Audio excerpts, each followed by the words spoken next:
Alrighty. What is up, folks? We are back for Top Cut on Pocket Mad's Pocket Tournament number 13. I'm joined with the two-time champ, Nabrix.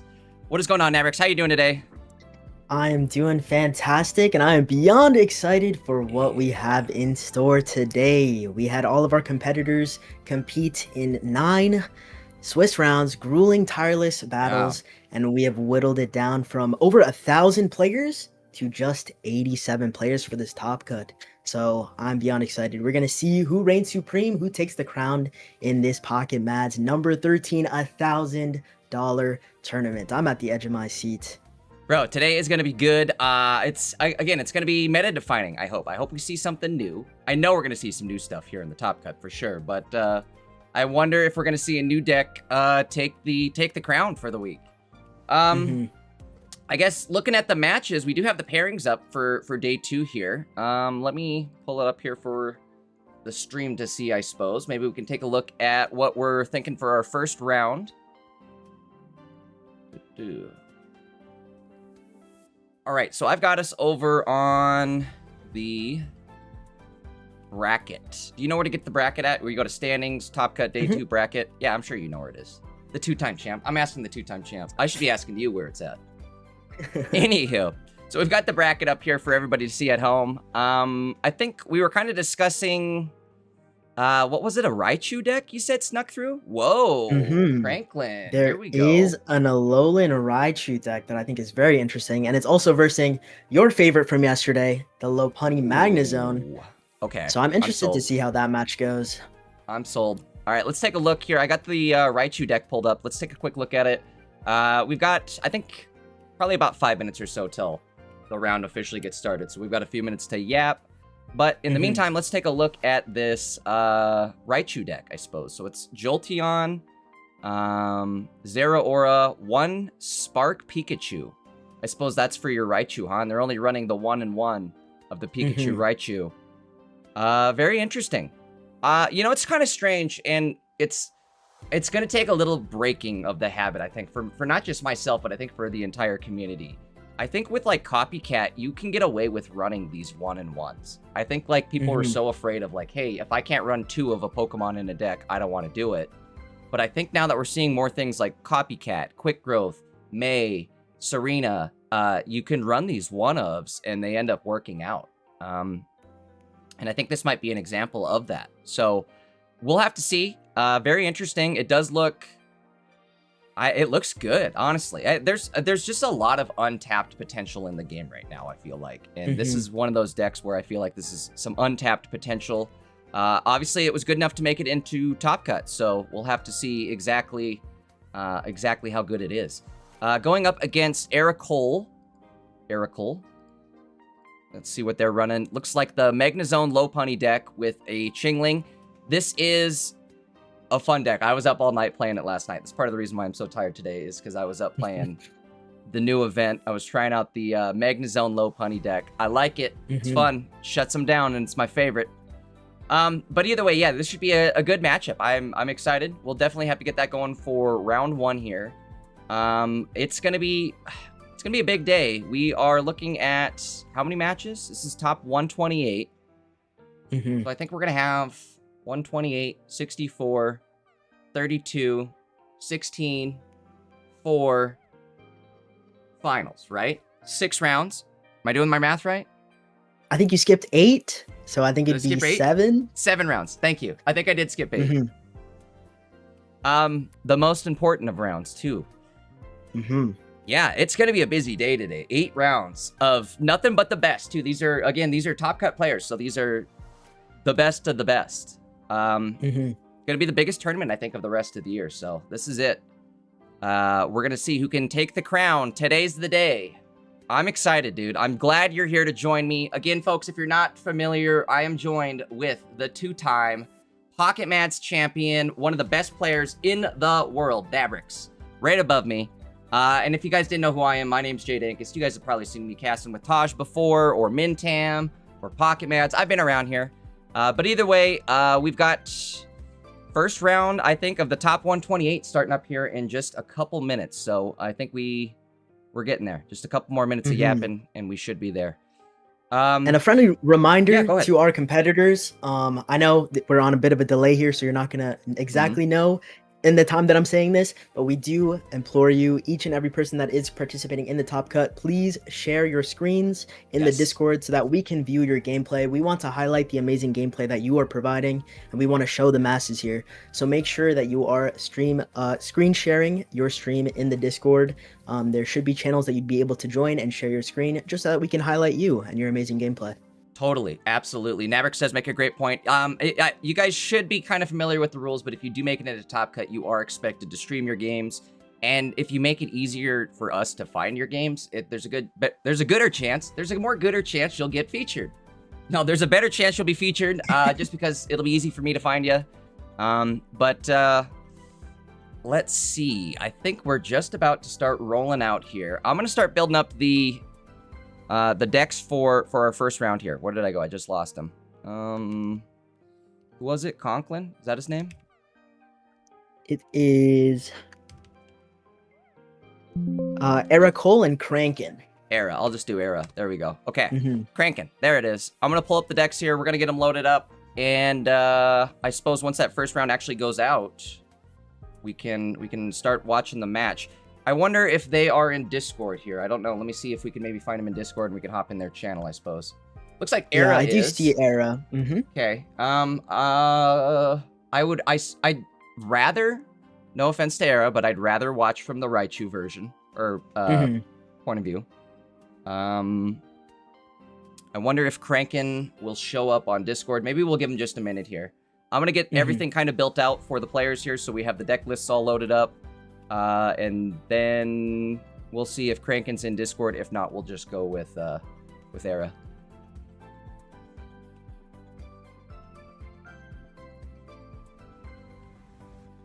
So yeah, it's going to be an interesting one. I think you were touching on it as well.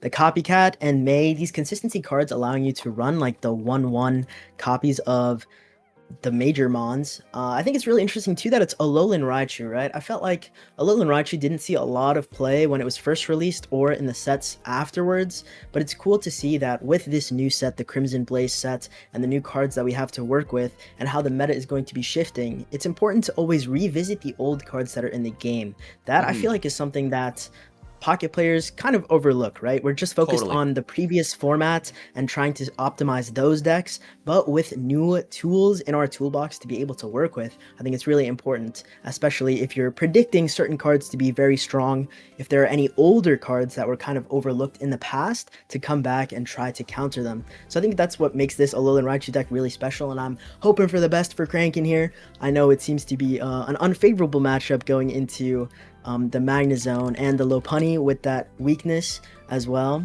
The weakness damage will be coming in with those kicks from the bunny, but I'm hoping for the best here. I think it will be an interesting matchup as well. And yeah, the Magnezone, man. The Magnezone is tearing it up.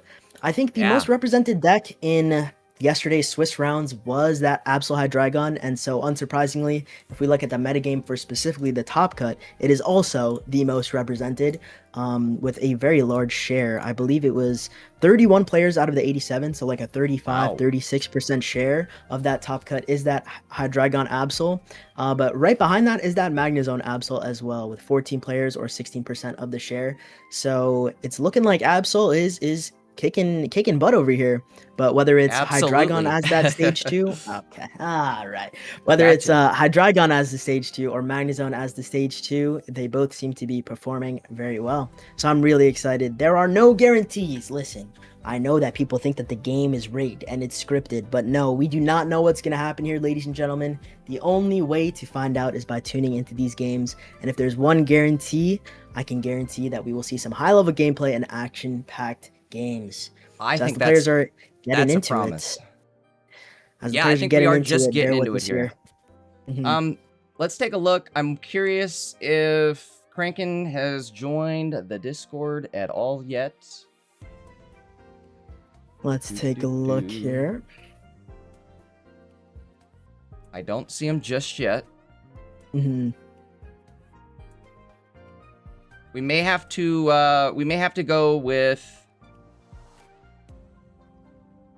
Era. Okay. On this one here. But, I mean, we'll know what the deck lists are, so we can still kind of see mostly what's going on. Maybe leave a little surprise for us to see as the cards flop out. Let's go drop down. Where did they go now? Now I lost Era. There they are. Okay, I think they're right below us, like 10 below us if you want to hop down there. Sounds good. I'll see you there. Meet you there.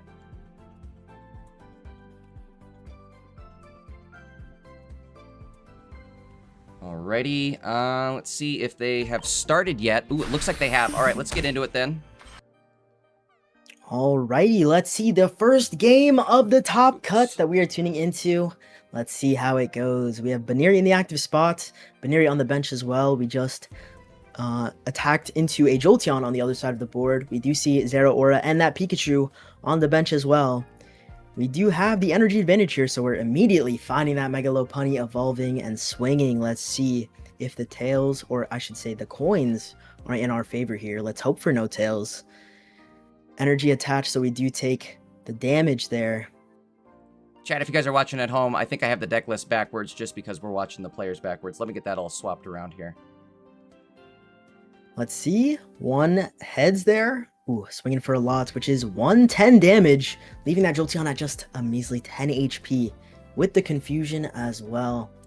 Let's see how Crankin is able to respond to this here. Massive damage coming in. Energy attached to that Jolteon. We're just going to swing. Not much else we can do at this point. We do get the coin flip for that confusion, so we are swinging in for 80 damage, leaving the Lopunny at 70 HP. Okay.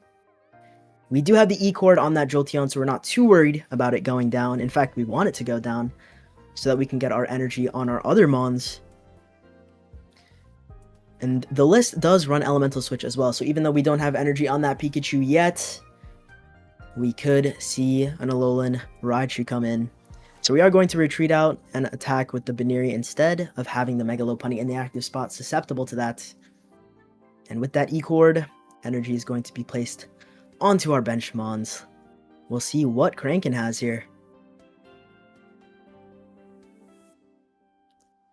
Coming in with the Pikachu as well. Okay. The Zeraora could have come in and swung in to KO that Baneri, but we'll see what we have here. E-Cord placed down, EV placed down, and a Copycat. Getting 4 brand new cards here. We're gonna have to see. I suppose they're going for the if they get the Jolteon. Oh, I guess not. No Jolteon. They wanted to throw in the towel that early. There was still a window, I think. That might have been a little preemptive. They might not have been happy with that game. Sometimes it's just like, hey, get the trash out of the way, get me into the next one. All right, so game 1 going to Era then. Yeah, I mean the Mega Lopunny was weak. There were chances there, but we'll see as the competitors get into game 2 how it goes. Hopefully, it goes better for Crankin here. That, and they still had to flip the 2 coins. They're supposed to take the dub, right? I mean, it wasn't totally over there. Which that happened to me plenty of times last night playing this deck. Is I ended up whiffing the 2 coins when I needed it. So.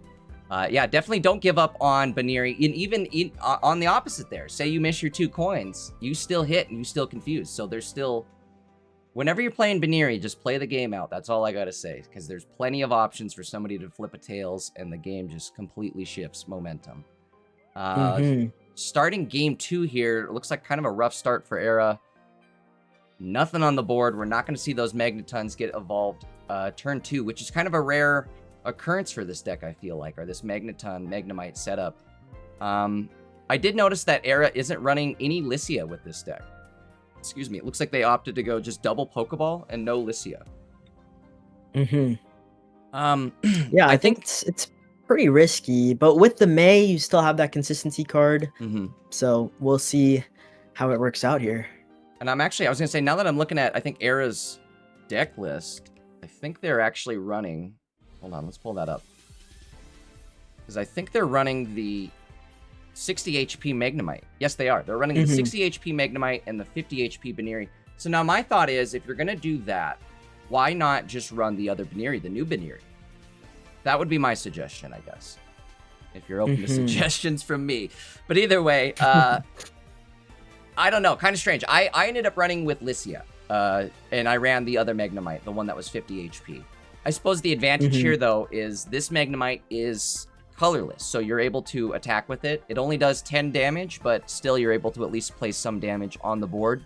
Sometimes that's big for being able to set up for like Cyrus plays later on in the game.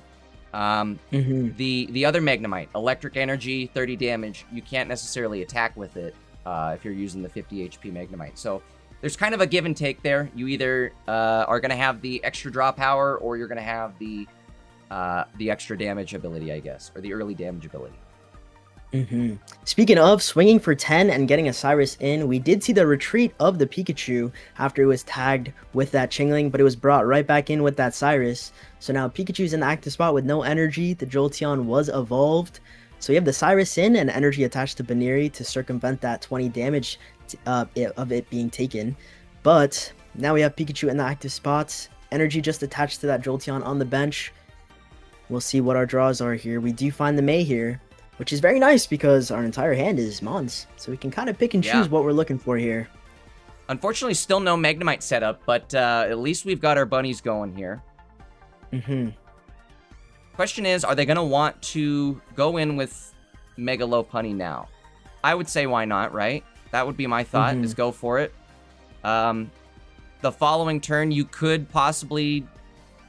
I mean, it's either you go for it this turn or you stall and build up your other Baneri. So I understand this play as well. This might even be the smarter play just because it's going to stall and give you another turn to possibly get that Magneton rolling as well. I do think from when I was playing this, I found that like if you ended up not being able to get your Magnezone online after like turn 3, it almost becomes a like you're just going to have to rely on the bunnies game because at that point you're more than likely taking damage on the bunnies, and we all know how prevalent Cyrus is in this current meta, so. Okay, we do see the E-Core come down on the Pikachu here. It's not looking very likely that we will even see a Alolan Raichu. We're going to swing it onto this Chingling with it. Hopefully getting that damage onto that Mega Lopunny as we see. Okay. Comes a Pokeball. I believe this is going to be a forced Magnemite. There we are. So now we have it down.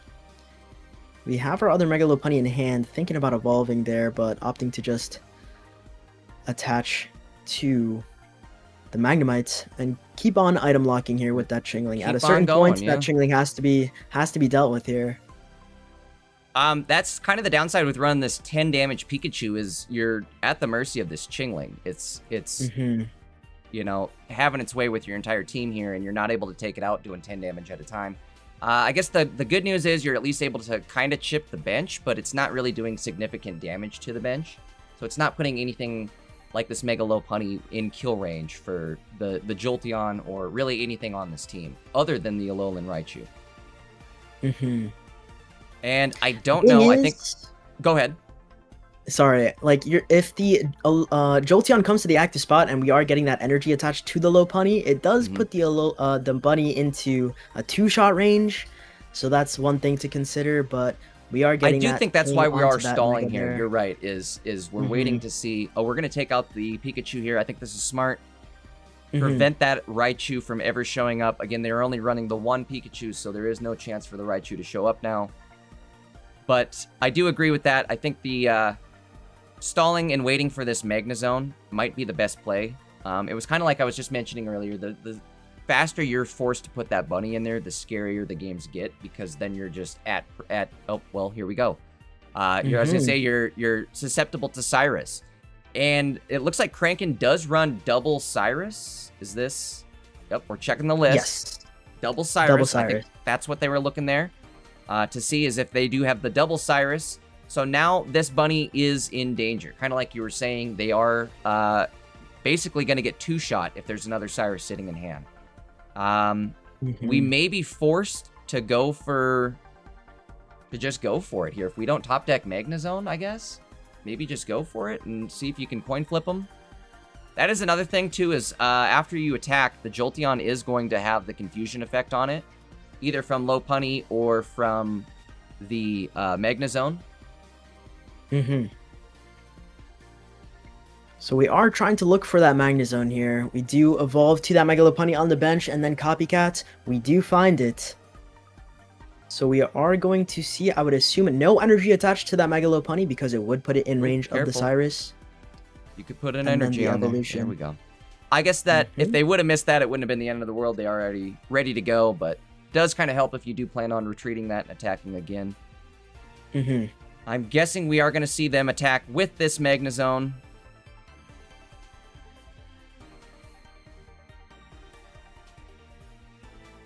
Yeah, I would assume we're retreating out here and we're attaching energy to the other bunny. And just swinging in with the Magnezone here. The scary thing is, if they do get Cyrus, they're essentially dead, right? Oh, we're going with the bunny play? Okay. I guess this is it. This might be the smarter play just because, again, the Cyrus is going to be game over, so. Uh-oh. Ooh. One good thing about Mega Lopunny, though, is the confusion effect will persist. At least until they retreat the Pokemon. You are right that if we do see the Cyrus here, okay, it's May. If we do see the Cyrus, if we would want to retreat, we would have to attach energy, which means that we would be self-KOing. I think the safest play would have just been to swing with that Magnezone.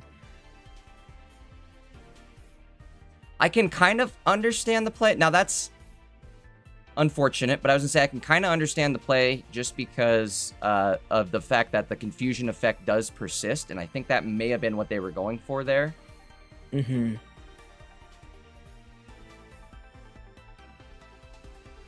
So with that retreat out, attack, bringing the Mega Lopunny to 90. Surely here, we're going to swing with that Magnezone now. We see the Prof come out as well. Full Magnezone line in hand, but unfortunately no space on the bench to play that Magnemite down. This Lopunny, I think, in jeopardy of kind of what we were just seeing last turn, too. It's going to be an all-or-nothing gamble. Unfortunate. Double tails. Four tails. Confusion will still be on the board, but it may not matter. Unfortunately, they're going to be able to retreat. Yeah. The energy's fully loaded up on both of these Jolteons. They could just perpetually switch between the two. And we're going to see that swing in. Which means that this Mega Lopunny is now 10 HP.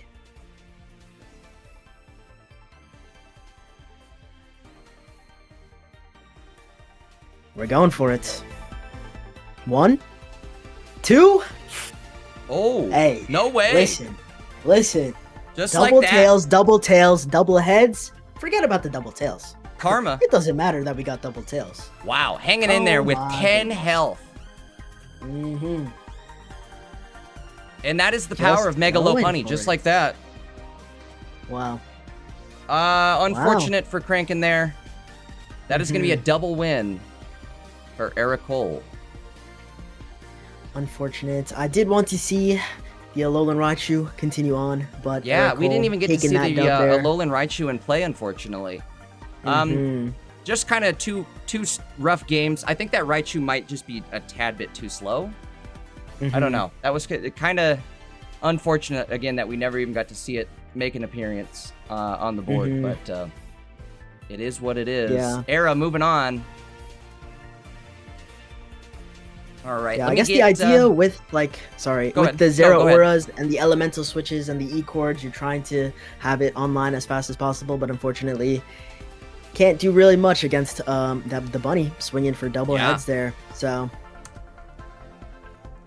let's see if we can get another match loaded up here. I think for the first few rounds, I think everybody's just going. I don't know if they're necessarily holding any games for us. We could see if we could maybe catch the tail end of like a top 128 game. I don't know if you see anybody. If you want to maybe look for somebody for just a sec here. I do see Prelux is in a game 3, and Numa is in a game 2. Okay, over on Twitch, I believe. Mm-hmm. Okay, let's do that then. Maybe if I can find him. Numa. Going against Soadmon. Mm-hmm.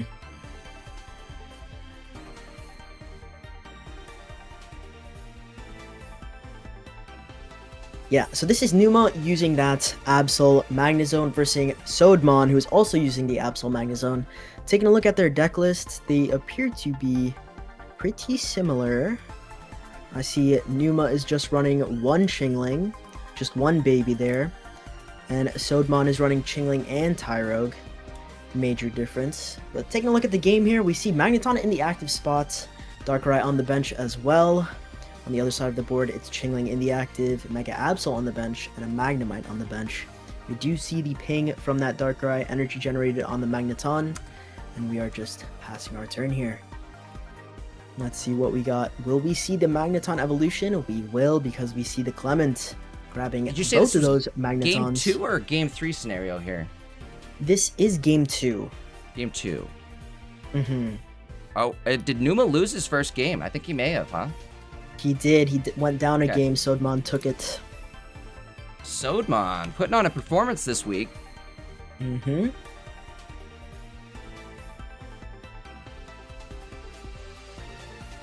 So let's see what he got here. We do have that dark energy that's most likely going to be attached to the Absol. Bit of a Just connection a sec, issue chat. I'll here. get the decks loaded up for both Numa and Soadmon while we're watching this game. Mm-hmm. Appears to be a little bit of a connection issue. I think it's on the player's end. We'll hope Hopefully. that could be resolved quickly. Okay, we're back. We're back. Okay, good deal.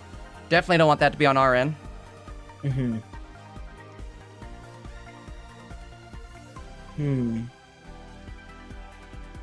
I think we are seeing a bit of lag here. We did see the ability used on the Magneton, but in what we did miss out on, an Absol energy was placed, and we saw the Magnemite go on the bench on the other side of the board.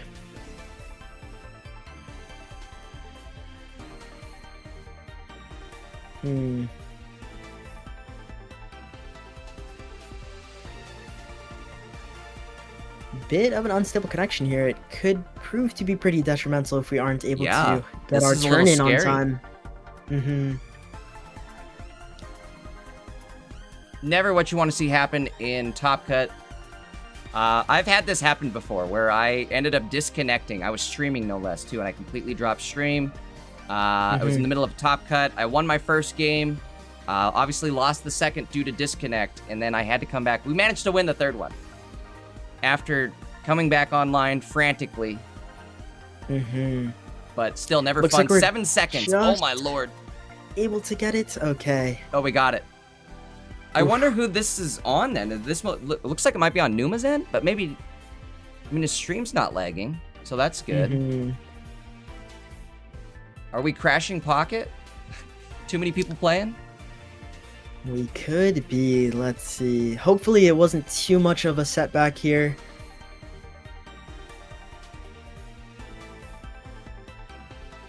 On the other side of the board, we do see Magneton in the active spot, and the second Magneton does go down. We did see the Clement the previous turn, so we knew that we would have that evolution.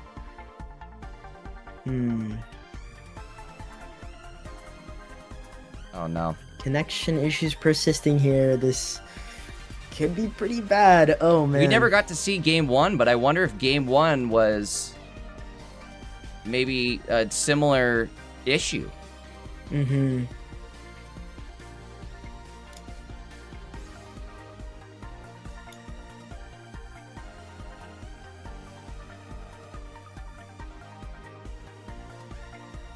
Okay. We did see the evolution of the Magnezone, KOing the Magneton that was in the active spot, and Darkrai brought to the active as well here. We do see Mega Absol go down, evolving to that Magneton as well.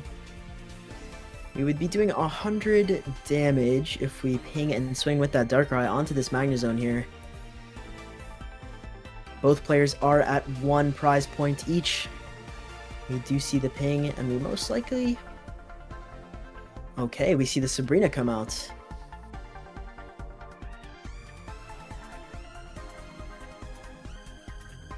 This is nice here. We would guarantee a KO on the Magneton or deal a lot of damage to the Absol or Darkrai, setting up for a Cyrus win. We do see the Magneton come in here. Yeah, as opposed to risking it on that Darkrai or the Absol. But ultimately, you don't want your Darkrai taking that swing from the Magnezone. So yeah, retreating into Chingling is the best play here. We want to try to buy us a little bit more time so we can find the Magnezone.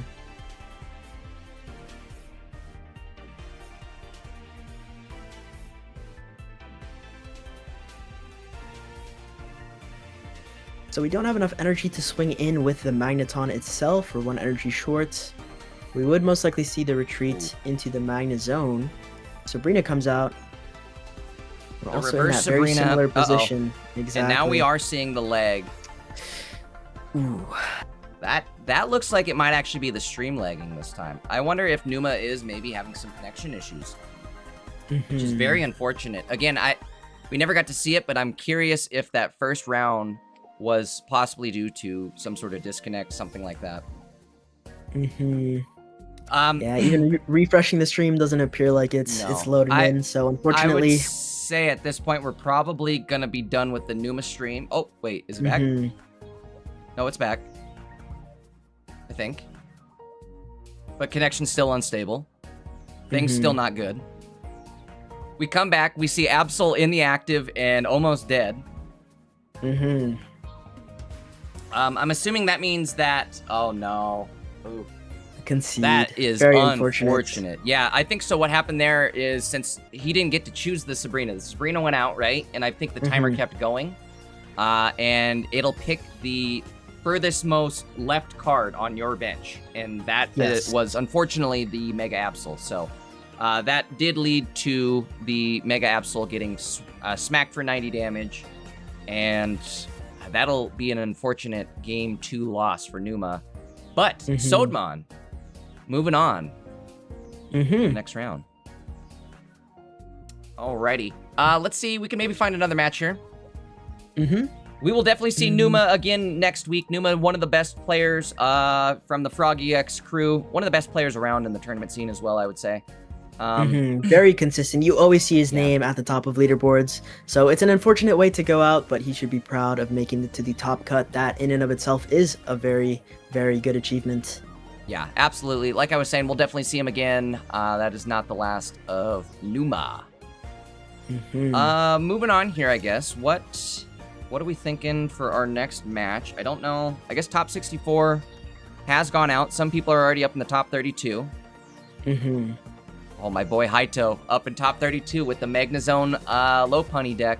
Haito was the deck. I actually made a quick video last night on my channel. I made a short featuring Haito's deck. And I'm glad to see him making it up to top 32 with it. So that's one of my guys that I'm rooting for. Who else we got going? Is Mena playing? Is Mena still? Let's see. Did he make it? Oh, he made it.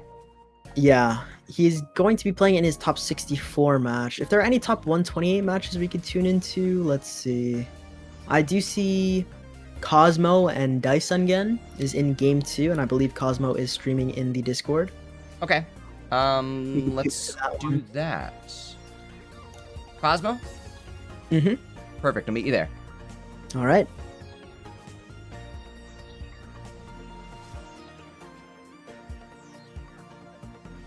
We can take a look here how this game is going. Cosmo is running that Absol Magnezone, and we're reversing the Absol Hydreigon. Dyson here. Let's take a look at how this game is going. On the board, we see Magnezone in the active spot that's about to be KO'd by Hydreigon on the other side of the board. We do see a weak Absol behind that Hydreigon, though, at 60 HP. And behind this Magnezone is a weak Absol as well at 40 HP. That is... Oh, we're tuning in right at the end of the game. Unfortunate end of the game. But that is just game 2. We will be getting into a game 3, I believe. About that. I was just about to switch everything over. Yeah, Cosmo did take game 1, and that's a Dyson win in game 2, so it is game 3 time, if I'm not mistaken. Dysengen? Yeah, That's a sick name. Yeah, that is a sick name. Taking a look at Cosmo's list, it is Darkrai, Mega Absol with 2 Chingling. Outside of that, the trainers are relatively standard for the list with that Sabrina, Cyrus, Mars, Copycat, and May. No Sabrina, I apologize. Opting for a May instead for consistency with those evolutions. And then Dyson using the 2-1-2 line of that Hydreigon, 1 Absol, 1 Chingling, 1 Indeedee, Sabrina Cyrus here, red card Giant Cape. So this is that standard build of Absol Hydreigon. So we'll see as they get into game 3 who takes it and moves on to the top 64. Looks like we're starting off with a Magnemite in the active spot. We'll see what our opponent has here. Chingling Absol. Alrighty. We are going first here. We have evolution advantage on the side of the Magnemite here. We're going to Prof before Pokeball. Interestingly, choosing the non-full art Prof to use. I would have personally used the full art Prof. Yeah, right? Pokeball comes out and we get a Chingling. Okay. Speaking of full art Prof, looks like the pack is coming back, I think, next month, huh? So if you guys missed your full art Profs, there may be exactly glimmer of hope in your future. Fortunately, I was able to get my full art Profs, but what I really want is a second gold rare candy. I only have one, and it feels bad whenever I'm using the non-gold one. God, I'm sitting here using the what is it, the hollow foil one? Yeah. Okay, let's see. Dino goes down on the bench, energy attached to Mega Absol, and a swing in from that Chingling, bringing that Magnemite to 40 HP. Let's see what we got here. We do have Clement, thinking about using it here so that we can evolve to that Magnezone eventually. Magneton first. Clement does go out here. Surely here we have to retreat into the Chingling, which would prevent the rare candy into that Hydreigon. And if Absol does come in, we're hoping that we can have the Magnezone swing in on it. So we can't just come in yet to KO this Chingling here. It is a Chingling on Chingling battle here in the active spots. Now, some people, it's kind of funny that we're starting to see like Tyrogues show up in people's decks just so that they can win this Chingling battle. I feel like that's like one of the main reasons, at least, is, or at least an advantage to running Tyrogue, is you win this Chingling battle the following turn as opposed to having to do this, what, 3 times in a row? Back and forth 3 times? Right. In the deck lists that don't run that Darkrai ping for the potential of that extra 20 swinging in with that Chingling, the Tyrogue really does make the difference. Yeah, totally. Okay, we do see the Mega Absol come in and swing. Taking a look at the hand, we have a wide variety. Prof, Mars, Lycia, Cyrus, and most likely will be that Cyrus. Opponent taking a long think there. Ultimately does take that Cyrus. And does see that Magnezone is in the hand of Cosmo here. So we know what's coming here. Magneton coming to the active spot. Energy attach, charge up, evolve, and swinging in for 90 damage. And 90 damage, enough to 2-shot this Absol, as well as put that that pseudo confuse effect on there as well. So we'll have to see if they're able to maybe pull out the Hydreigon, or if they're going to be forced to sit there and do nothing, I guess, huh? I suppose they'll have to retreat, otherwise it's game over, but... Right. We could see the Indeedee or the Cape come out just for those extra heals, but ideally it's Hydreigon that's going to be swinging in onto this Magnezone here. So we were able to circumvent that Chingling by evolving to that Sylveilus last turn, which does allow us to potentially have the Hydreigon here. We do have 4 cards in hand, so we'll see. But not before taking 90 damage on that Mega Absol there. I suppose without Indeedee too, the timer is now ticking. Oh, maybe not. There's a Pokeball. I was just about to say, without Indeedee, the timer is ticking. As soon as we find a Cyrus, it is goodbye risk. But I believe this Pokeball, it's either going to be Indeedee or a Dino. It's looking like a dino with I know, but the delay, it weight might be by a the dino. opponent. All right, I do see Hydreigon going Hydreigon out. though. That's nice. Hydreigon's still, unfortunately, not enough to KO this Magnezone, though. Gonna be 10 damage shy. There's the Dino. Not who you wanted to see show up. Again, with no heal on that Absol, it's now sitting below 90 health in the second a Cyrus shows up. It is... The thing is, the Absol discarded the Cyrus. So there's no Cyrus in play now. I may have missed that. My bad. I was setting up the deck there, and I think I missed it. So no Cyrus. Forget what I was saying. Cyrus, in fact, did go Goodbyrus. So now that Absol is sitting on the bench, just chilling. It's not going to come to the active spot until at least we see Indeedee and Cape. I'm thinking, though, also with Daisengen, he now filled up the bench here. So even if he does pull that Indeedee, he's not going to be able to place it on the bench, which is kind of unfortunate because without a heal on this Hydreigon, it is also a sitting duck next turn. Yeah, I think filling the bench with that second Dino, it is nice to place it down so that you can evolve into that second Hydreigon, but it does mean that with this 90 swing, we would be charging and self-KOing here. Absolutely. We did find the Dark Rice. We're going to hit for an extra 10 damage just to really lock in the... I guess maybe they could have caped, but now there's no cape possibility either. Bringing it down to 10 HP. It would be nice to see a rare candy into that other Hydreigon, though. We could also just see the retreat into the Chingling for the KO.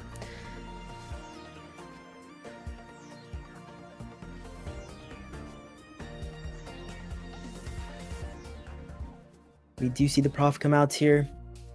At a certain point, we do want to have that Indeedee. So even the self-KO on the Hydreigon, we can go into Absol even. But we don't want to risk that Magnezone coming in. So we do see the self-KO here. Chingling will come to the active spot and can take this KO. It does open up that spot for Indeedee on the bench, which we see come down here. And we're going to see the watch over on that Chingling, healing it up for that little 10 HP, but most likely will go down soon. But not before taking out that Magnezone. Wow, Chingling able to at least take out the Magnezone. There is some good luck here. Or ray of sunshine on Daisengen's end. Unfortunately, though, I think he's staring down the barrel of another Magnezone. So we'll get this one online Magnezone here. will come in. Magnezone comes in, and we really want to have Hydreigon on the other side of the board to answer it. And we'll have a total damage output of 110 with that Darkrai ping the following turn onto that Hydreigon, if we do see it. Daisengen now also sitting at 2 prize points, so we've got to get this Chingling out of the active spot. He can't have that sit there. Kind of deciding where he wants to go with things, I think. Do we... You can't really build the Absol. You've got to commit an energy to Magnezone to attack. We are at least going to get some value out of this Copycat. I think that's actually every card in his deck. Yep. So no value out of the Copycat. My bad. Let me take that back. Energy attached. Magnezone comes in, and we're swinging. Okay. 5 cards left in Daisengen's library here. We'll see if Rare Candy Hydreigon is part of it. Both players sitting at 2 prize points now, so the next Mon to go down wins the match, wins the game, wins the entire round. I see the Absol in the active spot. We are safe here if we have Cape and Indeedee, because again, our total damage output is 110 with that Darkrai ping. So we see the Indeedee heal come out, and we need Cape to survive here. There it is. There it is. Cosmo in a very scary spot all of a sudden. I suppose one thing he could do, this Darkrai does have an energy on it already. Magnezone already juiced up, ready to go, so he can commit another energy to that Darkrai next turn if he so chooses, or he could even start to build up the Absol, and possibly retreat the following turn.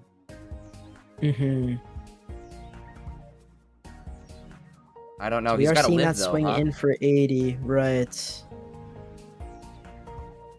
We're forced to retreat out here, and our two options are both pretty unfortunate. It's Darkrai or Absol here to survive, and that's assuming that we have a dodge of a Cyrus or Sabrina.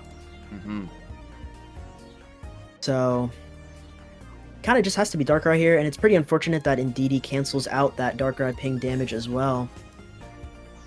Yeah, I was going to say one option he may have had would have been to just attach to Darkrai and even retreat out to the Darkrai, I suppose, huh? And then you could just retreat the following turn. At least get 20 chip damage in there while you're doing it. We do see that swing in, hoping for no Hydreigon, but unfortunately we do see that evolution. And that will be the game. The Magnezone does go down here. Daisengan taking it after dropping the first game. A little 2-0 reverse sweep to move on. Congratulations to Daisengan here. Congrats to Daisengan. Cosmo, we will see you again next week. I think... Let's see, where are we at with the next game? We might even have one ready to go for us in Discord. Atomics and Sophia. Let's take a look at that here and see what they're doing. Sure. Just a sec. I gotta see. I guess who are we going for here? Are they in Discord? Atomics does look like they are in the Discord. I think they're right below us if you want to just hop down one. Yep, let's do it.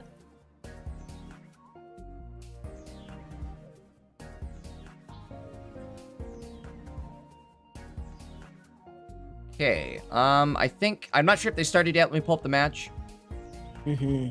So this is a top 64 match. I believe it's 0-0. I don't think started yet. I don't think they have started yet, so perfect. We are having our competitors already getting through the top 64. Some top 64 matches have concluded already, and players are moving on to that top 32.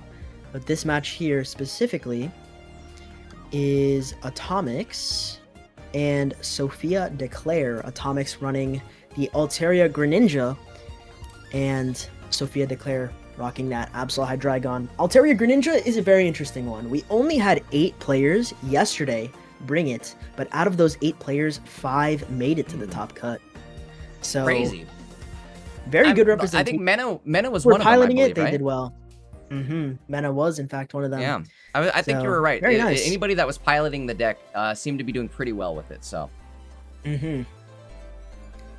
So let's take a look and see how Atomics does here into what appears to be the most represented Absol Hydreigon. We'll see how it goes. The Absol Hydreigon player is, of course, running that Chingling, which can be very detrimental against those Greninjas, especially because we aren't running that middle evolution, the Frogadier, the stage 1. We're purely relying on getting our rare candy before Chingling is a problem. So we'll see. I don't know about you, but I'm having goes. some troubles with this this stream. It keeps going black on me. I am seeing that, yeah. Do we have... Who's the opponent? Sophia? Maybe we could watch from Sophia's point of view? Let's see. Yes, they are streaming in the Discord here. I do see them. Why do I not see them? Are they above or below us? Below. Oh, I got him. Sophia Declare. Okay, let's hop down there then and watch that one. Sounds good.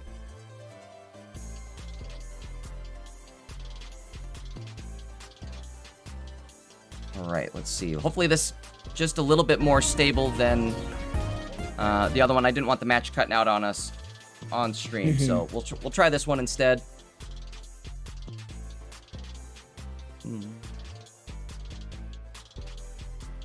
There we go. Alrighty. Looks like they're getting into it, setting up the games here.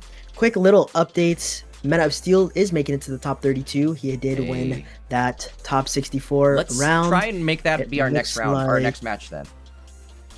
I did want to watch Meta of Steel as well. We see Aizen took a dub over Verum in the top 64, so Aizen is moving on to the top 32. congrats to Verum making top 64. There are a lot of big names in this, and it's kind of unfortunate because it's at some point big names are going to go against big names, and there can be only one. Highlander rules, so. Exactly.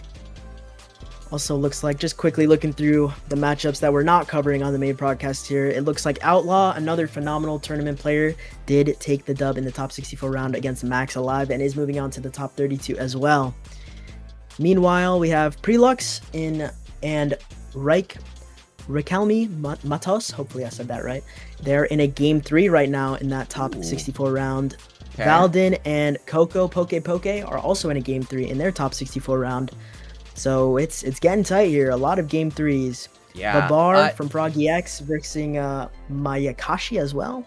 This is what I was saying earlier. Is like there are a lot of big names. Look at how many names you just named off. Where like all of those matches sound insane. You know. So we are gonna have high to level see. Of competition this week. Oh yeah, totally.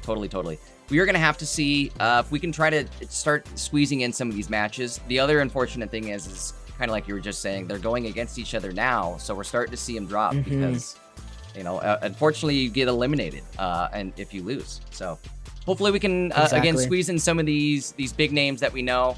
I'm sure we will. Like I said, if we can try to get Mena of Steel in next, that would be ideal. In fact, I don't know if if the judges are following me in here to say if there's a judge listening right now. Let's see. I think it's just you, me, and the player. Where are we at? Hold on. I'm going to tell him to hold.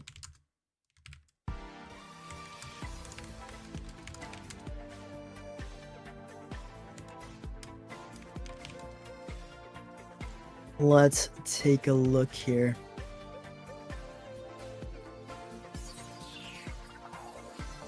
I'm going to have them start, too. I think they might be waiting for us, so I'm going to have them start. I see. Sounds good. Which I didn't realize. I think they were waiting for us. I am really excited to see the Meta of Steel gameplay. Unfortunately, we weren't able to tune in yesterday during the Swiss rounds to see how it was going, but he had a phenomenal and very dominant performance. Hoping to see some pop-off performance from him today as well. Agreed.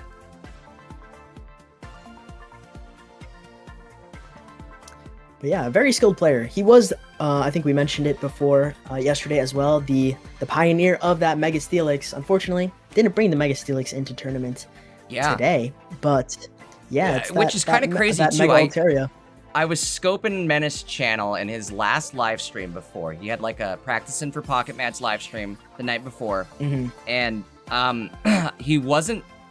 I just skimmed through it, so maybe I missed it, but it didn't look like he was really playing too much of the deck that he settled on for the tournament, the Greninja Altaria deck. So kind of crazy how he came to that conclusion, but it's working out for him. Again, Mena, another amazing player. He has been making top cuts pretty consistently lately. Just earlier this week, he went 7-0 with a Mega Steelix deck and almost swept the tournament. It was kind of an unfortunate loss in top cut, but still an amazing deck and great performance the other day from Mena of Steel with his Mega Steelix deck. And I think you were saying too, his favorite Pokemon being Onix. It couldn't have been kind of more like cinematic than that whole Mega Steelix arc that he had. Yeah, he's a very phenomenal player. He's a consistent like top 100 player as well. And so it's been cool to see, especially in the absence of ranked, he's participating in tourneys. Sorry, what were you going to say? I was just going to say, I'm going to unmute Sophia real quickly and just tell them to start. Maybe they can just hear us in Discord, so. Sounds good. Hey, Sophia, it's Jay Dankist and Nabrix. I don't know if you can hear me, but you guys can go ahead and start your game if you want. We can start my game? Yes. Okay. I will announce my... All right, we're going to mute you, but go ahead. Good luck. There we go.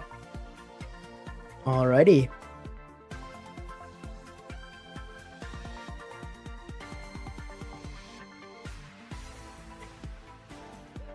Ladies and gentlemen, we're getting into the action very shortly. The players are getting their match set up. Stay tuned, sit tight. The players are queuing right now. Looks like we should be starting any second. They are searching for the match, so as soon as that starts up, I will pop the gameplay up. Alrighty. Let's take a look here.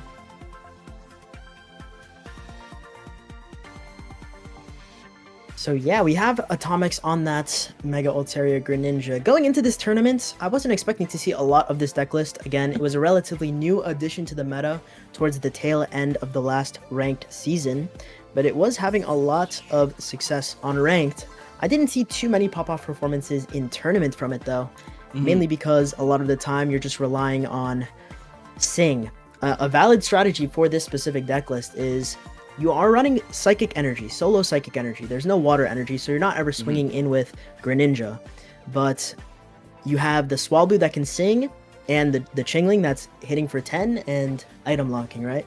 So a lot of the time, especially if you need to buy time to draw into your Greninjas or draw into your Mega Altaria, you need to rely on that Sing from that Swablu, which can be good and can be bad. It depends on those coin flips. Yeah, so absolutely. We'll see how it goes in this matchup here. We'll see if there will be any. I would assume that we might see a Sing on a Chingling to prevent the item lock for one turn to see a rare candy. That's what I would predict here. We are starting with Swablu in the active, so and the Chingling. However, on Sophia's end, we are looking pretty good over here as well. Sophia going first, which ooh, wait, are we okay? We're taking the gamble.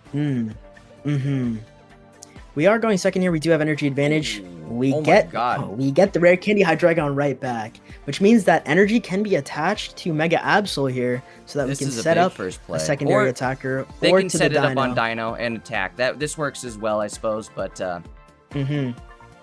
next turn, then they can attach that dark energy, like you were saying, to the Mega Absol or wherever they so please. Exactly. I would assume we're going to see the retreat out here into that Chingling, so that we item lock here and prevent any. Okay, we're giving up the Swablu here. Going for a copycat. Interesting. I would have expected that Chingling to come to the active spot to prevent any rare candy shenanigans. But maybe we're just hoping that 3 cards in hand we don't have it, but we of course see. I think you're right. I think Atomics was trying to call the bluff, and unfortunate that we are going to see the rare candy come into play right now. Rare candying the bench. Interesting. Okay. Not exactly going for it just yet, but we have it set up.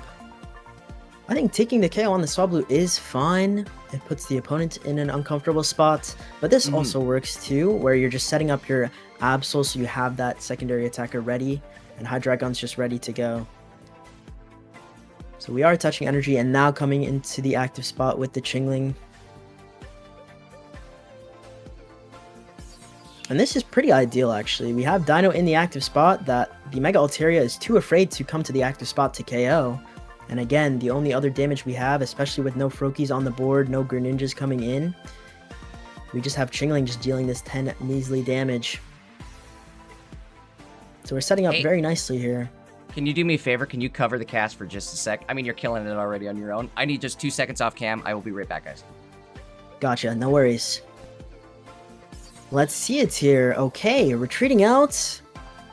The KO on that Chingling, going into the Mega Absol. Now this is a pretty aggressive play. We do see in the hand Mega Altaria, Chingling, and double Greninja. Unfortunately, no Froakies. But okay, Sophia does take that first prize point here. Mega Altaria does come into the active spot. This is risky. We are risking this damage here. We know that there's Chingling in the hand. If there's another basic, we're swinging in for 130. And that other basic would be that Froakie that we desperately need if we top decked it for turn here. Doesn't look like it, but still the damage is massive here. We're hitting for 100, effectively 80 with that Indeedee heal. But it does mean that the Absol is now in range. We draw our Cyrus though, which is always nice to see. We'll need it next turn after we're swinging in with this Hydreigon. But we need to hope to dodge a Cyrus now. And we also are using our heal on the Hydreigon, which makes sense, right? If we used it on the Absol, it would have been 90, which is still in range. So as opposed to that, will prevent the Hydreigon from being in KO range here. But we are 1 Cyrus away from this game going to Atomics here. Massive swing for 130 damage onto that Altaria. Do we see a Cyrus? We do. Oh, there's the Cyrus. Okay, I came back and it didn't go the way I thought it was going to. Atomics taking game number 1. Sophia did go a little aggressive there. I feel like we didn't need to come in with Mega Absol when we did. Just sit there with that Dino, just deal that damage to the Chinglings or whatever was coming. And as soon as the Altaria comes to the active spot, then we come in with the Hydreigon, but... It's kind of crazy because they were playing it sort of slow at the beginning there, and then all of a sudden, they just hopped in with the Absol. We'll have to see. There's another game here. It's not over yet. This is game 2. Game 1 goes to Atomics there, but we could have a set on our hands still, ladies and gentlemen. We got pretty lucky yesterday, I would say, with being able to find these like insane 3-game matches, which I think it's kind of interesting. Like we were saying yesterday, it's not really that much fun when you just see somebody get steamrolled 2 games in a row. Sometimes it can be interesting if they're fun games, I suppose, but still I like it more so when we go to like the back and forth. Oh, it's down to the line, you know, the 3-game grudge match. Definitely. Let's see, as we hop into game 2 here, Dino in the active spot on the other side of the board, Chingling and double Swablu, leaving 1 spot on the bench that will most likely be for that Froakie. We see an instant Sabrina, kind of punishing the placement of the Mons here. I think Atomics, the idea behind that is to not give any copycat value in this first turn, but does unfortunately mean that we are going to have to spend 1 energy retreating out so that we can get that Chingling lock. And hopefully we do see that this game, as opposed to skipping out on it last game, allowing for a Hydreigon evolution. There we go. Do see the Chingling come in and swing. Atomics not going to let that mistake go unpunished like last game. We're going to see the copycat here, which I think really the only play that Sophia had.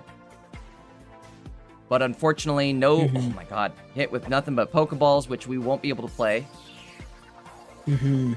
It's very unfortunate when you see the rare candy Hydreigon in hand and it's meaningless because of that Chingling, so kind of a forced copycat in that way. Otherwise, it's just dead cards in your hand and you'd rather have something else. Unfortunately, we did get more dead cards back in those Pokeballs because we can't use them, but at least we can swing on this Chingling and try to get it out of the game for now.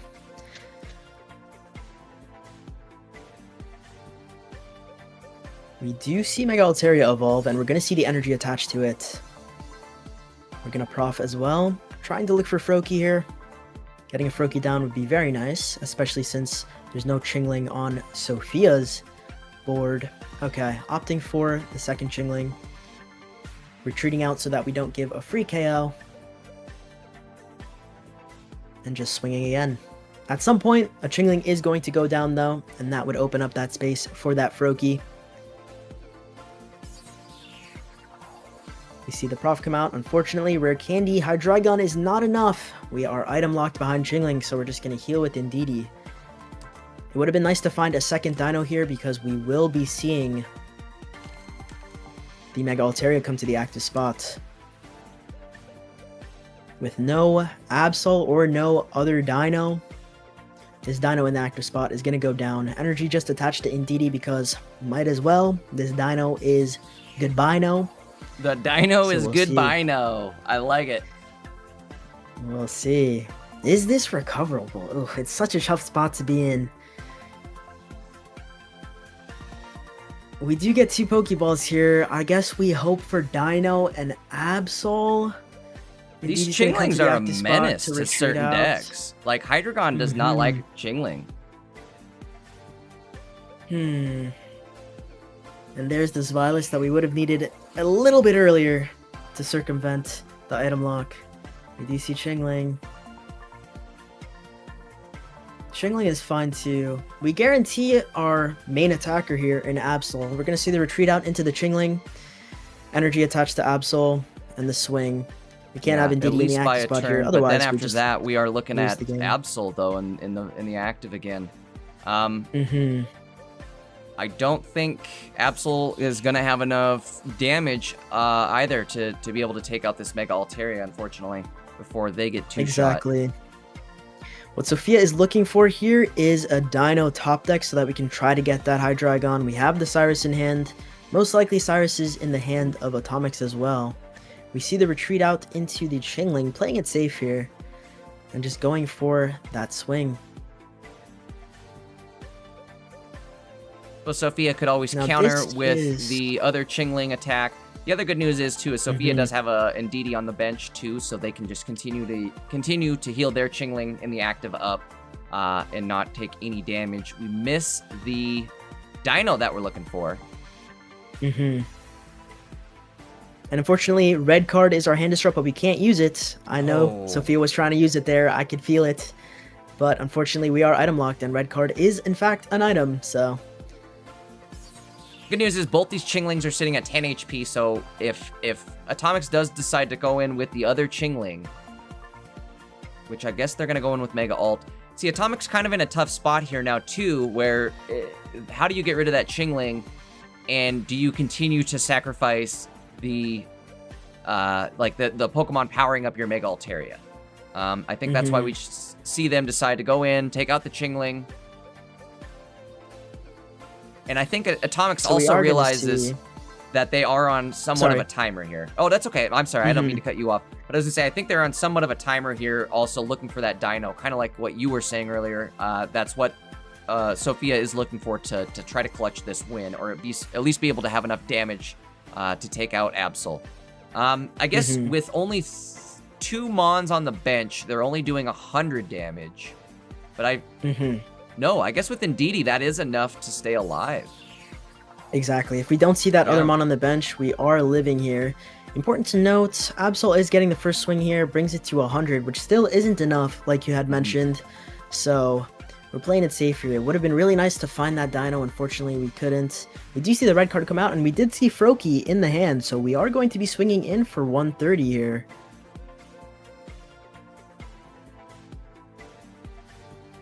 The Froakie goes down, and unfortunately, I think that might spell the game. Because we didn't find our other Dino, we get a massive copycat as well. And unfortunately, the Ndidi is one-shot, so we can't even retreat out into it. No matter what, all of the Mons are going to be in range of the Mega Altaria. 130 swing brings it to 60. With Ndidi heal, it's 80. It's just not enough. We desperately needed to find Dino so that we can have a Hydreigon. We had the Cyrus in hand. We had the pieces of the puzzle we needed, except for just the one Dino. That is very unfortunate. I think Atomics, you're gonna take round 2. That is game 2, and that would be the set for Atomics as well. Very unfortunate. And the game is just adding insult to injury, giving us the pieces of the puzzle that we already had, but still no Dino. Yeah. And that is the game. All right. Shout out to both the players there. Sophia, great performance. Atomics, moving on. Okay. I guess, let's see. What else? Or no, we were going to go for Mena. That's what we're going to do. Mena Steel. Yes. Okay, perfect. Let's head over to Mena. I believe they are streaming in the Discord here. Let's take a look.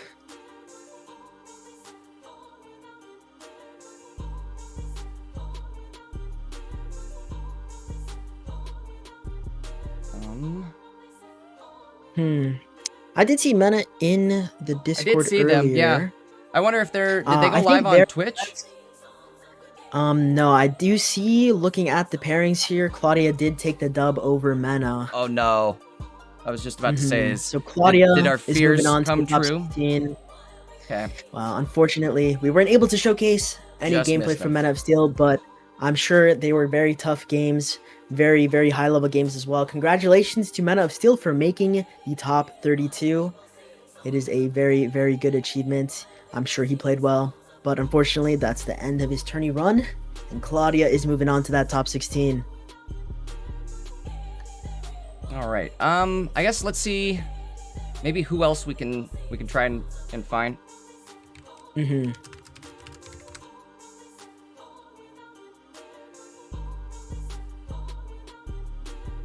Let's take a look here.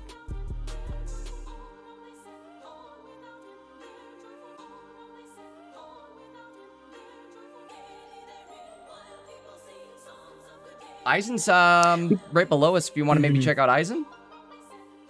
Eisen, I believe, finished up the top 32 matches, waiting on a top 16 maybe opponent. we should find something. We should probably find something else then before then. Because that's gonna shoot us up too far. Atomics and Ferris. Ferris is streaming their perspective. We can take a look at Ferris since we were just looking at the Atomics game.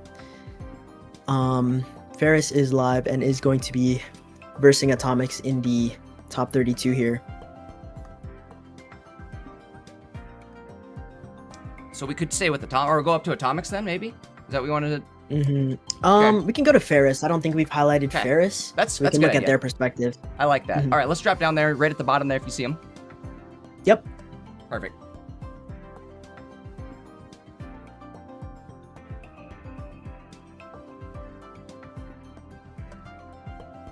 See here. It looks like Ferris is running Absol Hydreigon, if I'm not mistaken. And then Atomics, that we just did see, is versing or playing Altaria Greninja. So we'll see if we can take a look at their gameplay here. I don't have any stream play loaded up just yet, do you?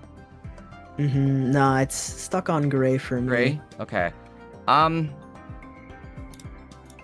suppose... Worst case scenario, we could always pull up Atomics and go with Atomics again, right?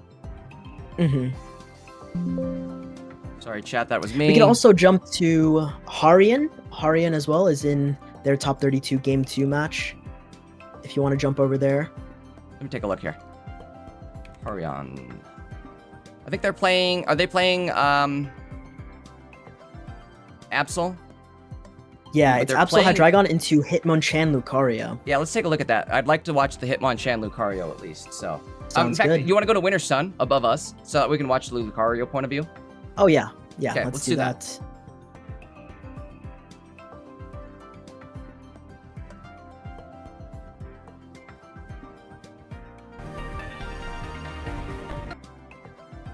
Perfect. All right. Alrighty, looks let's like see they are going here too. Let's get the gameplay up and loaded. This is game 2. Winter Sun is up a game here, going against Harian. Harian did phenomenal yesterday, went 7-0-1, and no losses, just one tie. So we'll see if he's able to carry on the undefeated streak. Down a game here. Looks like we have Riolu in the active spot, 30 HP on a Riolu on the bench as well. We are evolving it to Lucario now, though, and Hitmontop. On the other side of the board, we see that Absol,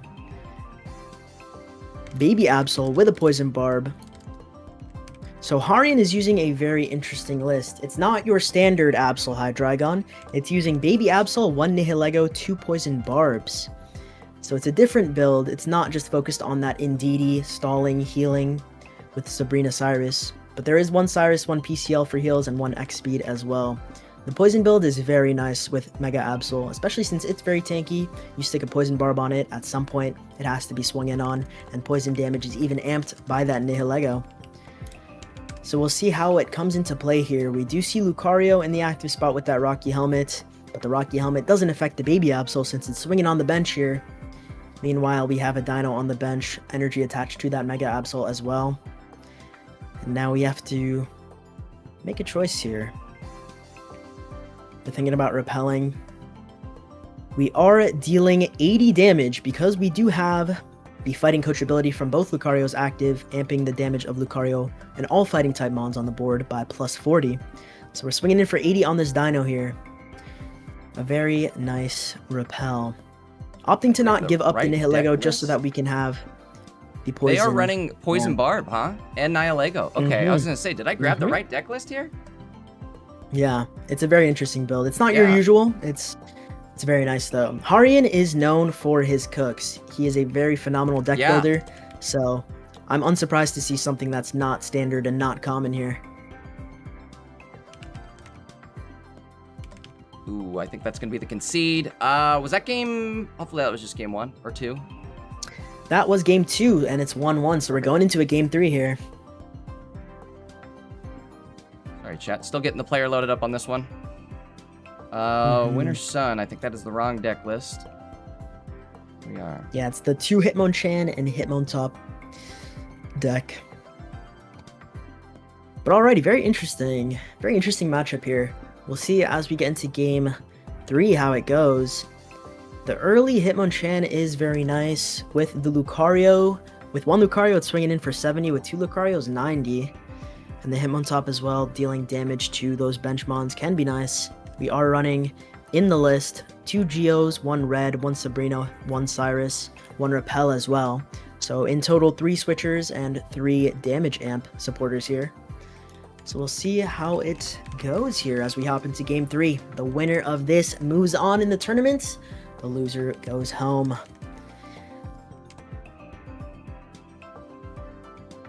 Alrighty. We are going first. Evolution advantage, no energy advantage with double Riolus here.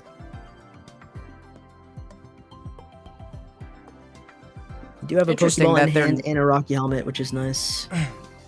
Say it's very interesting. There's no Lopunnies in this deck. They've removed the Lopunny equation and have just gone full like Hitmon top damage with Lucario.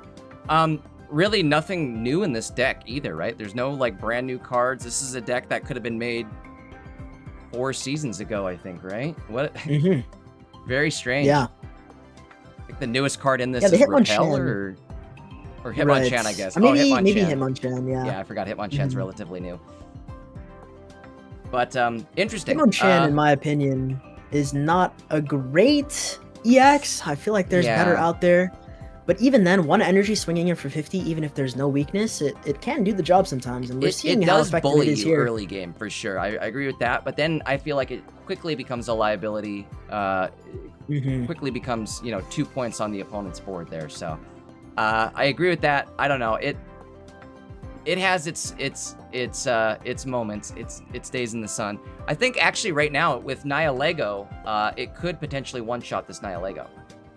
If we see that Lucario with that Hitmonchan, we will be able to see a KO here. Unfortunately, on the other side of the board, all we see is the sole Nihilego that's taking 40 damage from this Riolu swing. It is fighting weakness. But even if it's fighting weakness, the Hitmonchan doesn't deal weakness damage, so it would require the Lucario for that one-shot. But here, it's looking tough. We're seeing a copycat for 2. This is desperation coming out of Harian here. This is very unfortunate spot to be in.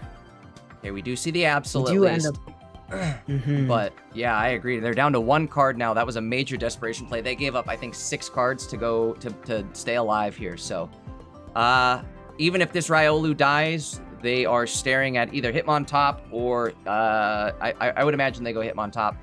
But then after that, it's going to be the Hitmonchan swinging for 50. I think the only thing that has type advantage here is on the Nihilegos, right? I don't think Absol's grass, and Dino is grass as well, I believe. Also right? grass, yeah.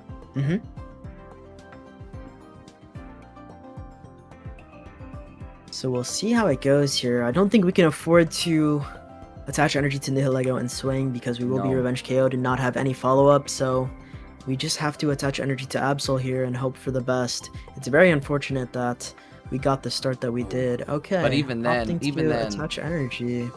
I guess this is not the worst case. Well, it is pretty much worst case, but it's not. I don't know. You'll at least be able to set up poison on the next thing attacking. I'm trying to find some glimmer of hope here for Harian.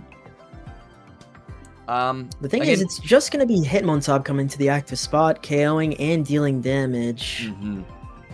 And like you said, setting up the Absol for next turn to just sit there and get smacked on.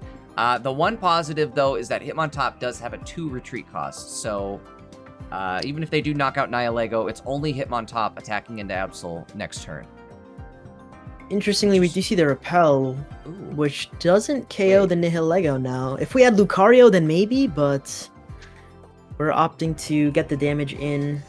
Repelling just to get that extra Geo damage? I'm unsure if that makes sense. They're gonna. I guess we are getting this is kind of smart because they avoid the Poison Barb and they're gonna get the KO eventually the following turn. And they're Harian's still stuck. Like they're still gonna have to commit the energy to Absol and do nothing with it essentially. So, oh boy, even worse idea. I think. I don't know why we would do that. Oh, Do you see PCL on the Absol? Yeah, it makes think that's sense. enough. PCL on the Nihilego, it still would have been a KO. So swinging in for 30. I guess with that poison, you're hoping to get it ticked down. Energy would be attached Oh, to no. Absol afterwards. Oh. We're just playing the same game back and forth. That energy now kind of unfortunately wasted on that retreat last turn, so not where you want to be. Nihilego does go down, which means that the poison's only going to be ticking for 10 here. Absol energy attach. It's going to suffer another 20 damage from that Hitmon top. At this point, they could retreat to an attack with Hitmonchan and do a full 50 damage. Also true. Yeah, we do have enough energy on that Hitmon top to get that retreat out. And it doesn't sacrifice that prize point, which does make sense. I don't know. Is there enough damage, though? Absol might be able to just solo this, because Hitmonchan can't two-shot. Okay, here we go. Now we've got at least some plays here. Unfortunately, we don't see that Lucario just yet to amp any damage, No. so we will see the retreat into that Hitmonchan. I would assume that the other Hitmonchan goes down as well, and Rocky Helmet on the Hitmonchan, but that also does mean Cyrus is gone.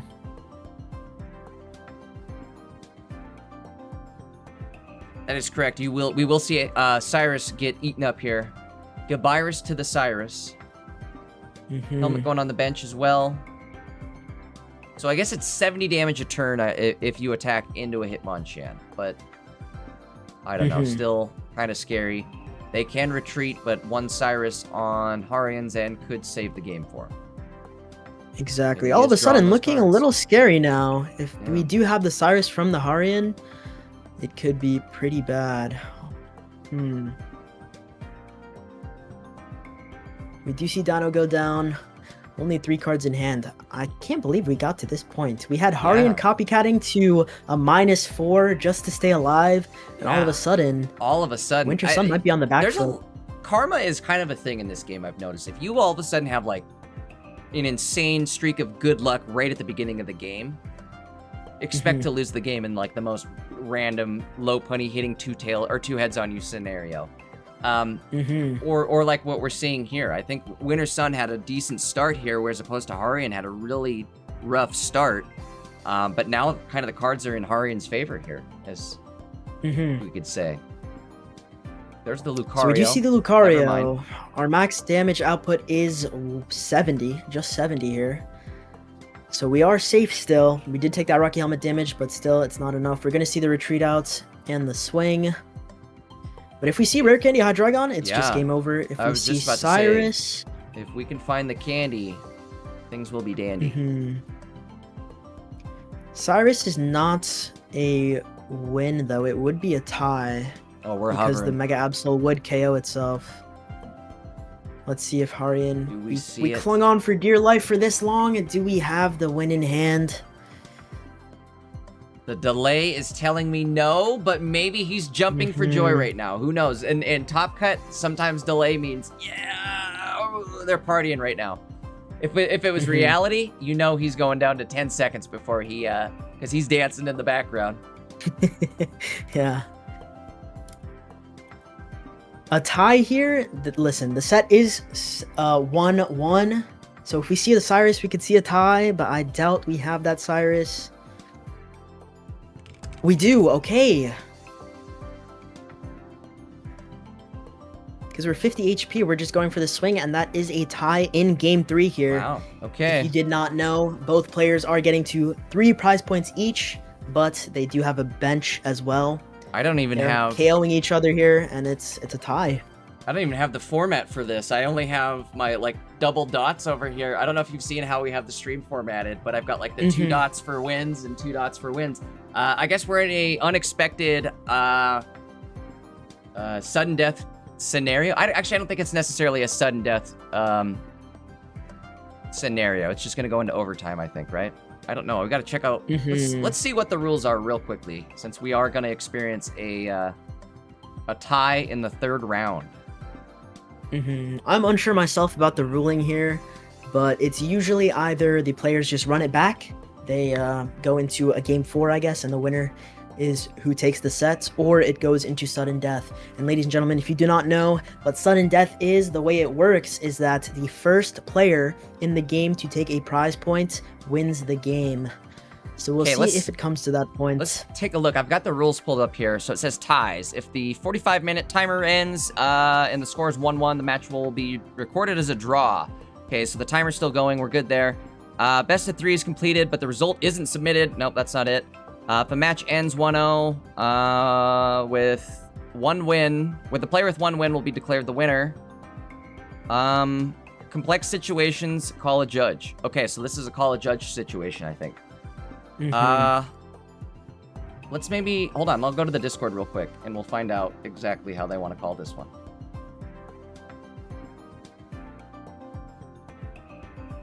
We'll take a look here.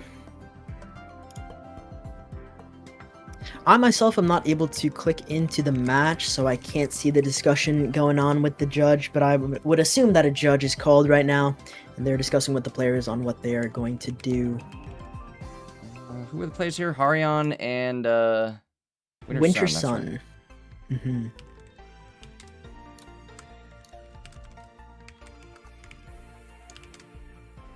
It's a good idea. Let me take a look here. I think I do have access to the pairings here, so I can kind of see. Sounds good.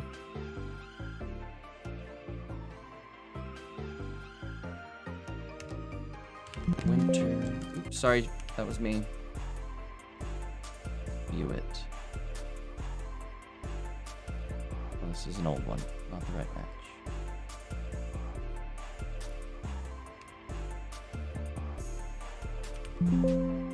Sorry again, chat. Bear with us here, chat. It is pretty tough to run these tournaments, and sometimes you have unprecedented situations like this where you have a tie in Game 3. These are best of 3 rounds. Both players tied 1-1. So we're gonna see. Are they what playing? The ruling so is, they're playing official again, ruling. I guess. If we could just maybe, we'll just tune in and see what happens. Let's take a look here. Okay. I suppose as opposed to me trying to dig through the chat, I was trying to get into the chat there to see if they discussed just playing a 4th game. I guess this would be, right? Or yeah, 4th game. Yeah. Navrix, I think you did just explain the rules for what a sudden death match would be, right? First player to take a point would win it. I don't believe that's what we're doing here. I think this is just going to be a 4th round. So exactly. I do believe that it's just a run back. We're running it back here, seeing who gets the win. Hopefully it doesn't end in a tie again, because then we'd have to run it back again. That'd be an the winner insane of scenario. This game, it would be. The winner of this game will take the set here, so it does come down to this game here. We do see Hitmonchan in the active spot, Hitmontop on the bench, Riolu on the bench as well, ready to evolve into a Lucario. Let's see, Pokeball comes out. We're going to see the evolution next turn. But before we do, Pokeball comes out, Hitmonchan, and we Prof as well. On the other side of the board, we see that Dino in the active spot, Dino on the bench, and both Absols on the bench as well. We are going to attach the energy to the Hitmonchan and just swing in here. If we see a Hydreigon rare candy, that Hitmonchan is gone. Yeah. Again, Hitmonchan just showing how much of a liability it is. That 130 HP range is just like it. Again, for Hydreigon, it's perfect. They aren't running any sort of cape or anything either, so you can't really boost yourself out of that kill range for 130 damage. Another one that does 130 damage right now that's big, Mega Altaria. It's just very easy to get a hold of Hitmonchan and get 2 points out of it, so we'll have to see. We saw the, I believe it was Pokeball into Copycats, getting 3 fresh cards here. We don't find that rare candy for that KO, which means that energy is just going to be attached to Absol. Lucario does go down. We have that damage amp. We can consider retreating out into Hitmontop here just to get some more swings. I think I would. I don't know why you would necessarily need to hit this for 70. It's going to die regardless. I think getting that bench damage out on Mega Absol would maybe be ideal. The downside here is, and I think what they're considering is if you do decide to go in with Hitmontop, it does die immediately to Absol. So that is the unfortunate downside there. thinking about where we want to swing, opting for that Mega Absol, which I think is the correct play here. We will see the Absol Revenge KO. Leaving the Hitmonchan in the active spot there and taking that KO does leave you susceptible to that other Dino on the bench getting Rare Candied and Hydreigon. So this is ultimately the safest play. We get that damage on that Absol as well. You see the Poison Barb come out. So we're going to get that first prize point for Harian here. Tying up the game 1-1 prize points each. And now you're kind of in a forced position, right? Cyrus discarded as well, which is very huge. I think Winter Sun kind of in a tough spot here, because now we're forced to go in with Hitmonchan. We're not going to have enough energy to retreat and attach to a Hitmontop. So we're basically forced to take a hit on this Hitmonchan here. I guess we could maybe do... Ooh. Okay. We're going big. How much damage would this do? 70, 80 damage? 80 damage. It's going to be enough. I guess with next turn doing 70, it will be enough. So maybe they have this, actually.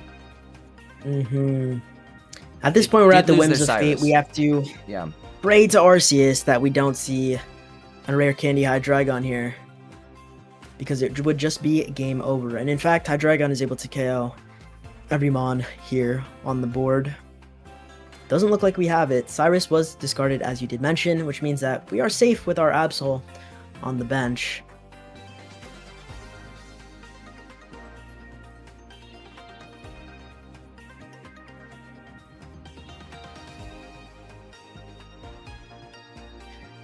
Harian taking a quick think here, or I should say a long think here about what we want to put into the active spots.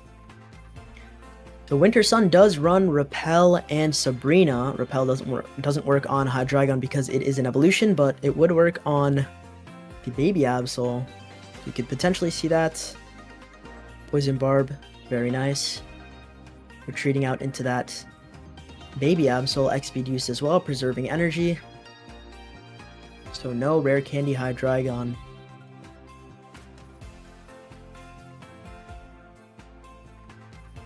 Pinging the other Hitmonchan as well. Hitmon.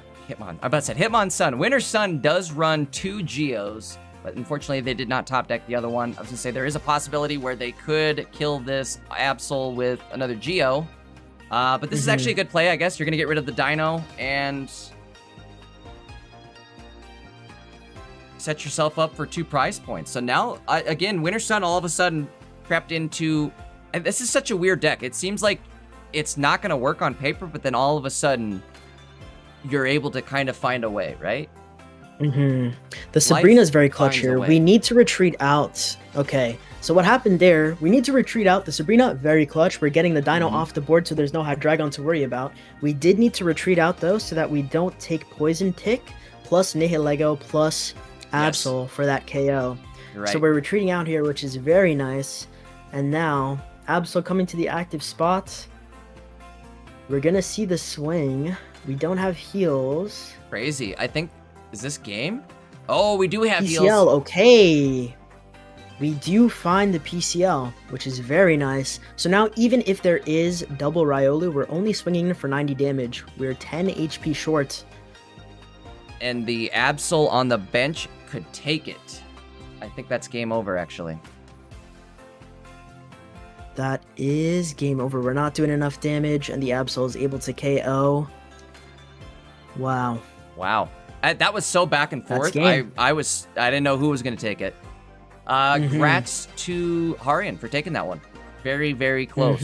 That PCL clutch saved the day, I guess, huh? Very clutch PCL. Yeah.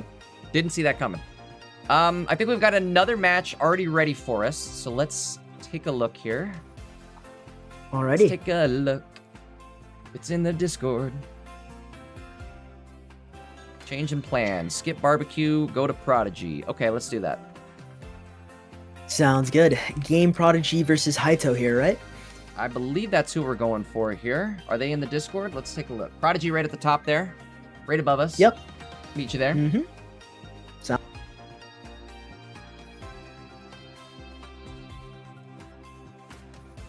Right. Alrighty, this is Game Prodigy 88 versus Haito. Game Prodigy is using Mega Altaria. Standard deck list, I would say.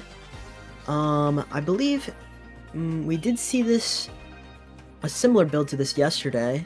But this is Mega Altaria, 1 Indeedee, 1 Chingling, 1 Sableye as the right answer. A good one. This is Haito. But also has Jirachi. And Haito. This is my guy. This is who I'm rooting for. That's your goat right there. My guy. Magnezone Lopunny with that Chingling. Prodigy, I'm rooting for you too, but this is my guy right here as well. So I just made a video on this deck last night that we're gonna watch. We'll get these guys loaded up here in just a sec, and I think they're just about to start their match. So let me get the decks all loaded up, and yeah, we'll get going here. I think Prodigy. So what do we got here? Game Prodigy running Mega Altaria Indeedee, and Haito running the Lopunny Magnezone deck that I've been hyping up since yesterday.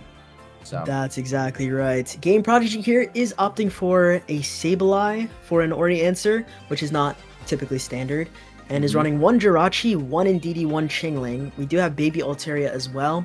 In terms of our supporters and trainers, we have Lycia, Geo, Cyrus, red card. So no Sabrina, no Repel. We're opting for red card here. 1 Lycia, 2 Pokeball as well, mainly because we do have that Sableye in there.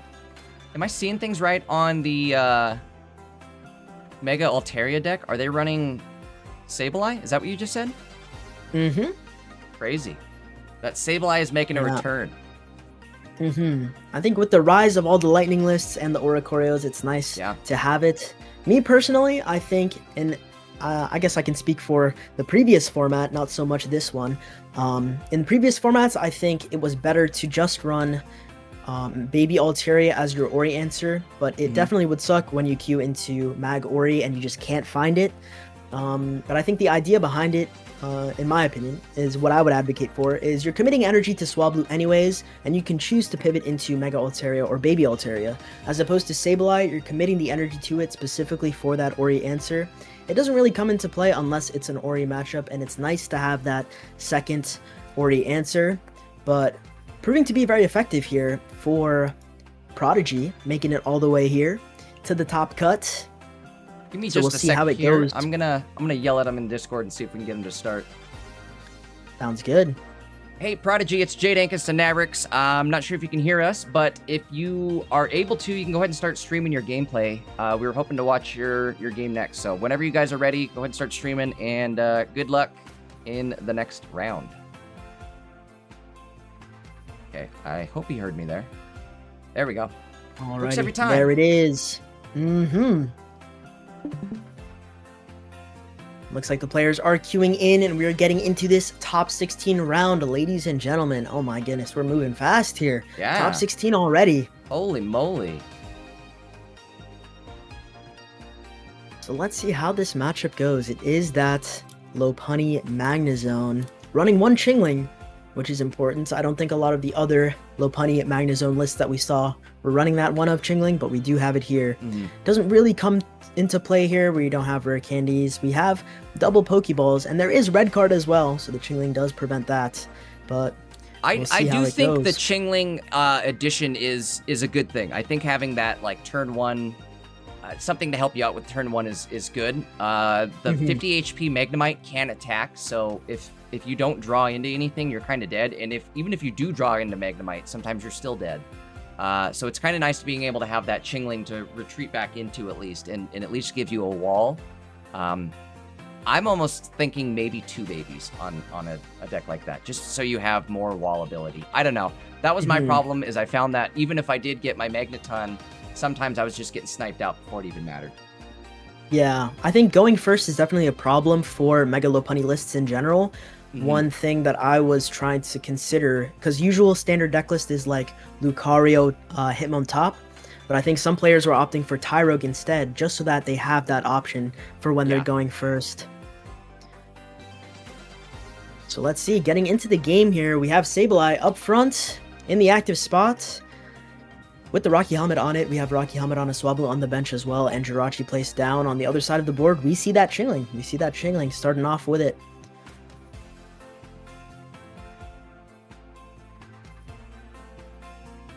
let's see what Haito has here. We would like to see basics, whether it's Magnemites or Baniri, and there it is. Lycia can get us either of those. We are playing that 50 HP Magnemite that is Lycia searchable. So we find one of each here. Energy is going to be attached to that Baniri. And we're just going to swing with Chingling. Might as well.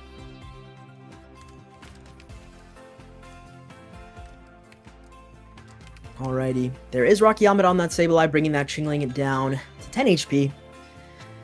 But we're in a bit of an uncomfortable situation. We have Sableye in the active spot, which is not ideal. We do draw our Mega Altaria, so we're just going to commit the energy for turn to the Swablu. Thinking about it here. Okay. I think it makes more sense to commit it to the Swablu. We can't use red card. We're going to see a lot of players try to red card into a Chingling, huh? Sorry, we end turn here. Lock it in for just a sec on Discord chat. I wanted to see if we could maybe get something lined up for our next game, but let's focus in on this game here.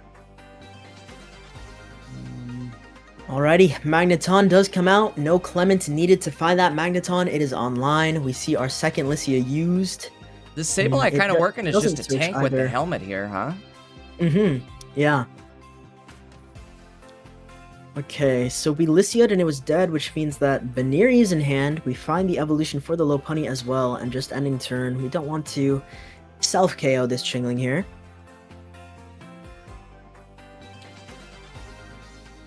So the Sableye is acting as that tank. Kill the Chingling. I don't know if that would be a good idea. Keep your Sableye. I think it's fine to have Sableye in the active spot. The issue is we didn't commit energy to it, and it's not going to be attacking anytime soon because we have to commit our energy to the Altaria here. We do see the retreat out into Chingling, which is very nice. But yeah, Sableye acting as that tank. At a certain point, Haito is going to draw into that Magnezone. They don't have it in hand right now. That card in hand is the Baniri, so they would have to top deck it. So we'll see. But now it is Chingling in the active spot. Again, we don't run any lightning energy. So the Magnemite can't KO. So Magneton comes to the active spot. Looks like they may have the Magnezone if they put the ton out there with that much confidence. We're going to see the Clement draw. Uh-oh, maybe not. Yeah, they don't. It's Baniri and Clement or Baniri and Magneton in hand. I guess that makes sense too, right? You don't want to put your Baniri out just yet, especially if they have a Mega Altaria ready to rock. The downside is they do have Jirachi on the board also ready to rock. So very true. So now it's pretty interesting. Maybe committing to Jirachi does make sense here. No matter what, it's going down to either Magneton or Magnezone. We do need to have Mons on the bench, so we do get the Indeedee to replenish, to have a full bench to swing in for that full damage with Mega Altaria here. But it's going to be difficult to deal with the Magneton if it is a Magnezone. So we're most likely, going for the attack but here. Okay. Again, Sableye hits for 70 damage, so it would be able to knock out this Magneton if they do decide to attack with Magneton. Exactly. Haito had 0 cards in hand, but now it's 4, so we're going to see that Magnezone. A very nice top deck of a Copycat. Yeah, that was big. So the idea was, as you mentioned, to swing in and put that Magneton in range. If we see Magnezone, that plan is ruined. Energy charge.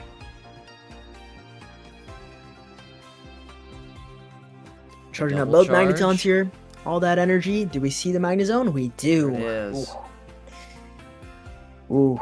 And now we are still not in range of Mega Altaria. Again, we do have Rocky Helmets here, adding that extra damage. So this is the way that Prodigy is dealing with this Magnezone threat. It is 150 HP, which is not one-shottable by the Altaria.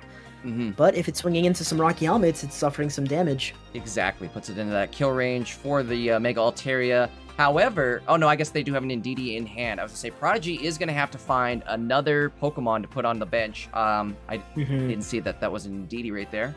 Thought it was maybe another Mega Altaria. But no, they do have Indeedee, as well as a Swablu now. So they are definitely set up for more bench damage, or full damage from the bench.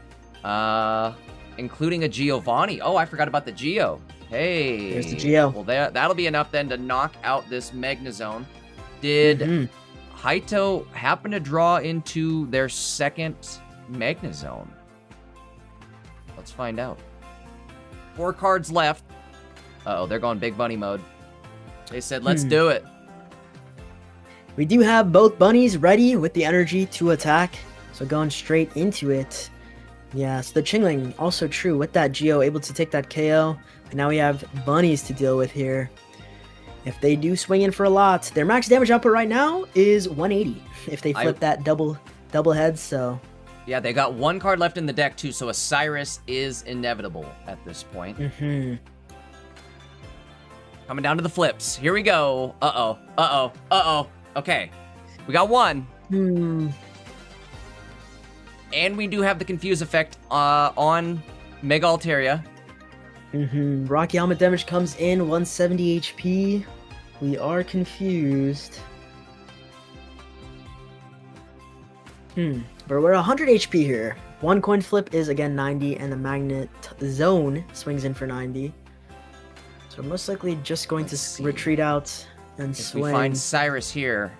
Okay, Copycat. Okay. No Cyrus. Bottom 3 Cyrus. We see the red card come out as well. Ultimately, doesn't matter, right? I think it matters. No, yeah, they're going to draw into their last card here next turn. The Dirty Throw. What are they throwing away? It's kind of a tough one to throw away here. Yeah, it's probably just Mega Altaria, though. You do want to have Indeedee for the heal up, as well as the Copycat to try to draw here. But they do have the Cyrus in hand. Yeah. Oh, they do. You're right. You're right. To say Prodigy looking at his cards, he's looking at a 1 in 3 chance of drawing his Cyrus. Cyrus comes out. Okay, it's coming down to the flips. Do we get it? Oh no. Nope. Oh no.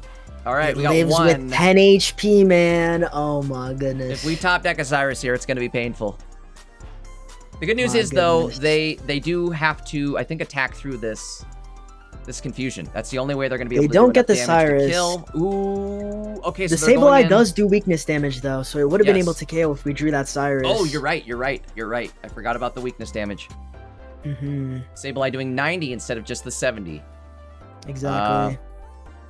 Why? I don't think I would throw the Pokeball. I would have used the Pokeball, because that's a dead Pokeball. Why wouldn't you just use that for your... True. Sableye. Your Sableye. I don't know. That's just me, but...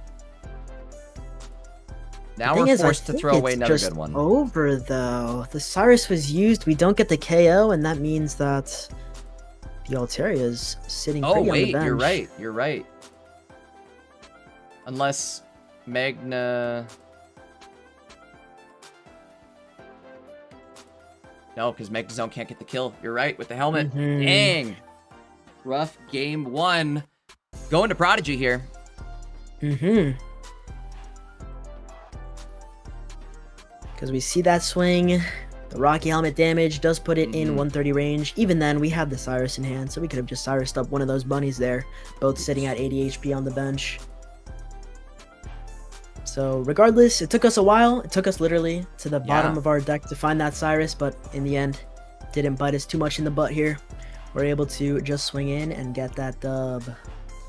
Important that we get that Indeedee as well to swing in for the full 130, but again, we have that Cyrus.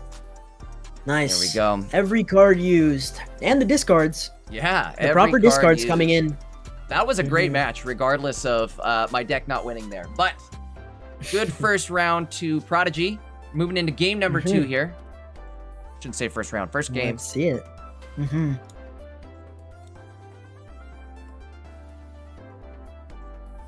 Alright, let's see.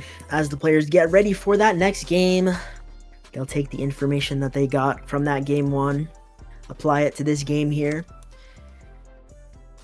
But yeah, the Rocky Helmets plus the Geo, that damage amp coming in very clutch for the Altaria.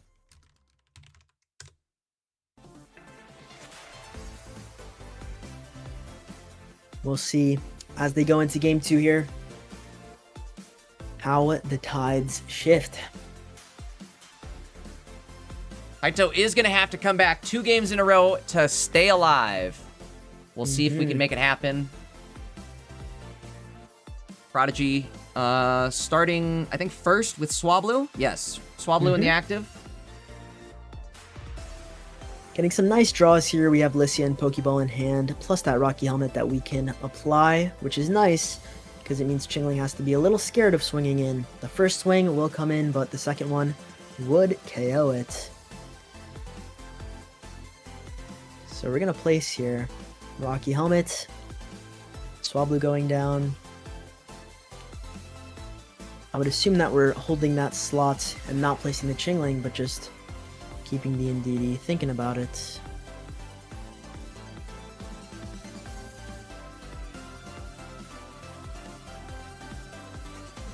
Lissia comes in on the other side of the board as well. We are drawing into our 50 HP Mons. Baneri goes down and Magnemite goes down. This is a very similar start to what we had in the last game for Haito. Getting a 1-1 split here, which is very nice. Energy attached to that Baneri.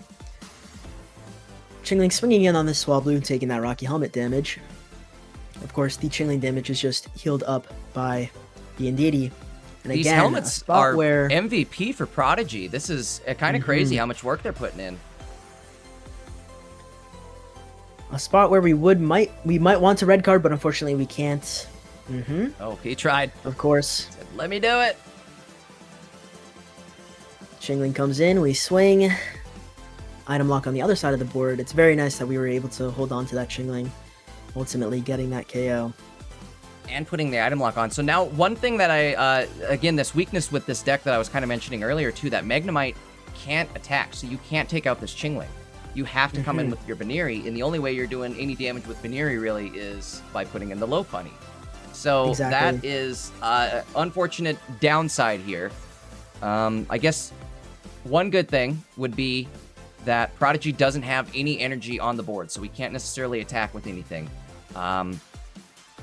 But again, still kind of a gamble. We'll have to see if he even has the bunny to evolve into. Of course he does. There it is, Got the fancy right one on cue. too. All right, now we need them coins to do some work. A double tail. I don't even want to say it. I'm not even going to say it. You already started it. You started the statement. Whew. We're good. We're okay. I'd have felt really bad if that was the case. No caster's curse around none here. of that You get around the here. KO on that Chingling. All right. So we're in an uncomfortable spot. As you mentioned, there's no energy on the board. We kind of just have to put Swablu up. Depending on what we draw here, we might want to just go for a Sing or just charge the Swablu on the bench. We do top deck that Altaria. So I think the best play here, as opposed to risking anything, is just to attach energy on the bench. Attach the energy, evolve to the Mega Altaria on the bench. Okay, opting to not evolve just yet. Why are we hiding it? Yeah, I don't know. There really was no reason to not play it, I suppose, right? But either way, it'll still hopefully be their next turn unless they get red carded. The Magnezone in the back, or potential Magnezone in the back, looks like it may become a Magnezone here. There it is. There it is. Taking that KO. Yeah. All right, Haito all of a sudden looking like he's in a much better position than he was last game. We'll at least be able to get a hit off on this Mega Altaria. Actually, maybe... Okay, well, there's the Sableye. I was going to say this Mega Altaria I don't think is even going to be able to do full damage here. We're only going to do 100 damage, 110 with the Geo. Exactly. It would have been nice to have just an extra Mon. 20 more damage is all they needed to really even put him into the helmet range. Exactly. Are they opting to keep the Geo, or... Let's see. Because the Geo, again, really doesn't do anything, right? Exactly. I think we almost ended turn there, but we do swing in. 50 the HP. people that do that, they go a little crazy with their clicks, and they're all over the place. There was a couple weeks ago, maybe 3 weeks ago, there was some guy who he literally lost the game because he hyper-clicked all over the place and then misclicked by doing it. And it's like, well, of course you're going to eventually do it when you click 8,000 times per second. You're going to eventually misclick something. True. Alrighty. Okay, we do see the swing in. Yes, Indeedee gonna pop it back up to 120, but really those matters, or not matters, those HP ranges don't really matter. Do we keep the helmet? Do we...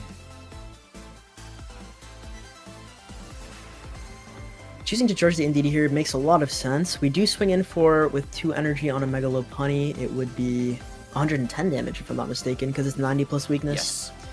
Which is very nice. So we do get the KO here. We did get the flip as well. We flipped heads. So the Magnezone ability not coming in there. Not coming in clutch. We are we will facing down a suffer low massive punny damage. now. Yes. And if we hit... Never mind. We hit Alicia, we get 2 more Pokemon, is what I was going to say. Of course. Yes. That was definitely the next thing coming out of my mouth, was that. All right, we're going to see the attack. I don't even want to look. 1. Oh! 2! That's what I'm talking about. And it's out of there. That's what I'm talking about. The home run. That is exactly what Haito needed to take game 2. This is only game 2. We still have one more game to determine the winner of this top 16 set. Another game 3 scenario, and I wouldn't have it any other way, especially with this game. This is going to turn into a good one here, I feel like. Hopefully. Last game, that can happen with low punny. Out of nowhere, you get hit for 180 damage. The reverse is also true. It's equally as likely to swing in for 0. So that is very true. Very true. It's scary, I guess, whenever you have to leave any game-losing Pokemon in the active spot up against a low punny, because of that exact scenario right there, where all of a sudden you can just get completely blown out of the water by the double coin flip early on. Right. We're gonna have to see, I guess, if Haito can pull off the clutch game 3, or is it gonna be Prodigy moving on to, I think, top 8. The winner. I think this is top 16, right? Exactly. The winner of this goes on to the top 8. The loser goes home, but still a respectable performance, making it to top 16 of this tournament here. Let's see how it goes. Indeedee in the active spot, not something you like to see. On the other side of the board, going first, also not great, I would say. Exactly. Very true. Let's see what the players have in store, what cards they have in their hands. We do see the prof come out here. We do get the Magnemite. Wasn't Alicia, but we do get the Magnemite. The one good thing that you can get out of going first, I suppose, with Haito's deck is when you are able to put a Magnemite down and at least start juicing up your Magneton the following turn. So we'll have to see if he has the Magneton in hand. He's got 5 cards, going to draw into 6. Hopefully he does.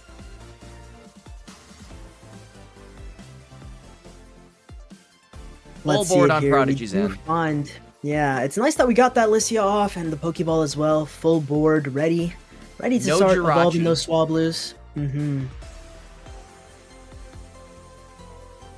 There's our Magneton.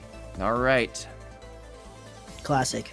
Evolve as soon as we can. Classic. Exactly. The turn 2 of evolution.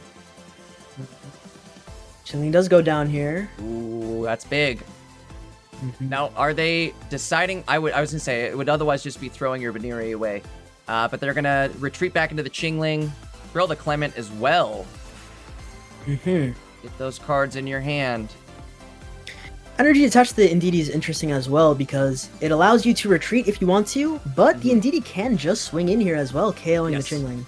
That is correct. The Indeedee can do 30 damage, I think, even if the Pokemon has 0 energy attached to it. So we're most likely going to see that here, that energy attach. We do need to buy ourselves some time to find our Mega Altaria as well. They could also retreat into Jirachi, I suppose. Also true. And have that... They could attach to Swablu, in fact. Opting for neither. Interesting. Kind of a crazy play. We'll see if this pays off. Now, I do think the Jirachi play is probably best, but... we copycat and we get pretty much the same cards back. Exact the Baby same Altaria, hand, Cyrus, I guess we were looking for that Mega Altaria. I think I'm not a fan of attaching energy before copycat because what you have in hand determines how you want to play. Exactly. So I would have copycatted first and then determined where we want our energy because we just committed it to the Swablu, hoping for Mega Altaria, but we didn't get it. I totally agree with that statement right there. Always make sure you copycat first and see what you're going to actually have in your hand before you commit that energy.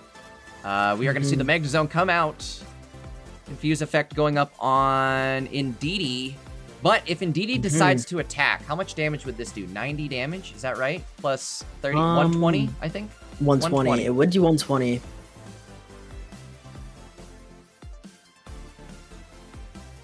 This is a pretty tough spot to be in. You would maybe want to consider retreating into Jirachi and getting that KO, but once the Jirachi goes down, the Indeedee becomes a Cyrus liability for the game. So maybe it might just be best. Okay, we do get Rocky Helmet and the Mega Altaria here. We could just swing in with that Mega Altaria. We could swing in for 120. Leaves us open. It's a little, I think that's what little we're risky gonna do here. But you're right, it is a little risky. We're going in with the Mega Altaria. So even if even if it does die, they can still just attack with Magnezone and still put in that 90 damage and at least put Mega Altaria in well, 2 coin flip range, we'll say. We're gonna have to find out so we are gonna swing. Haito is able to draw Magneton next turn and start building up that other Magnezone. That would be ideal. There it is. Like clockwork. So now that other Magnezone going to be ready to go the following turn. Baniri also ready to go the following turn. So now I would say Haito is safe to attack right into this Mega Altaria. We're going to get the red card. Basically take away the Cyrus and give him the same hand. Swing does come in, bringing us to 100 HP. Does self-KO with that Rocky Helmet, excuse me. So we will see a KO here, depending on what is put up. I would assume it's Chingling. Chingling, yeah, I'd say you're just going with the Chingling after this.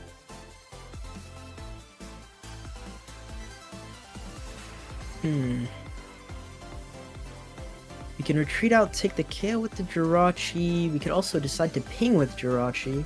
Pinging with Jirachi is not a bad idea either. Getting the Magnezone. We know it's going to be a Magnezone. Getting it in range of the Altaria. Well, 8 cards left. Let's see. It could also just be a double coin flip. Also true.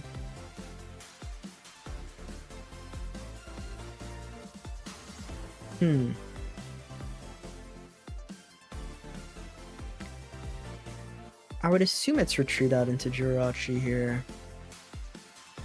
We don't want to risk Magnezone or Lopunny swinging in on this Altaria. Retreating out. Thinking about where we want to ping. I think it does make sense to do the zone here. We're taking the KO on the Chingling. Okay. Oh, I see. On the Baniri. That makes sense, I guess. Get the Baniri down to, what would that be, 160? Range. Well, it's close. Also looks like we might not have it, huh? Yeah, maybe not. I guess putting it to 160 makes it so that if it's swung in on a Rocky Helmet, it goes to 140 and you have Geo for Altaria, but...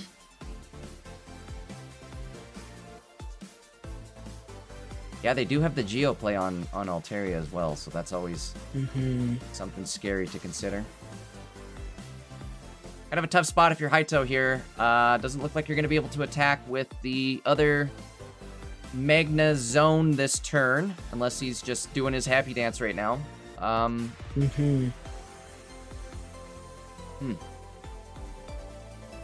then the other tough option is if he does decide to attack with Mega Lopunny. It's... Oh, no way. We're going big. Cyrus. We're going big. Holy moly. Is this game? Oh, he was doing a happy dance. If he hits... He doesn't have any prize points, though. Oh, he doesn't. I was reading Prodigy's prize points. Oh, no. But also, if we're Cyrusing up the Indeedee, we do get the KO. If we're Cyrusing up the Indeedee, I probably would have attached energy to Magneton and charged. Oh, I guess we probably already did charge him. We only had 2 energy. Okay, so we can take the KO with the Magneton. That's fine. But this is scary because you're still in a you have to flip 2 coin flips scenario next turn. Right. I don't think I would have said it. No, so now this is what that ping is for, right? We are swinging in for 140 here, and it brings it to 20, so it can't swing in on this Rocky Helmet. Oh, it's game. Ooh, weakness! I forgot about weakness. I was wondering why. Why did we ping the Mega Lopunny? The weakness puts it into one-shot range with Geo. That's why. It all makes sense. Bruh. Oh man, in 10 minutes, I know Chad is gonna be flaming me. Damn, Bro. that's actually sad. That hurt. That hurt. Shout out to Haito. Amazing deck. Still love it. Prodigy. Way to go, my dude. That was... He saw the window. GG's. He said, I'm going through that window right there. That one? That's my window. Wow. There we go. That is a dub. Very nicely done. Altaria with the Rocky Helmets and the Geotech. Getting the job done here. Very nice. Getting it done. Sableye. I was talking...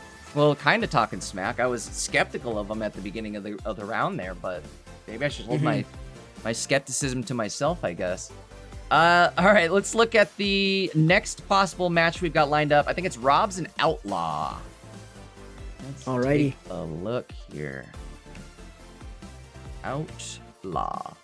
Here he is. I do see Top 8? Robs and Agnar are in their top 16 match right now. Wait, let's see. Hold on. Robs and... If I'm not Oh, no, check. Scroll it a little let's more. see. I would say Robs won it. Looks like... I see. No, I just need to refresh my page. I see There we that go. Outlaw and Robs in the top 8 match.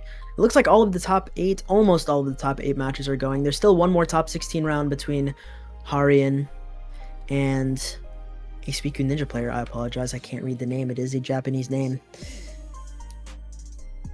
Probably something like... That's Nabrix is the GOAT in Japanese. They're just a big fan over there. I would assume so. They're a big fan over there.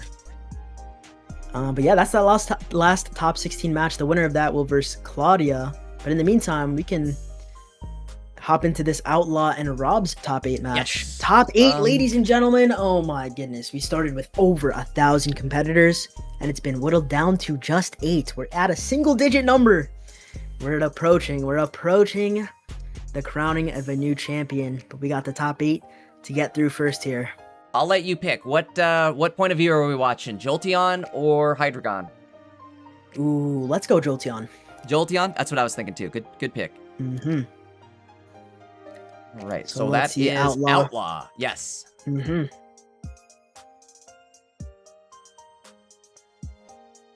Yeah, he is streaming. We can head over to his...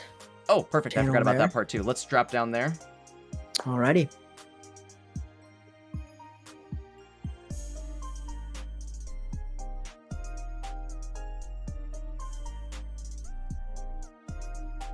Alrighty. Ladies and gentlemen, it looks like the competitors are getting into their match here. This is the first top 8 match that we're looking at here. Outlaw versus Robs. Outlaw is rocking that Jolteon. The double Jolteon, Jolteon EX and Baby Jolteon going into this Hydreigon Absol. Now, if we see an early Jolteon EX in the active spot, it is disaster for Hydreigon because it needs to have 3 energy to attack. It does damage to itself when it charges as well.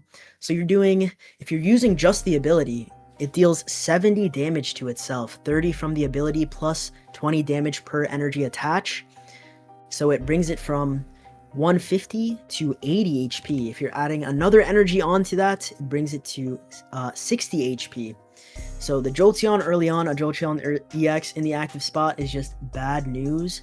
We'll see if Outlaw is able to pull that through.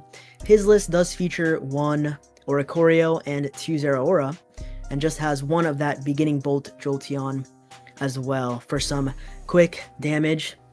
Beginning Bolt Jolteon does have 90 HP. It swings for 40 with 1 energy, but the turn that you evolve the Eevee into that Jolteon, it swings for an extra 20 for a total of 60 damage. So we'll see how that comes into play. He does have 1 Elemental Switch, double Cyrus, double Copycat for consistency, X Speed, and Cape Red card for Hand Disrupt. Taking a look at Rob's deck list here. Does look like it is a standard deck Yes, list. I was thinking. No Chingling. They are running the jump or the leap over Absol instead of the Chingling. Yeah. Mhm.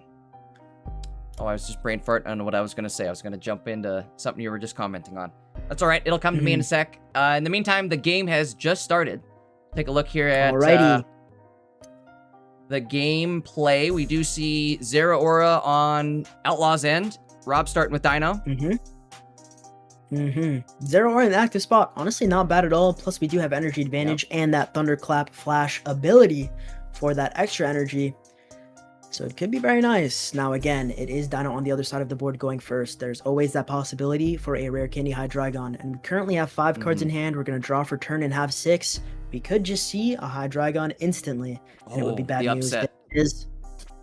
The upset. There it is. Yes, not looking good here, folks. This is going to be a tough one to climb out of. I don't know if they're going to have enough energy, honestly, at this point. You're going to have to attach to your Oricorio, and it is still going to die to this Hydreigon. And then following that, I mean, what do? You're cooked. Rare Candy Hydreigon into a copycat as well allows us to find that other dino, place it on the bench. And it's already tough here. We have Oricorio staring down this 3-headed dark dragon, man. This thing is absolutely nasty on a turn 2 play like this. Or going first and being able to attack turn 2 like that is absolutely crazy. Gives me Rampardos flashbacks. That Pokeball is not what you want to see. You would have liked to see an Eevee here. Unfortunately, it's Zeraora. Not on the first turn, so no extra energy. Second rare candy. Okay. Alright. Second rare candy goes down. Outlaw spamming the decks. How many cards they have left in deck? 8 left for Robs and 11 for us. And in that time, they were able to find both rare candies, both Hydreigons online, and it's just looking tough. Ability used on both of those. Mons. We're swinging in. Wow. I have no words. Robs just gets what he needs in the first half of his deck, and he wins the game, I think. Very unfortunate sight to see. Rough start. We'll see if we can correct it game 2 here. I don't know. Like, this might just be a tough matchup. Maybe. Maybe not. Maybe the thing is, if you're able to get Jolteon EX early, it's very nice. But unfortunately, that's what I was going to say. Maybe if you get that early enough, you can get the Hydreigon to take all of that damage, and then it does pay off. But didn't see that happen, unfortunately. Let's see if the tides shift, if we get a little bit better luck from Outlaw's end as we go into game 2 here. But unfortunate, sometimes, hey listen, sometimes it happens. Your opponent high rolls and there's realistically nothing that you can do. But especially in this top cut here, when there's a lot on the line, you got to shake off that loss, go into game 2 with a fresh mindset, and just lock in on the 2 games that you have ahead of you to make it to the next round.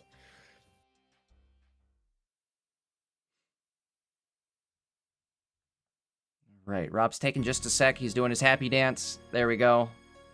Game has been found. King Robs is also a top 1,000 player consistently. This guy knows his way around a deck. Let's see it. Will we see early rare candies as well? Will we see Jolteon this time around? We are going first here, Outlaw, with Zeraora in the active spots. We do have Pokeballs in our hand as well, which is very nice. We can try to find our second Zeraora to have a little bit more energy to work with, but also try to get those Eevees online. I would assume we have a Pokeball Prof Pokeball here. Ripping both Pokeballs first, okay. Hoping that we can draw Eevee, which we do. We don't get punished, we're good.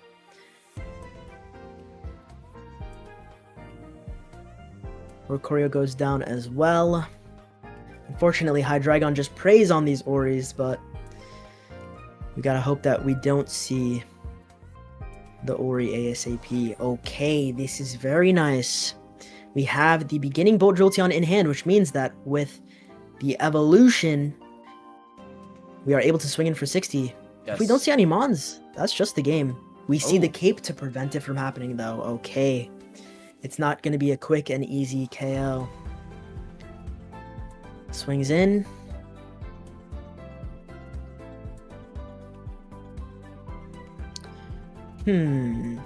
At this point, it probably makes sense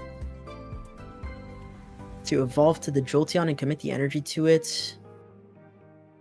We're going to see the X speed out. I was gonna say, do we go into the active then with it so we do take advantage of the ability? I'm expecting to right? see... Exactly. I'm expecting to see the copycat here. So we're going to X-Speed, retreat out, attach energy to Jolteon, bring the Jolteon to the active spot, and copycat, or at least copycat beforehand, and see if we can find our elemental switch. We do run a 1-of elemental switch. If we find it, it's just a KO here. Oh. We don't. Okay. That's one thing I like about X Speed is that you can throw it before you copycat. And still get like the effect of it afterwards. You know what I mean? So like if you do end up copycatting into a Pokemon, kind of like what you were just saying there, it combos well.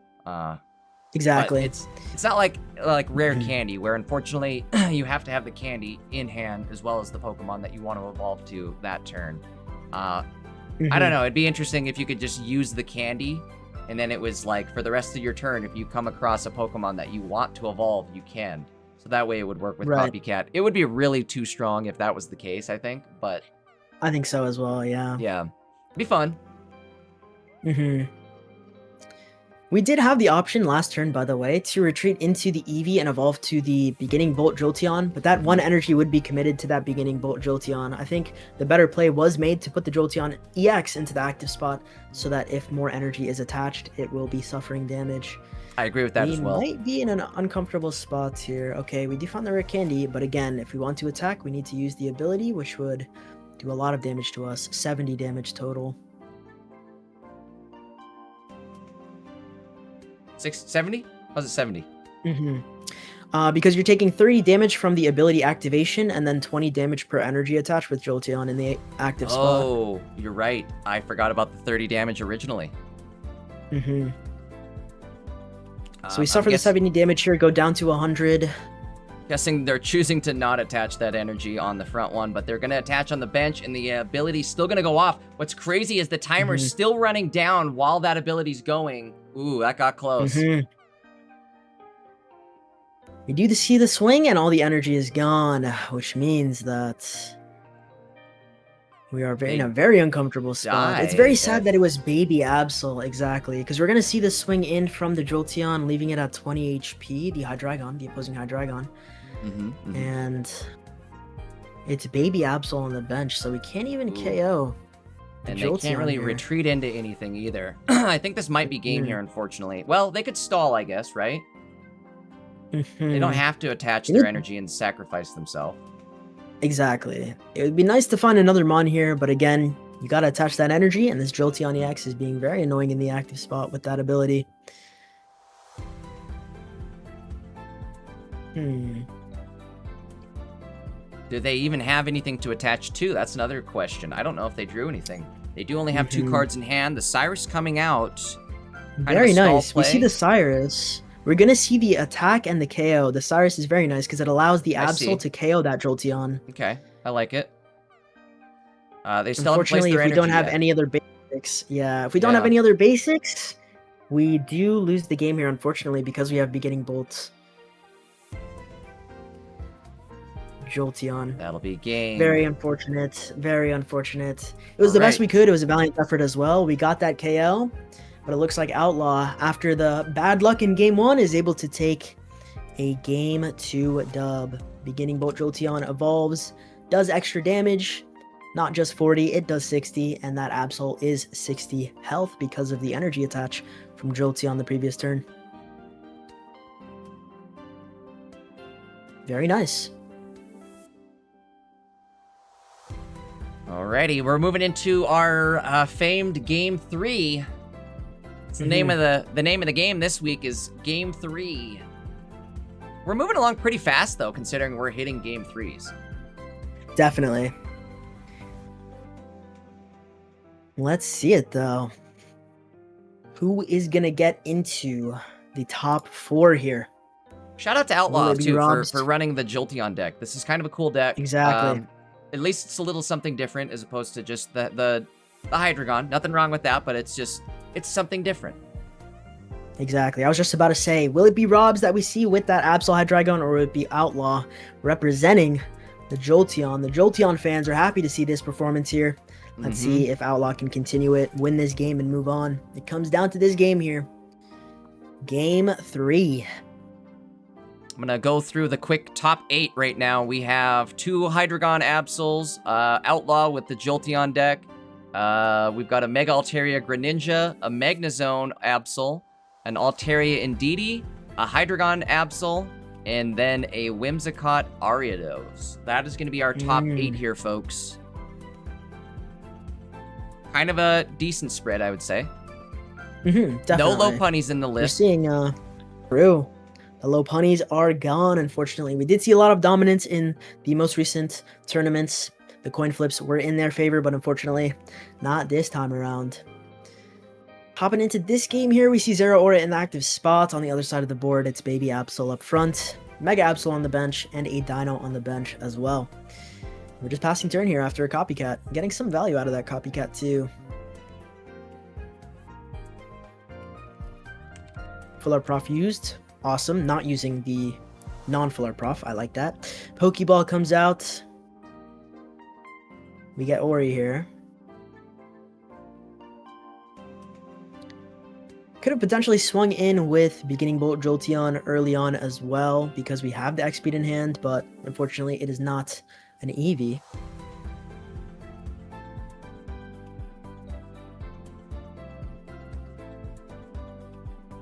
$11 cards left in the deck of Outlaw here. Thinking about what we want to do. We're thinking about our play here. Thinking about what bench slot we want to put that Ori on as well. Opting for the middle. I like that. I like that choice. And energy attached to it as well. Because we're going to get that energy from the Zero Aura.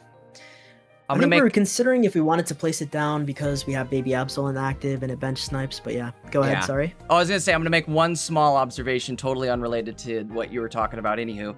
But the Oricorios, if you've ever noticed, we've got 3 Oricorios, right? We've got the full art one that we see on the board right now. We've got the shiny one, and then we've got the regular one. If you've noticed, they're all cheering, right? They've all got pom-poms. The regular art one, I think, is going to the right here. The full art going into the middle, and the shiny goes to the left. Just one weird observation that I've made. You guys ever, you guys will probably, in fact, everybody in chat now is going to notice that. From now on, I pointed out the glare on the TV. Your Oricorios They're never going to unsee it. Their Oricorios are all dancing. Hey, that's actually great. Yeah. The card art in this game, while we have the opportunity, the card art in this game is so phenomenal. I love every single card in this game. It's so sick. The card art is so good that they want these cards to be brought into the real TCG. One last comment on the card art. Speaking of real TCG card art, one thing that I would love to see come to Pocket, if Dina's happen to watch here, are those really sick cards in the TCG that have like the words going across the top. It's almost like a comic book word going across the top of the card. Oh, they're so sweet. I know exactly what you're talking about. Yeah. Really, really awesome. Bring those to Pocket if you could. Please and thanks. Maybe with the next new Deluxe EX set, huh? True. Very true. Alrighty. Let's see. What did we miss out on? Okay, wait, hold up. Yeah. Rare Candy, Dragon on the bench, energy attached to it. We use the ability, so 30 damage does suffer there. Cape on the Mega Absol as well, and a ping of the Baby Absol onto that Oricorio. Alrighty, let's see. I think kind of a tough spot to be in here now. We do find the Elemental Switch, so that we can make some plays with that as well as the X-Speed. In fact, do we have enough? Probably going to do it and go straight into it as well. Yeah. We do evolve, energy attach, elemental switch, get the energy onto that Jolteon as well. Most likely take it Unfortunate that from we the don't find a cape Ori. though. This Hydreigon going to leave you at 10 health, which is kind of scary. Definitely scary. Robs also runs the 2 Leap Over Absol, so there is the potential of another Leap Over Absol showing up here, even if Exactly. we take that one out. Yeah, there is no Geo in the list, but we still will suffer massive damage onto this Jolteon here.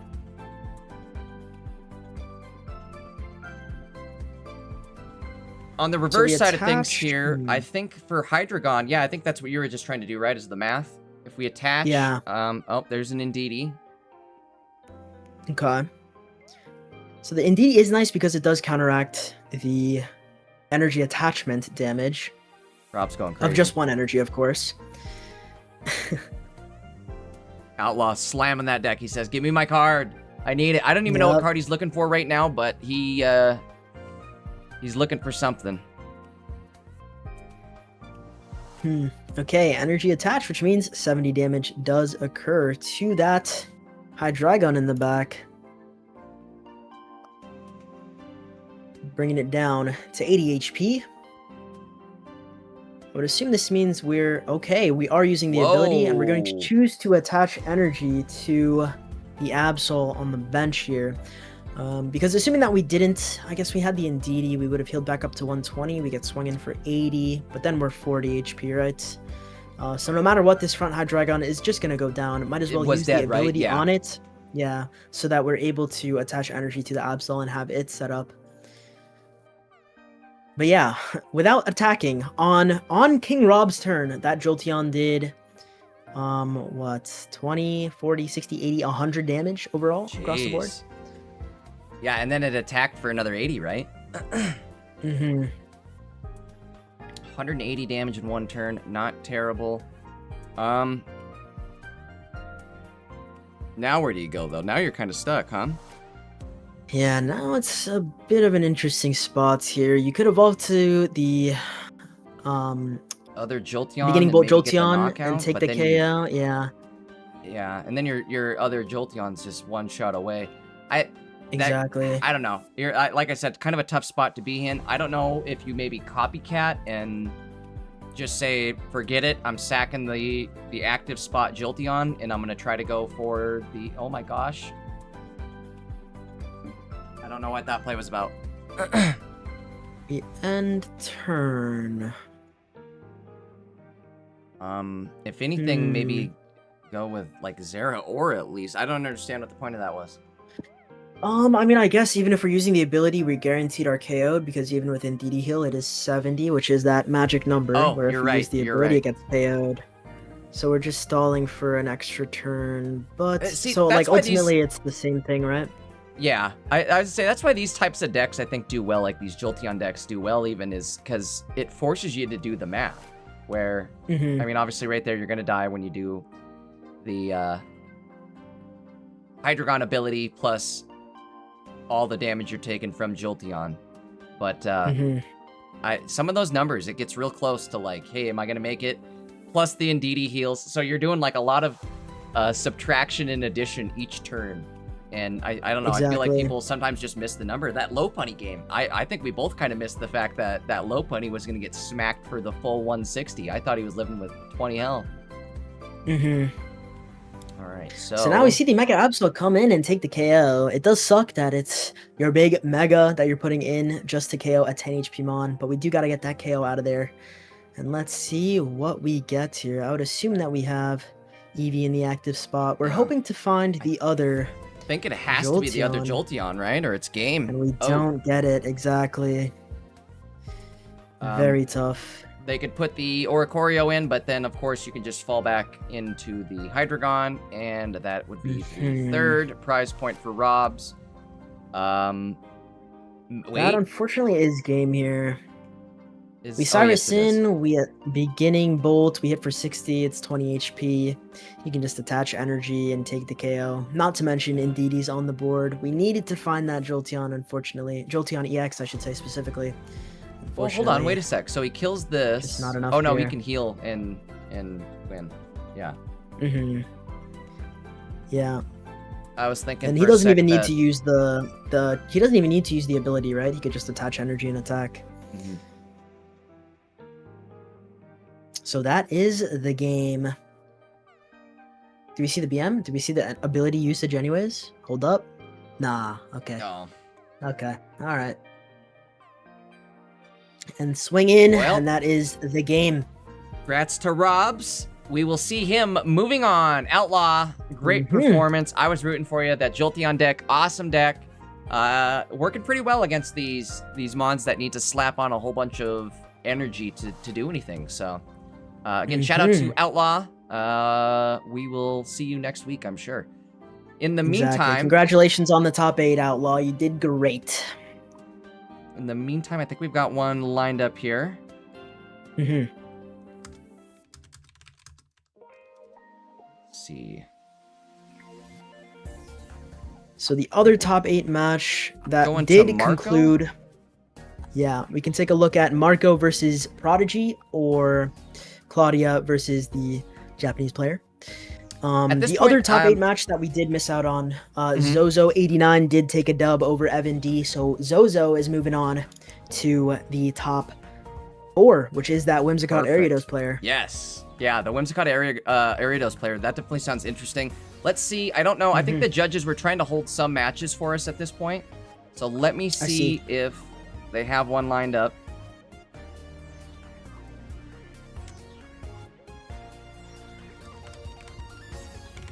Let's take a look here. But yeah, we're getting to that top 4, ladies and gentlemen. The 4 remaining competitors that will compete in those semifinals. Before we get into our finals here, the action is ramping up, baby. We're getting some high-level gameplay, and we're slowly getting there to see who will take the crown this week. But Zozo, very nice, going. Let's see. 7-2 in the Swiss rounds with that Whimsicott Ariados deck. I think I did mention it yesterday in the broadcast that it is a Shigun Cook, one of the greatest Pokemon Pocket players who is consistently #1 in the ranked leaderboards. And Zozo has taken that list, but made some pretty crucial changes that you might be wondering why. There is Kartana in the list. If you look at the Shigun list, it is only Whimsicott Ariados, but Zozo is opting to add Kartana mainly for the Oricorios. The Oricorio is definitely an annoying matchup for just the standard Shigun list, so opting for that Kartana. Very nice. Has pretty much one of all of the major supporters of this format as well. Lycia, Copycat, Mars, Cyrus, Sabrina, Geo. It's very nice. So I do have that deck pulled up there, the Whimsicott one, while you're talking about it. Yeah, it's a very nice one, and we're dropping the 1/1 line. We're dropping to a 1/1 line, I should say, of Cottony Whimsicott to fit those Kartanas in. And it's very nicely built. The Ariados and Whimsicott synergy is pretty self-explanatory. Ariados increasing the retreat cost of the opposing active Let me interrupt Pokemon's you real quick here. cost. Let's drop down to Marco's, and then let's continue that thought, because I'm going to have to finish setting this up. But let's drop down to Marco real quick. Sorry, Navrix, I didn't mean to keep interrupting you there. I was just trying to move us down to the channel. No worries. All right, 100%. Go ahead and continue. Alrighty, but yeah, I was just saying that the Whimsicott and the Ariados, we might see it go all the way. I feel like it's a very strong deck. Zozo representing it in the top 4. I'm surprised we didn't see more of it in this tournament here. In the meantime, we do got Marco and Prodigy to look at here in this top 8 match. They're just starting up here. Got the gameplay going now. Alrighty, let us take a look here. It is Magnezone Absol versus the Altaria. Prodigy's Altaria here that we did see with those Rocky helmets and Geos in there. Taking a look at the board state, we have Chingling in the active spot. This is from the perspective of Marco, of course, which is the Dark Zone player. Chingling in the active spots on the bench, Absol and Darkrai. We have energy advantage as well. Magnemite going down as well. We have all the Mons that we have in our deck. All the basics in our deck are on the board right now. Let's see. On the other side of the board, it's Swablu with a Rocky Helmet on it. He's going to deal damage to that Chingling, swinging in, and Indeedee on the bench as well. We are choosing to attach energy to the Absol. Interesting. We do red card as well. And Rocky Helmet damage will come down on the Chingling, but we're still swinging in for that 10 damage. I would have considered pinging with Darkrai to bring the Swablu to 20 HP, but ultimately it doesn't matter because it gets pinged, or I rather healed up with Indeedee, so the Darkrai ping doesn't do too much here.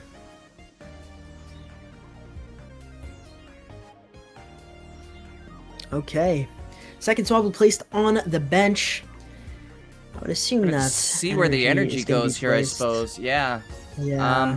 I would assume it's placed on the Swablu on the bench. Yeah. That would make sense. Or otherwise you're gambling the sleep on a Chingling, and is that really worth it? Exactly. We do find our Magnetons. We had the one in hand, and we're choosing to evolve to the non-shiny. Me personally, that's a misplay. It needs to be the shiny. Come on, we got the shiny. But we do see the energy attach, or rather I should say the charge. And that Magneton is getting ready to become a Magnezone. But while we're here, we have the energy attached to the Absol. We're going to attach energy. The second one we need to swing in on this Swablu. A bit risky Going here. We for are it, risking yeah. the Mega Altaria. I also We're think I would getting have that played the first Lycia KO. there. I don't know, maybe not. I guess Lycia does draw more cards into your hand, and the opponent does run one copycat. At this point, I think Marco is trying to basically choke the opponent out with like not allowing them to get cards, not allowing them to get even if they do evolve. How do they fill up the bench? I think that's why we took that gamble play with the Mega Absol. I think Marco's also calling the bluff here. Do you have the Mega Altaria? Yes, you do. We do. Whew. So now we're going to be suffering a lot of damage here, 100 to be exact, onto this Mega Absol here. It wasn't a full bench, but that's all you need to have it in two-shot range. Not going to be able to survive another one of those if you're Mega Lycia. Absol. And yes, Lycia now kind of biting him in the ass. I think maybe should have threw that last turn. I think that Pokeball is just going to end up being a dead Pokeball, or the Lycia is going to end up being a dead Lycia. In game, Exactly. Of course. So we see the retreat into the Chingling. It's the best we can do. We're going to ping with the Darkrai, get a little bit of extra damage in here. We need to find that Magnezone, and we need it before Osiris comes in. So the Pokeball does come out. We do get our Tyrogue, our other baby. So now the Lycia is unfortunately a dead card, but... Oh, I'm sorry. We have the other Magnemites. I apologize. Yeah. But we swing in... and just bringing that Altaria to that 160 HP mark. Magnezone is what we need. Do we see Osiris for the game? Is the question here. We are on the timer now. As soon as that Cyrus pops up, it's over. But Magnezone could throw a wrench in those plans. Alrighty, we do see the bench of the Jirachi, which does mean that Mega Altaria is swinging for 130. We're most likely going to see the retreat into maybe Chingling for the KO on the Chingling. It could also be the Jirachi, pinging either the Darkrai or the Magneton to put it in Altaria range. Prodigy running 2 helmets, I believe, as well. We just haven't seen the helmets yet. Those helmets are definitely putting in some work this weekend for these Altaria decks, it looks like. I know when we watched Haito, I think the helmets were literally MVP that game. Kept putting everything into kill range, put his Magnezones into kill range for the Altarias, and that was all it took. All right, so for Marco here, the Chingling goes down. Magneton going in the active. I think we're gambling here. Oh, he got it in the top deck. We did get the Magneton, or Magnezone, I should say. In a world where we don't have Magnezone, we can retreat into Tyrogue, ping with Darkrai, and KO the Chingling with the Tyrogue. But we do end up finding that Magnezone, which is better for us here. So we are not one-shottable by that Altaria. But if we see a Rocky Helmet on it and the swing from it, it might be tough to even deal damage.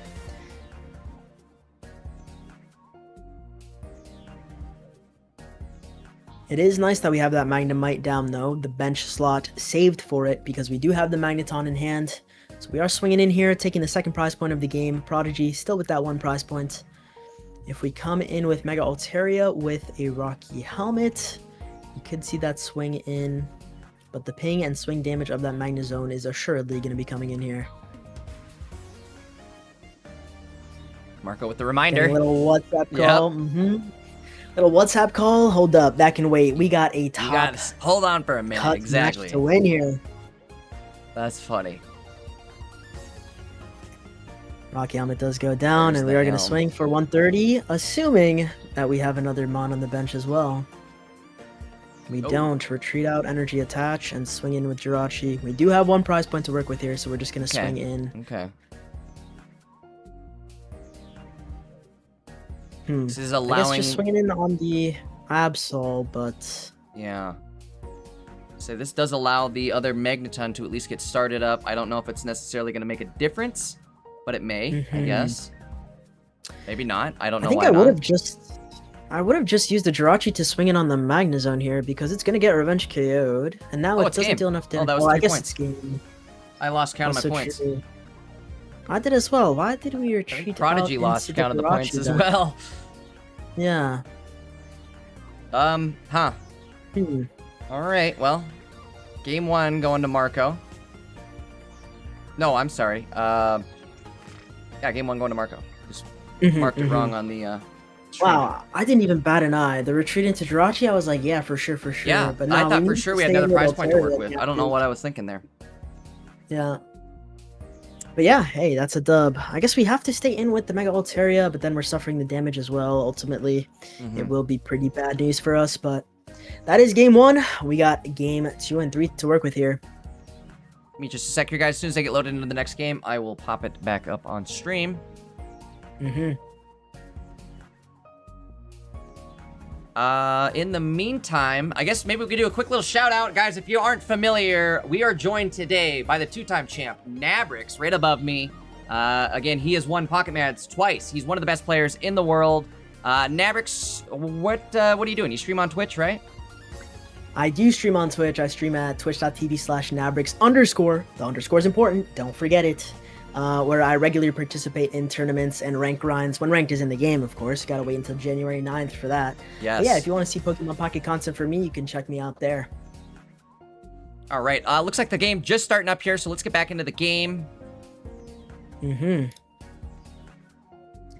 Let's take a look here. This is game 2. Marco does have energy advantage here. Thinking about what mon we want to have in the active spots. It's a pretty self-explanatory choice. We are putting up that Magnemites and also putting down our Darkrai here. This could be pretty scary. Putting down the Darkrai because if I'm not mistaken, Prodigy runs Sabrina and... No, okay. No Sabrina. I think I'm thinking of a different list here.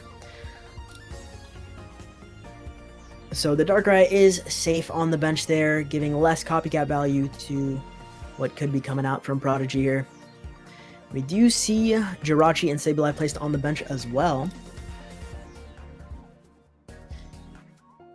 So now with energy advantage, we can start pinging with our Darkrai. Let's see what we get from the Pokeball. We get the Tyrogue, okay.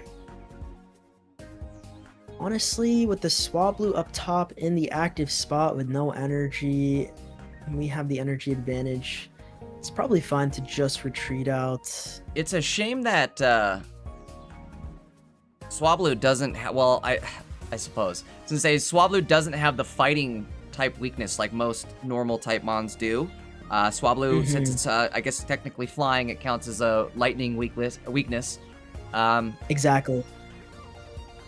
Which is funny that you mentioned that too, because if we were running lightning energy, let's say, the Magnemite would have been able to one-shot it. Yep, that is very true. Okay, we see the evolution of the Altaria in the active spot, something that you rarely see, but we can afford to do it here because we kind of have the tempo here. But we do see Magneton go down, and the second Magneton go down as well. We are getting the energy charged up. Not only that, copycat to boot Big for a copycat +4. here. Ho ho ho. We get coming from it, unfortunately. Yeah, not a whole lot you can use Not out usable. of it. Alicia would get us the Chingling, but we have Prof and Sabrina, which is nice. Starting to see the energy, the ability used, energy generated, Darkrai Ping, and the swing from the Tyrogue as well. Dealing that 40 damage.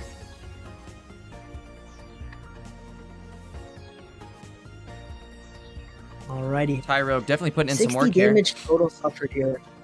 Definitely. That baby's got hands, let me tell you. Dude, he's look ready at it. to swing. It's got the Goku pose, actually. Okay, let's see on the other side of the board. This guarantees either Swablu or Chingling. It would be nice to have the other Swablu to have it set up as well. Do opt for Chingling here.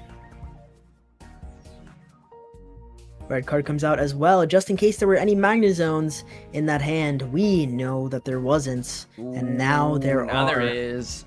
It's alright, I think he had that Professor still lined up for that following turn there, but doesn't matter now. True. He better go in with the shiny, that's all I gotta say. True. Pick the shiny. Or we cover up the non-shiny with the Magnezone so that we can still see the shiny. That's a good idea. Magneton. Okay, big brain idea right there. Keep the shiny in play.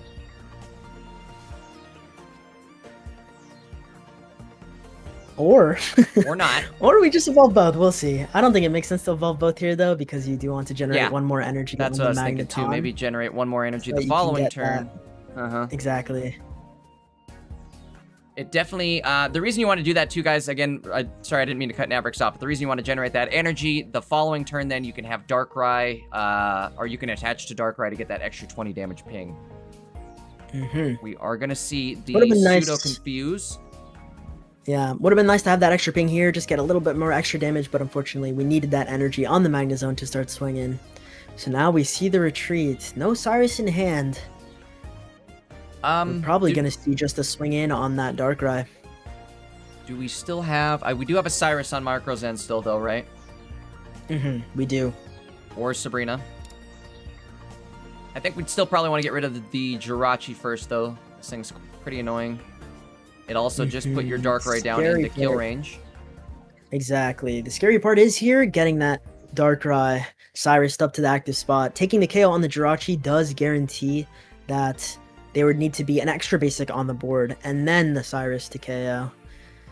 So we do see the evolution of that Magnezone.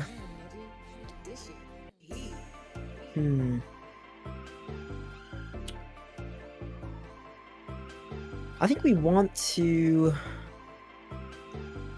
save our Sab.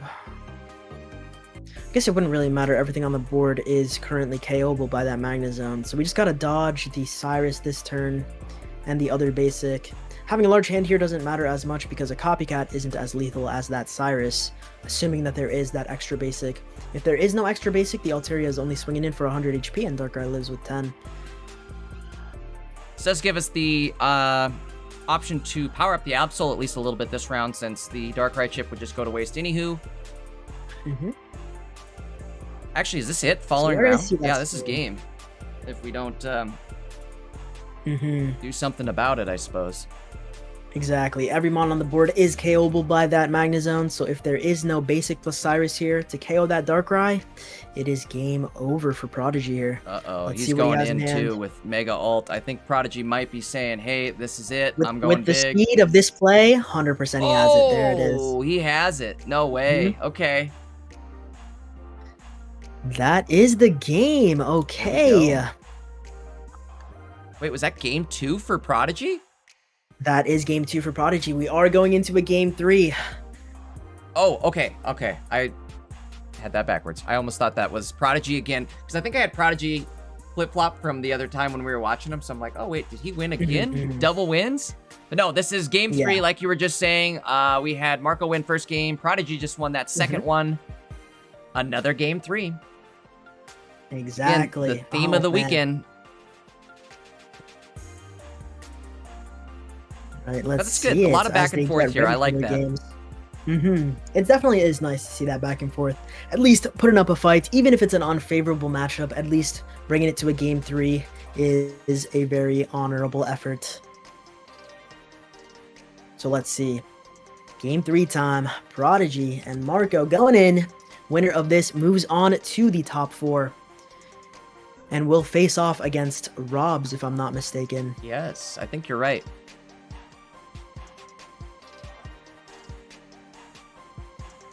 So let's see it here. Uh-oh. Probably not the most ideal start for Marco. Absol. It is nice that we do have energy advantage, but ideally it wouldn't be Absol in the active spot there, but it's for sure not Darkrai, so yeah, kind of have to put that Absol up there.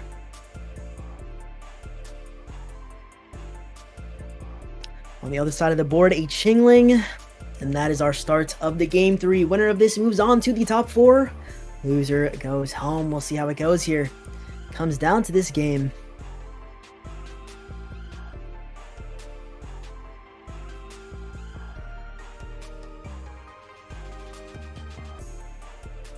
Ariana. Losing the... Yeah, Ariana. It's not Alicia, it's Ariana. What the heck? We got gypped. Ariana's way sicker. Actually, I don't hate Licia, but... thinking Ariana Grande or whatever. True. Well, let's see if this Ariana was a Grande one. What mons did we get from it? How Grande was the Ariana? Or was it a big Alicia? Alright, that's enough. Chill Okay, out. okay. Chill out with the cringe All content. right. Swablu and Jirachi from it. Indeedee as well, full bench. Swing in with that Chingling. The Chingling gonna... Lamb? Who the hell's Lamb? Well, We it's are gonna see- Clement, right? Yeah, Clem to Lamb. Copiana. We're gonna cope. We're coping with the Copiana. Bro, these card names are out of control. How about the Investigación de Profesores? Yeah, that was a good one. Okay, energy attached to Absol in the active spot, and we're just passing the turn here. Unfortunately, we can't use that Pokeball. It would have been nice to try to find a Magnemite from it, but Chingling item lock is doing its job here. Yeah, exactly. We are gonna, I think, be forced to attack then with this Absol just to get rid of that Chingling. Do they have, is that an Indeedee? It is the Indeedee, so you can't even just ping it down. Rocky Helmet does go down on the Chingling, which is annoying because we got to deal with it in some way. And the Darkrai pings are not enough because of those Indeedee heals, so it kind of has to be a swing in from Absol. But Mega Altaria is on the bench, ready to come in and swing. Very unfortunate here. The Chingling item lock preventing us from finding our Magnemites. We have to Investigación de Profesores to try to find the Magnemite here. Chingling, that's not a Magnemite, man. Oof, tough. Retreat out into Chingling, attack. It has Rocky Helmet on it as well. Ugh. We do take the KO with the Darkrai ping. And the Chingaling. Yes. But we do lose our 1 energy we had on the Absol in the process. Not good. Exactly. Ooh, let's see here. If Altaria really does come to the needed that. active spots, we won't have follow-up. We really need The that Chingling would Pokeball, then though. go down and... yeah. I guess on Prodigy's end, he could probably just come in with Jirachi, snipe down the Absol into Cyrus range, and then just wait for the Cyrus.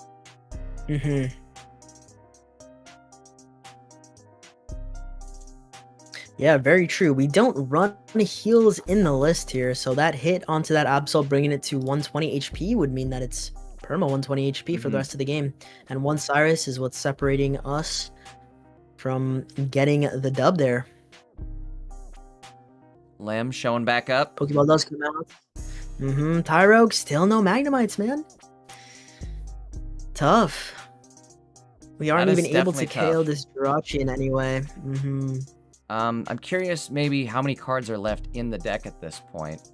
Can't be much. It's like maybe like 5 to 6 cards or so. Right. Maybe like 6 or 7. Yeah. 6. Anyways, Tyrogue placed down on the bench. We're committing to that Tyrogue. No Magnemites in sight. We're going to see the ping of the Darkrai and the swing from that Tyrogue, dealing 40 damage to this Jirachi. So it lives. Lives with 10 HP. It'll be Lives back with up 10 to 30. Exactly. Tough spot to be in. The good news is, though, if you're Marco, you do now have your Darkrai ready to go. And it might just be too little too Yeah, late. yeah, We but you have are staring Altarias down a ready full to board go. here.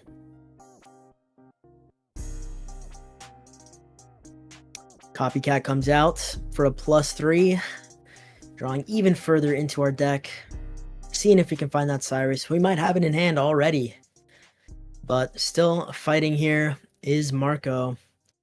Swinging in on that Tyrogue, KOing either baby here makes a lot of sense. Kind of forces Darkrai into the active spot here. Chingling up front for now. Okay.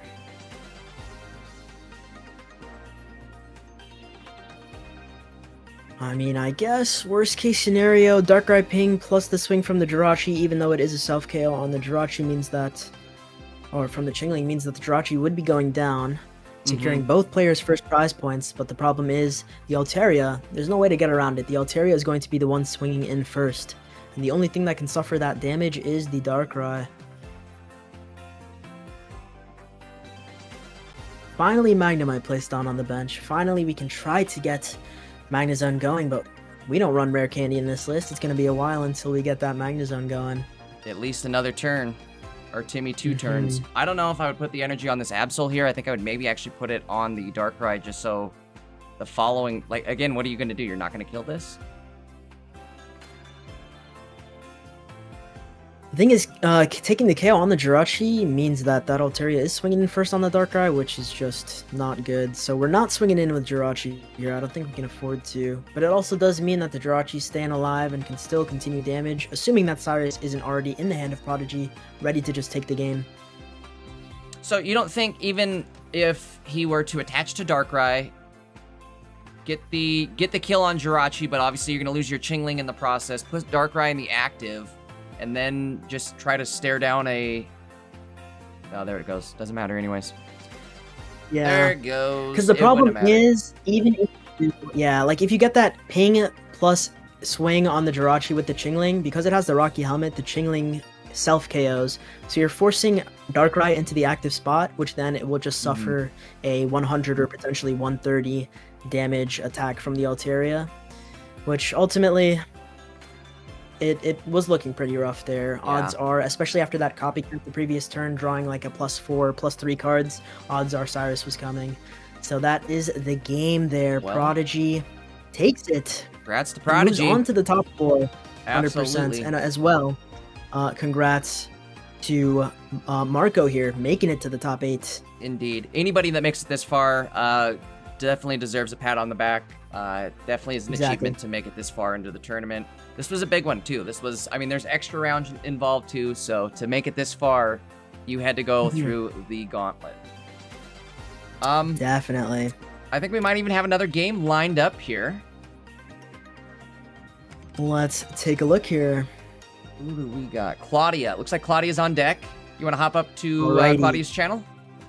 Let's do it. Perfect.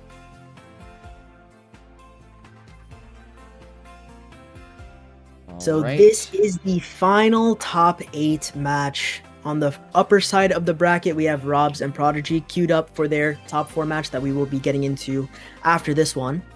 And this here, we have Zozo, who had beaten Evan D to make it to the top 4. The winner of this set is going to challenge Zozo, that Whimsicott Ariados player that I was talking about before. Yeah, I can't wait to see that. What we got here, man. Yeah.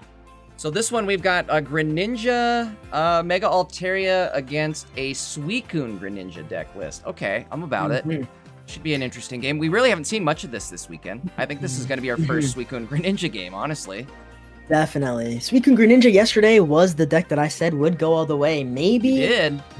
Maybe this is a chance for it to happen. But if I was to venture a guess, I'm going to say that the Greninja player is going to win this set. The Greninja. Oh, yeah. Okay. Good guess. I think that's a safe bet. You know, it's just, I don't know. I just have a feeling within me, you know? You know. But it is Claudia using that Altaria list. Claudia, a very phenomenal player, consistent tournament player. I'm always seeing their name at the top of the standings. Opting to use Altaria Greninja. I have seen them play Suicune Greninja, usually. But they're opting for that Altaria Greninja and making it really far here in the top 8. And then taking a look at the Suicune Ninja player, the Japanese player here. Once again, apologize. I can't read the name, but they are using a relatively standard list that is running 1 Greninja EX, 2 Baby Greninjas, the 2 Suicune, and that 1 Indeedee, and opting for Cape and Copycat. The list that I typically use in tournament for Suicune, Greninja, Indeedee is running double Cape and dropping Copycat, but Copycat is also very nice for trying to find those Greninjas and get them online as soon as possible.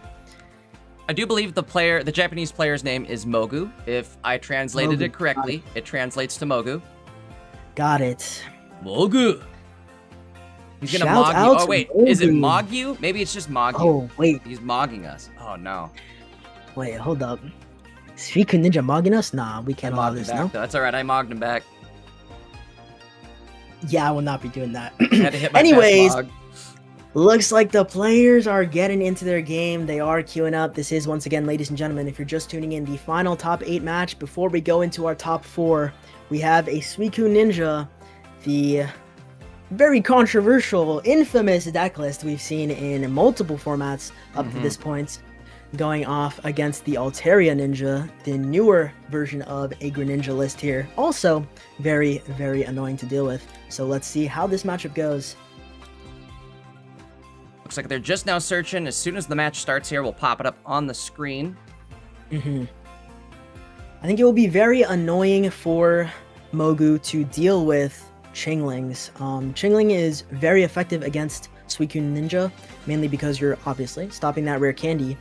But Claudia's Greninjas are free to evolve, you know? The Froakie's on the bench, there's no Chingling to counteract it. So if we see the Greninjas early on from Claudia and it's applying that ping damage, it can be very, very annoying. We'll see how Mogu's able to deal with it here. Looks like the game just now starting. Hop into it now. Alrighty. Swablu in the active spot. We are going first, so we have evolution advantage, no energy advantage though. On the other side of the board, it is a Froakie start. Okay. Pokeball comes out here. We get a Froakie. We have another Froakie as well. We might commit just 2 bench slots to these Froakies here. One of them definitely should be Greninja. Thinking about it, thinking about what we're gonna place here. Opting to put both down. We have Greninja in hand, but I think this is a valuable copycat. Yes. We go from 2 cards to 4 cards in hand. Hopefully we get a Greninja back, and it would be nice if there's a candy alongside it. Okay. No candies, but we do get the ninjas back. Gonna put down the Chingling on the bench as well. Maybe. Are you frozen? The game might have frozen for me. My stream is frozen as well. Okay, well, hopefully it's not like a disconnect. I'm sure it's just on Discord, but let's take a look. The other downside is I don't believe Mogu is on the Discord server streaming their game, so we'll give it a sec. Let's see if this comes back. Let me maybe talk to Claudia in chat real quick and just let him know. Sounds good.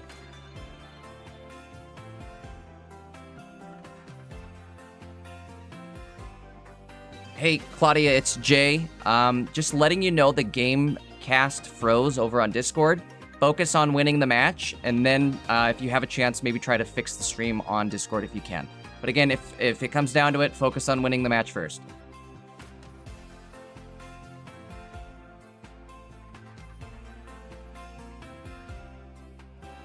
Guys, we'll give them just a sec here. I think they're trying to fix it now, so... We'll see if we can get in on this action here. I'm gonna try. I'll see if maybe. I think it is on their end, but just in case, I'll try disconnecting, reconnecting, see if it refreshes the stream. But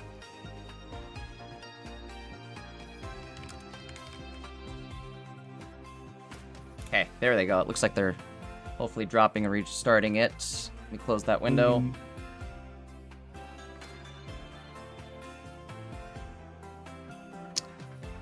Stream is still frozen for me. That was me disconnecting, reconnecting, just to see if it would work. Okay. I closed the stream out entirely, actually. No, I didn't. Yeah. Now I did. In fact, it doesn't even show. Oh, it does. Well, very unfortunate, gang. I guess now we need to make the decision of, do we just wait it out, or do we move on to the next game? We can maybe give them a couple minutes here. Do you need to take a break at all? Bathroom break? Grab a drink? I'm good. I'm chilling. Okay. Let's see.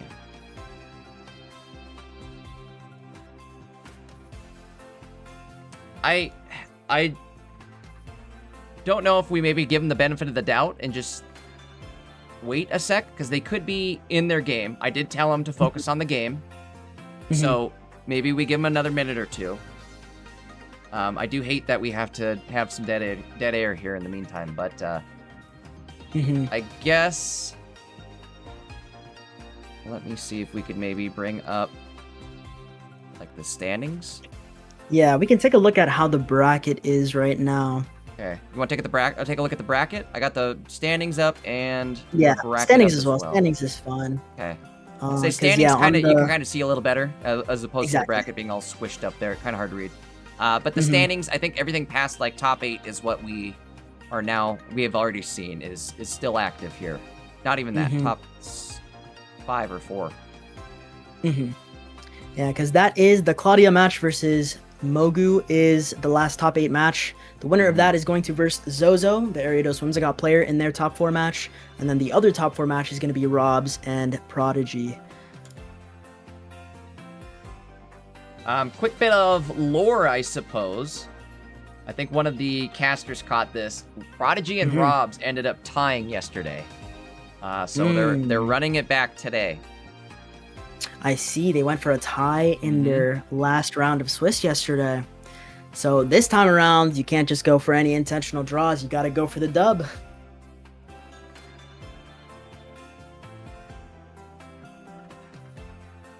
All right. Yeah, ladies and gentlemen, as we get everything sorted out, just bear with us here. We'll get the action to you ASAP.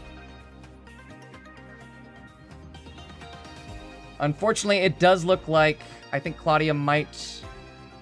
I don't know. They may even be having some issues just casting their game. Hopefully they didn't disconnect and then lose it entirely. I suppose we'll find out here if the standings update. We see Mogu win the game, huh? Just go to an instant win. Let me talk to some of the casters here.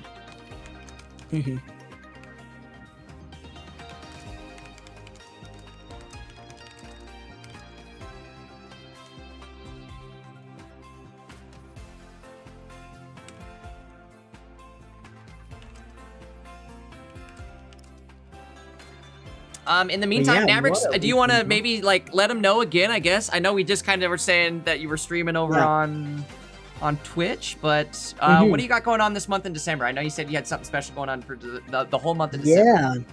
So you may have heard of 25 Days of Christmas, but let me present to you 31 Days of Nabrix. I am streaming every single day of December on my Twitch channel. So if you want to see Pokemon Pocket content from me, feel free to head over there, drop a follow. That's twitch.tv/Nabrix_. Streaming every day. I'm also giving away $10 every 5 days of the 31 Days of Nabrix. It's currently, I guess today would be the 21st day. Unfortunately, had to miss yesterday, which would have been the 20th. So I am going to be doing a giveaway next time I go live. Yeah, you know, like, listen. I was supposed put in 8 hours here. Try to stream, you know, but we had the cast. I was a little pooped after that. Didn't want to go live just for the sake of going live. I was dead yesterday after that. Yeah, so I mean, tomorrow I'm gonna go live again on my own channel, and I will do the giveaway that I missed out from the 20th. So I'll be doing that. If you're interested in that, feel free to drop by when I go live tomorrow, giving away $10 or your choice of a card that I would be willing to trade to you. But yeah, that's just my way of giving back to this wonderful community again. This community is so amazing, man. The Pocket community welcomed me with open arms in the first couple tournaments that I participated in. I felt so very welcomed, and it was such an awesome way to meet amazing people like Jay Dankist over here. And so, yeah, just my way of giving back to the Pocket community during this holiday season is just to have some fun vibes every day when I go live, whether I'm grinding in a tournament or grinding some ranked, giving away money, giving away cards, whatever it is. I just want to give back to y'all. So if you're interested in something like that, you can head over to my Twitch channel once again, twitch.tv/Nabrix_, and drop a follow there. And for those giveaways, you do have to be in chat during those days and during the giveaway portions, so you can check that out. But also, listen, you're not just going to check out me, right? I may be, 2-time champ, all that. Don't worry about that. We have Jay Dankist in the building, bro. Jay Dankist, such a phenomenal player, phenomenal caster, phenomenal production manager over here, handling it all over there by himself. I'm just here to yap. I'm just here to yap my little head off. But Jay is doing all of the heavy lifting, doing everything. So shout out to Jay as well. Make sure you check out Jay's socials as well. Yes, you guys can catch me, again, Jay Dankist, over on Twitch, over on YouTube. I'm going to try to go live tonight. I didn't make it last night. I was way too dead.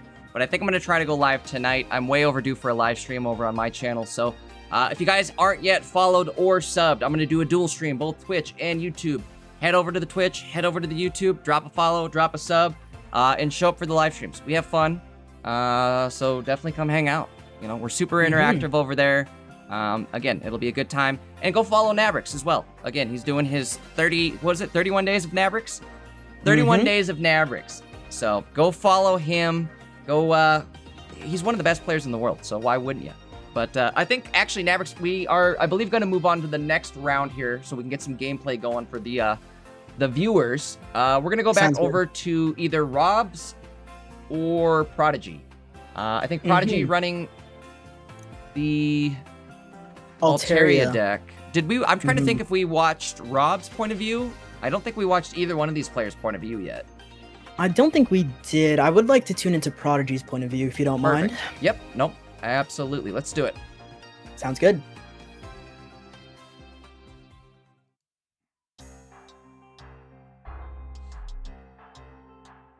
Alrighty, ladies and gentlemen, as we do, unfortunately, we can't get in on that action of that last top 8 round. The players are playing that set out, seeing how it goes, but in the meantime, we're going to start off with our first top 4 set here. The players Prodigy, Game Prodigy 88, and Rob's. Game Prodigy 88 is using Altaria Indeedee, excuse me, and Rob's is using that Absol Hydreigon. All right, let me get the game pulled up for us here. Actually, we'll wait just a sec. I don't think they've actually started. They should be starting up here just any moment now. I'm going to have to change the names, so give me just a moment to do that as well. No worries. Prodigy is using that list that we did see featured the Sableye with that one Jirachi, the double Rocky Helmet, and the Geo. For that extra damage for that Altaria. Putting in a lot of work. The Rocky Helmets are coming in clutch. So we'll see how we do. We are running double Pokeball as opposed to double Lycia. In usual Altaria lists, you're most likely running double Lycia, 1 Pokeball, because you're running 2 Chingling, 1 Jirachi, and 2 Swablu. But here, it's just 2 Swablu, 1 Jirachi, 1 Chingling, and we have the Sableye. So you get the Pokeball, so that I could potentially pull into Sableye and Indeedee as well, since they are above 50 HP. Which is very nice. It's proving to be very effective here. Altaria is a very strong mon. In the previous format, we did see a lot of Altaria. Towards the middle of the format, we did see a dominance of Altaria. I know Lucian, shout out Lucian. Hey, shout out the boy Lucian. Phenomenal streamer and player as well, who did get a tourney dub using Altaria. His list featured Sabrina, Cyrus, and that double Rocky Helmet, and he was able to get a dub. A very phenomenal player that you will also want to check out. He's one of the best Altaria players in the world. I think I can confidently say that. And so now, working on that idea, the Altaria, coming into this format, we do need a little bit of extra damage, especially if we're going into some Magnezones here that are 150 HP and not one-shottable, right? So that Geo is coming in, the Rocky Helmet. It's very, very nice. Then taking a look at Rob's list as well. Rob is running that Hydreigon Absol, a very standard deck list. The major difference I would say is he is rocking the 2 of the baby Absol, no Chinglings. And for that reason, he has double Cyrus and Sabrina in his list as well. So the Absol coming into that active spot, being able to ping the Mons on the bench, and then the Cyrus getting value out of that. So we are dropping the Chingling for that Absol. I believe we also dropped, let's see, Zvilis. We also dropped Zvilis so that we can fit in that second Absol. Double Cyrus, 1 Sabrina. We have the red card for the Hand Disrupt. We have the Cape and the Indeedee for those extra heals. And we also did drop a Pokeball to fit in that second I almost Cyrus missed heal. it. I think the game actually just started up. Wasn't paying attention. Alrighty. Looks like we got some cards on the table here. Let's get into it. I think we're going first here with Prodigy, and he's got the Swablu out front, Indeedee on the bench, Helmet out front as well. Gonna put the Jirachi. We're gonna load up the board. Why not? Now that leap over Absol, probably gonna go for this Indeedee. Maybe. I guess you could probably two-shot a Jirachi too, so you've got options. It's very nice to have that energy advantage with that Absol start. You can immediately start pinging these Mons on the bench here. We do see the Dino on the bench as well. Second Dino goes down as well. We could be seeing some Hydreigons. Only 3 cards in hand. So we'll see if we have a rare candy next turn. Again, we don't run that Zvilis. We dropped it so that we could fit some more space in for these Absols and the Cyruses. So we're relying on rare candy to evolve these Dinos here. Swablu in the active spot with the Rocky Helmet on it. We see the ping of the Indeedee. We're just going to attach energy here and I guess go for that Sing. If we retreat out into Jirachi, we're a little bit too far behind on energy. We're hoping that we don't see a rare candy Hydreigon, and we're hoping that we can have this Absol in the active spot fall asleep. Does it stay asleep? It does not. Oh, okay. We're waking up. Somebody set their alarm. This could be scary here. Rare candy into Hydreigon means Swablu is going down. Oof. Bye-bye. That's not good. Very tough. Very, very tough here. So not only did we flip heads on that sleep, we also have the Rare Candy Hydreigon coming in, swinging Swablu down. And now they're all of a sudden, no energy on the board, no Swablus on the board to evolve into Alterias. We're on the back foot here. Yeah, nothing even on the board to kind of, I guess, retreat into. The Indeedee also has damage on it, so if Osiris comes up, you're really in a lot of trouble. Exactly. We could maybe top deck a Miracle Swablu, which is not going to happen here. I guess the one good thing is you could maybe even build up... They're going for the Sableye. Okay, I don't know how to play this deck myself personally, so I wouldn't say to build Indeedee or Sableye either way, I guess. I guess if you build Indeedee, you're just setting yourself up for those 3 prize point loss, considering it can't stand up to a Hydreigon anyways. I don't know. Tough place to be in here. Yeah, the Indeedee is unfortunately not going to be able to get a lot of value against that Hydreigon. It does discard all the energy, so it would only be swinging in for 30. So might as well just attach to the Sableye and just hope for the best here. We did see Prof come out, which means no Cyrus. Once again, Robs is running that double Cyrus.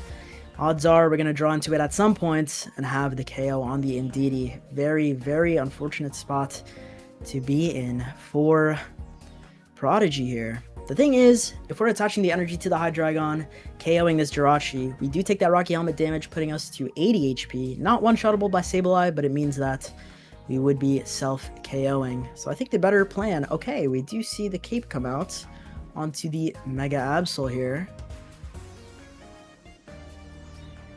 It probably, at this point, you have the opportunity to just take it a little slow here. Exactly. So we're going to attach energy to the Mega Absol instead. There's no rush to KO this Jirachi here.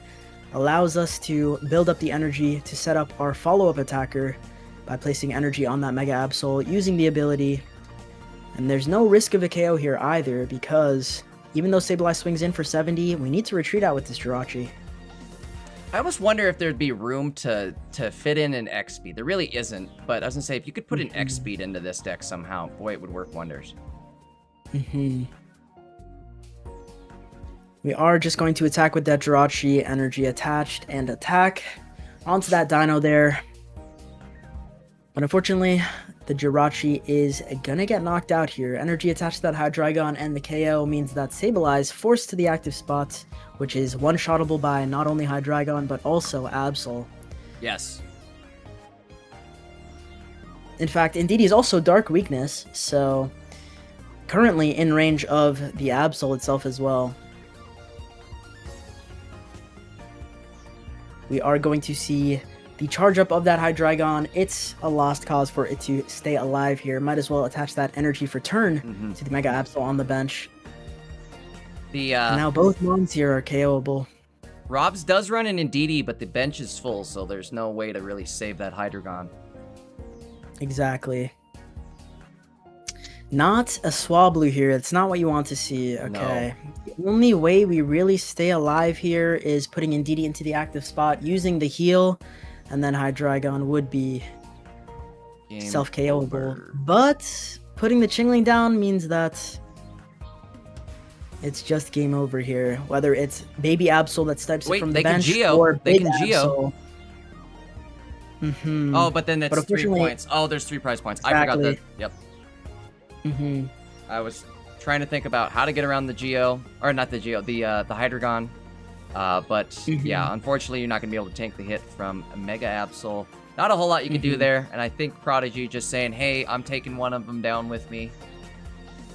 Going into game the only way to hope for a stall there is just to put Indeedee into the active spot. You get the heal on it to bring it out of Absol, Mega Absol range.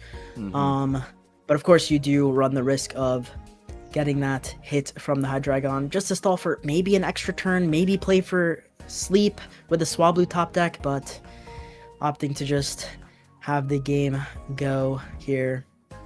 And that is the game 1 going to Robs here. Okay. Let's see.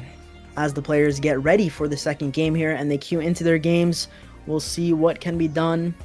Very unfortunate for Prodigy here, not getting the sleep on that baby Absol early on. That would have been maybe just one extra turn, one extra draw that we would have needed to get something going there, but unfortunately it didn't work out, and we saw the rare candy into the Hydreigon almost instantly. So that's always rough when it's like the instant follow-up into that Hydreigon, especially when you're on a team that doesn't have a whole lot of like oomph to it. You know, there's not a whole lot of big hitters on that Absol or the Altaria team other than Altaria itself. I don't know. We'll have to see if we can maybe get a better start game 2. That was kind of a rough start as well, so. Let's see it. We're queuing in.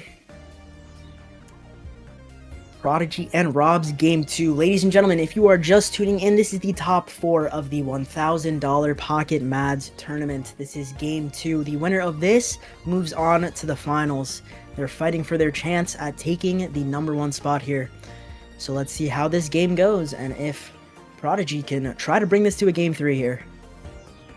Looking like a lot better start here.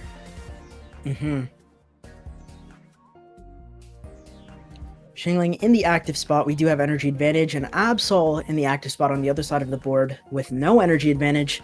That's not something you like to see. I would doubt that there are any other basics in the hand right now outside of drawing into it from the draw for turn here. Might be Pokeball, might be a raw basic here, we'll see.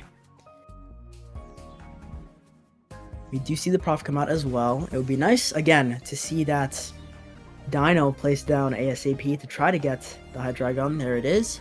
Placed on bench and just ending turn. Even if we do get Hydreigon, we're unfortunately not able to retreat out and swing. But we'll try our best here. Prof does come out. We see Pokeball.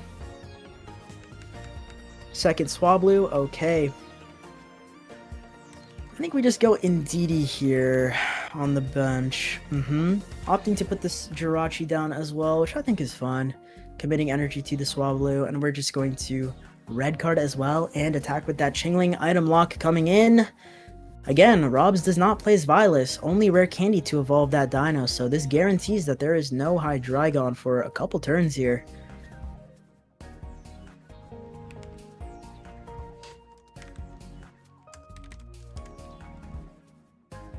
We'll see Waiting what on Robs the opponent to do has in something. I want to see what he's doing. store. If do you tank the hit? No. The thing is, you have to retreat because there's the potential of Mega Altaria coming in. Yeah, that's what I'm so saying. There's no way you want to take that hit. And there it is. And there it is. Jinx, knock on wood. Yeah.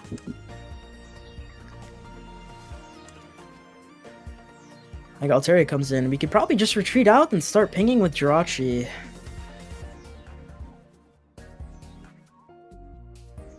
Robs again does play Indeedee and Cape, but getting that damage on that Mega Absol is very nice.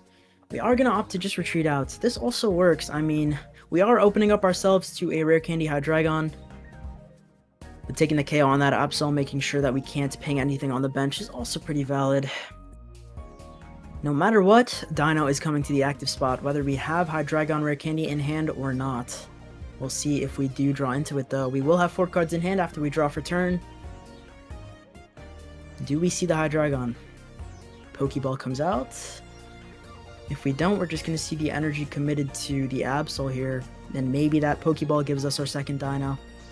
Okay, we do see the rare candy, so we are going to be swinging in here. The thing is, when we use our ability, we will be 120, so we need Cape or Indeedee to not immediately get knocked out by this Altaria here. Do we have Cape or Indeedee? Indeedee, we do. Ooh, okay. Brings us up to 140, which means we are not one-shottable. We get this swing in, and all of a sudden, the Altaria is looking a little weak here. Going down to 60 HP with a heal from Indeedee, 80 HP. Alright, what do we got? 80 HP. I think my brother has that. Oh, wait, no. All right, we're seeing energy go out. I think. Can you go for Jirachi here and then just get the Absol down to kill range? I think you have to go for the Absol here. Yeah, and then next Retreat round, out. which went kind of scary for. Oh, whoa. We do have 1 prize point, so we can also go for Ndidi. This also does work. Yeah, I guess you're right there. That's true. And this also doesn't allow them to bring in the Mega Absol and. We do have the Cyrus in hand as well. So if there is no Cyrus on the board from King Rob's here, what is that last card in hand? If it is, in fact, the Cyrus, it's just game over. Doesn't look like it. I think it immediately would have been played. The anticipation, unless he's doing his happy dance. In a case where we don't have Cyrus, I mean, we've got to make it a game 3 scenario, so chances are Dina's helping us out, and they're like, no, don't worry, it's not a Cyrus. We rigged the deck. We want a game 3 scenario. This is Dina talking, by the way. They're watching, I'm sure. Speaking of which, Dina, if you are watching, fix my account. The luck on my account is atrocious. Can you help a guy out? True. Dina, if you're watching, I am looking for that second golden Pokeball. Feel free to give it to me in my next pack of Shining Reverie that I open. But after you give it to me first. Maverick second, Jay first. I mean, I think alphabetically, J comes before N, right? So if we're going alphabetically. Yeah, by like 5 letters. You got me beat by 5 letters. Okay, Cyrus comes in. Indeedy Cyrus up. Altaria comes in, swings, and that is the game. Yes. All right, so we are moving to our game 3 scenario here. Just like I predicted. We wouldn't have it any other way, though. That's, again, name of the game today, or this entire weekend, is Game 3. And just a quick little update. Claudia did end up winning their top 8 set. So in the other top 4 set, it will be Zozo rocking the Whimsicott Ariados versus Claudia rocking that Altaria Greninja. So that'll be right after this one. We will cover that game. But first, we have a top 3 game to determine who is going to be our first competitor making it into the finals here. Game 3 is upon us, ladies and gentlemen. Let's see it. Prodigy versus King Rob's here.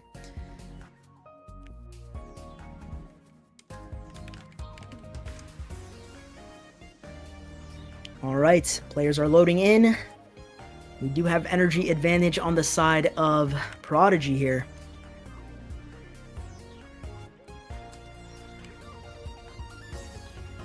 We have Swablu in the active spot. On the other side of the board, Indeedee. Ooh, and Indeedee going first to start for the Absol Hydreigon is not something you like to see.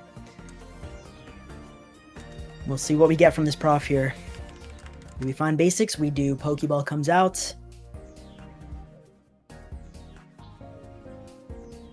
We see the baby Absol and Dino, 4 cards in hand, and we did see Prodigy hover that red card.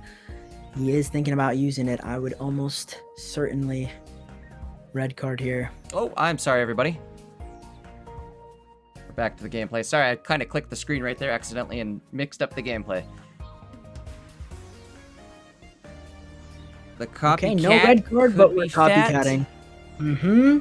Unfortunately, it isn't. Really. We are just hoping to attach energy to Swablu here. I mean, we do have the Rocky Helmet on it and the Mega Altaria in hand.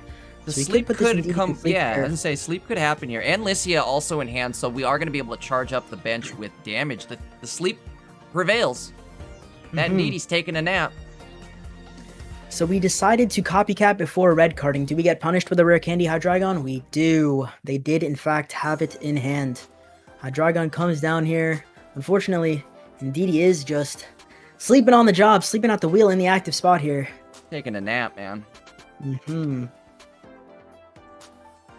It has been putting in work, so a deserved rest, but yeah, we need to wake up at some point here. Indeedee definitely has been one of the most used EX Pokemon in the last 2 seasons, for sure. So what are we going to see here? Is it fine to use the ability? Honestly, it is. Cape comes down here just in case we have the Mega Altaria with a full bench. Copycat as well. Trading out that 1 card for 3 brand new cards here. get a little more card action going here on Rob's end, though. I'd say that was probably a good copycat, regardless of what he pulled. Agreed here. Let's see. Unfortunately, Ndidi is stuck in the active spot. We can't retreat because it is asleep and stays asleep. The cape is very clutch, though. If we see a top deck of a basic here... Okay, we didn't. We will Lycia, though. We do find Chingling and Swablu. Energy attach, evolving, and swinging in for 100 damage on this Ndidi. Even though it is asleep, you still can use the ability on it, but ideally we wake up here so that we're able to retreat out and not suffer that 2 prize point loss. Oh, clutch, flip the head. Clutch, coin there flip it is. there. We wake up right when we need to. Alarm went off, man. Alarm went off. Almost too many snoozes. Now, I guess if you're Rob's, where are you placing this Ndidi heal? Are you healing up Ndidi, or are you going to save it for retreating back into Hydreigon? I think probably the Hydreigon heal might be better, right? Does it pop you back up to 140? Am I doing my math right? It pops you back up to 140. It does, but we do have Rocky Helmet on the Altaria, so if we swing, it will go down to 120. Okay. Good catch. I forgot about that. So it will matter if we don't get another basic, because we're only swinging in for that 100, which would bring us to 20 HP. With that Ndidi heal, we can charge again and swing. But we are opting to go for it here.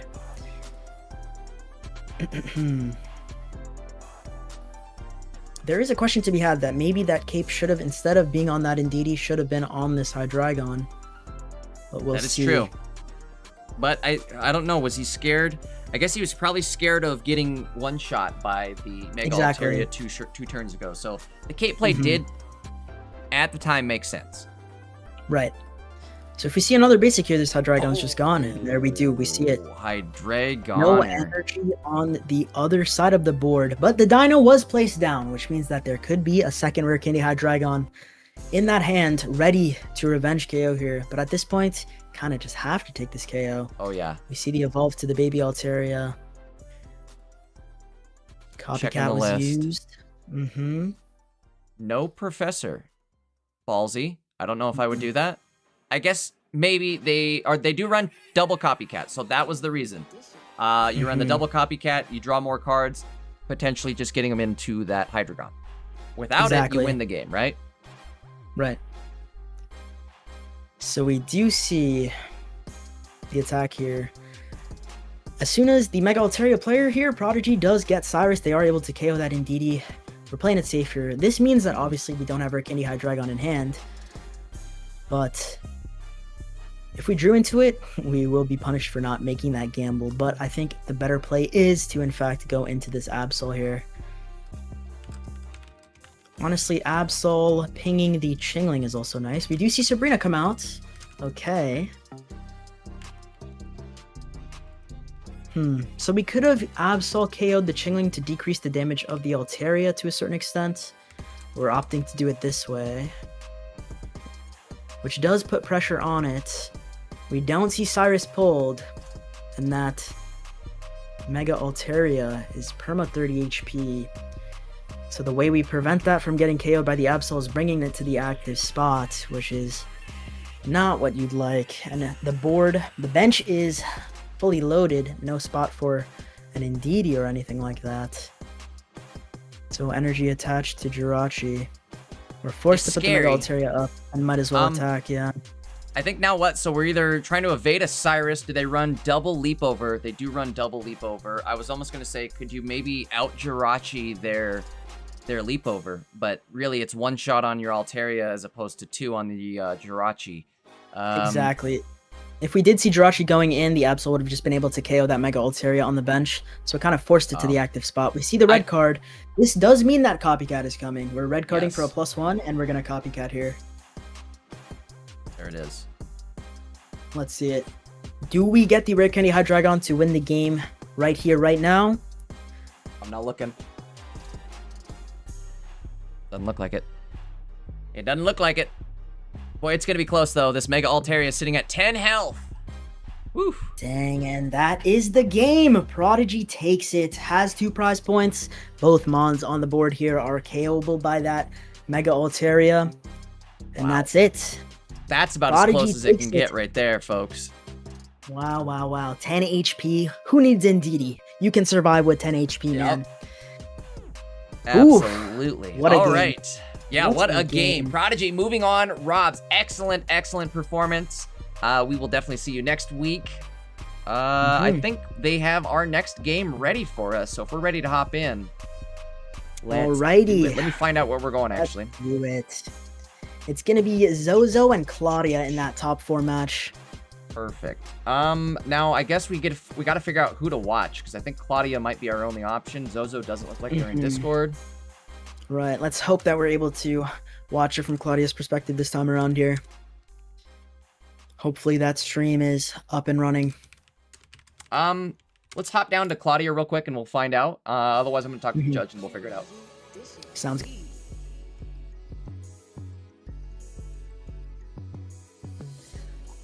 Let us take looks like it might be running. Alrighty. Prodigy solidified his spot in the finals. Now to determine who challenges him for the crown in the finals, we have the other top 4 match. This is Zozo 89 versus Claudia Uwu. Okay. Zozo with that Whimsicott Ariados list with that 2 Kartana that I was talking about earlier.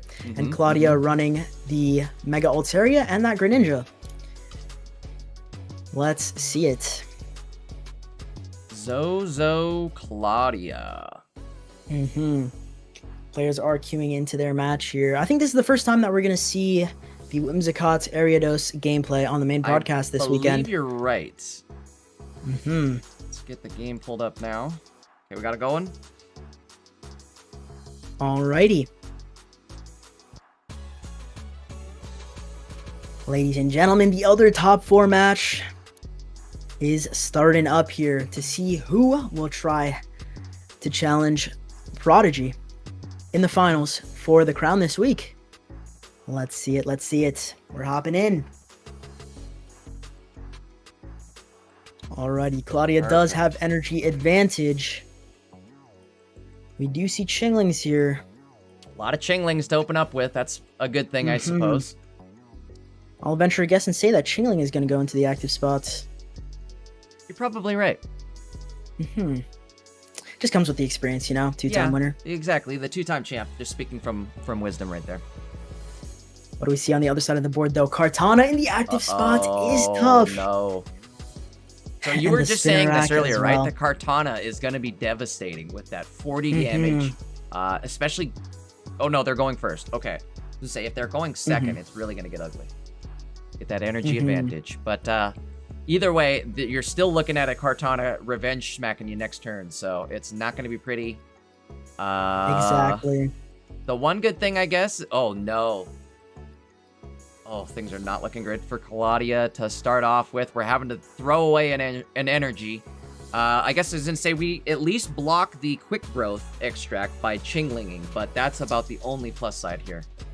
Very true. And I was going to say that technically energy on Chingling is usually a throwaway energy, but Ariados is online. Attaching energy to Chingling allows it to retreat because Ariados does increase the retreat cost by 1.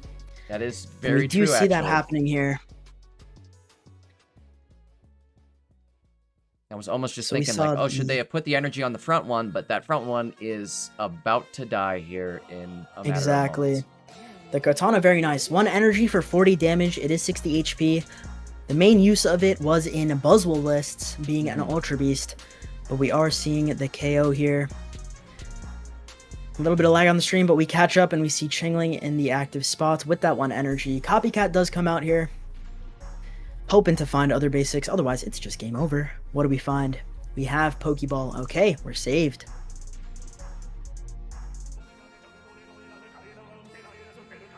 Pokeball does come in. We find Froakie. Alright, alright. It would have been nice to find Swablu so we can have an attacker, a reliable attacker here. But instead, it's just Froakie. We're going to energy attach.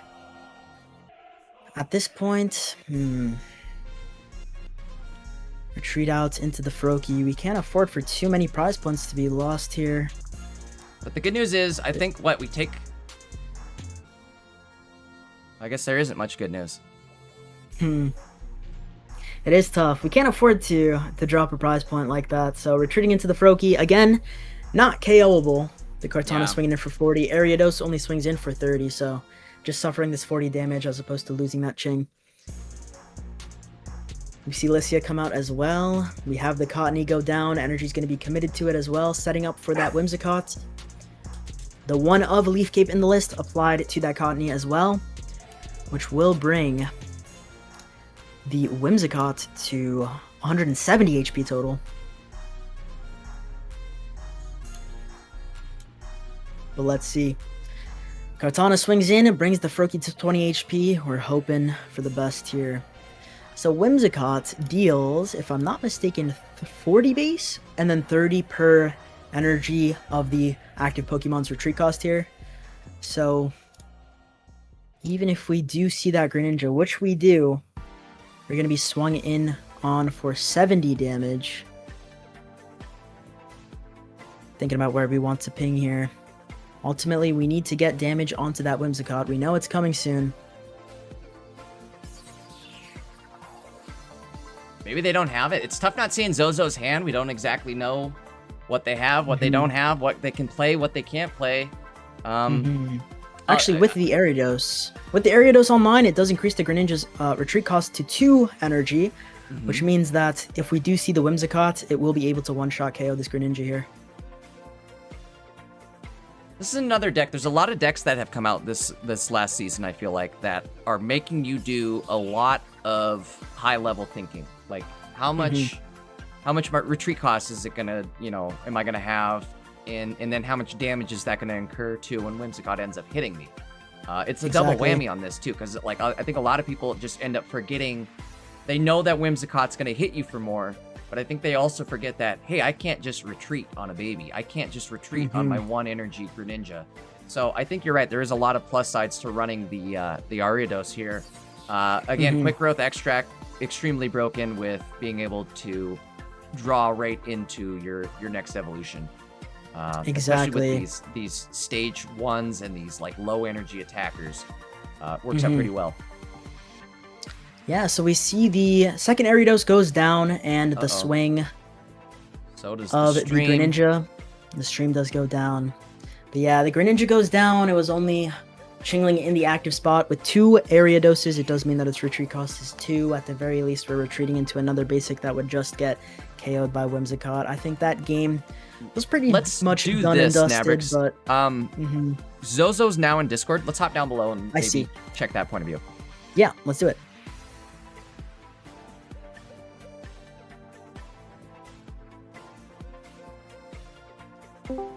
Let's see. It does look like it was the end of the game there. As we're tuning in, we see the victory screen on Zozo's end. So, yeah, very tough. Okay, so what we saw there was the Ariados evolved, brings Greninja's retreat cost to 3, which means that Whimsicott is swinging in for 130, meaning that it's just a one-shot KO on that Greninja, even if it was full health.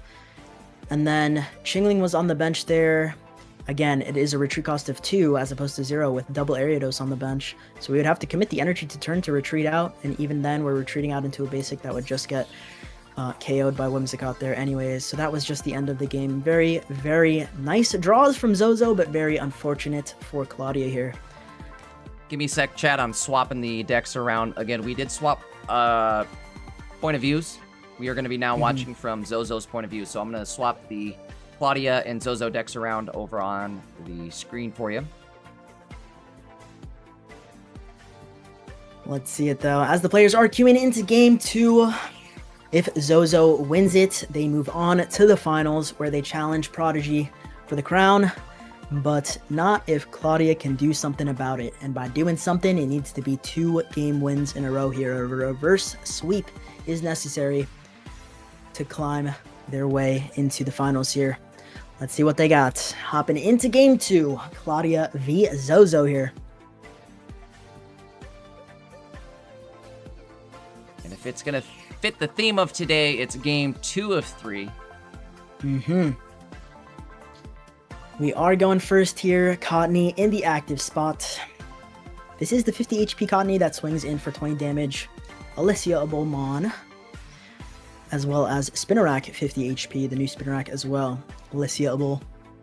We don't need him to draw him here. We got him. Spinnerack goes down on the bench. Let's see what Claudia has here. It is Swablu in the active spot. We do have energy advantage. It would be nice to retreat out into, I guess, a Chingling. Important to note is that Ariados does swing in for 30, so it is a Baby Slayer, but we can't immediately do that since we have this Cottony in the active spot. Cottony only swinging in for 20, and Whimsicott requiring 2 energy here. Attaching energy to that Swablu, and we are probably just going to sleep here if we're not retreating out into a Chingling. Chingling does go down. Okay.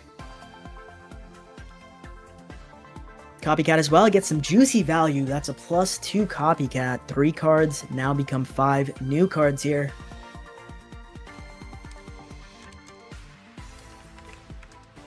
Pokeball. Looking for some other basics. Would be nice to have Froakie at this point as well. Get it on the board ASAP so that we can evolve into Greninja ASAP. Double Froakie goes down.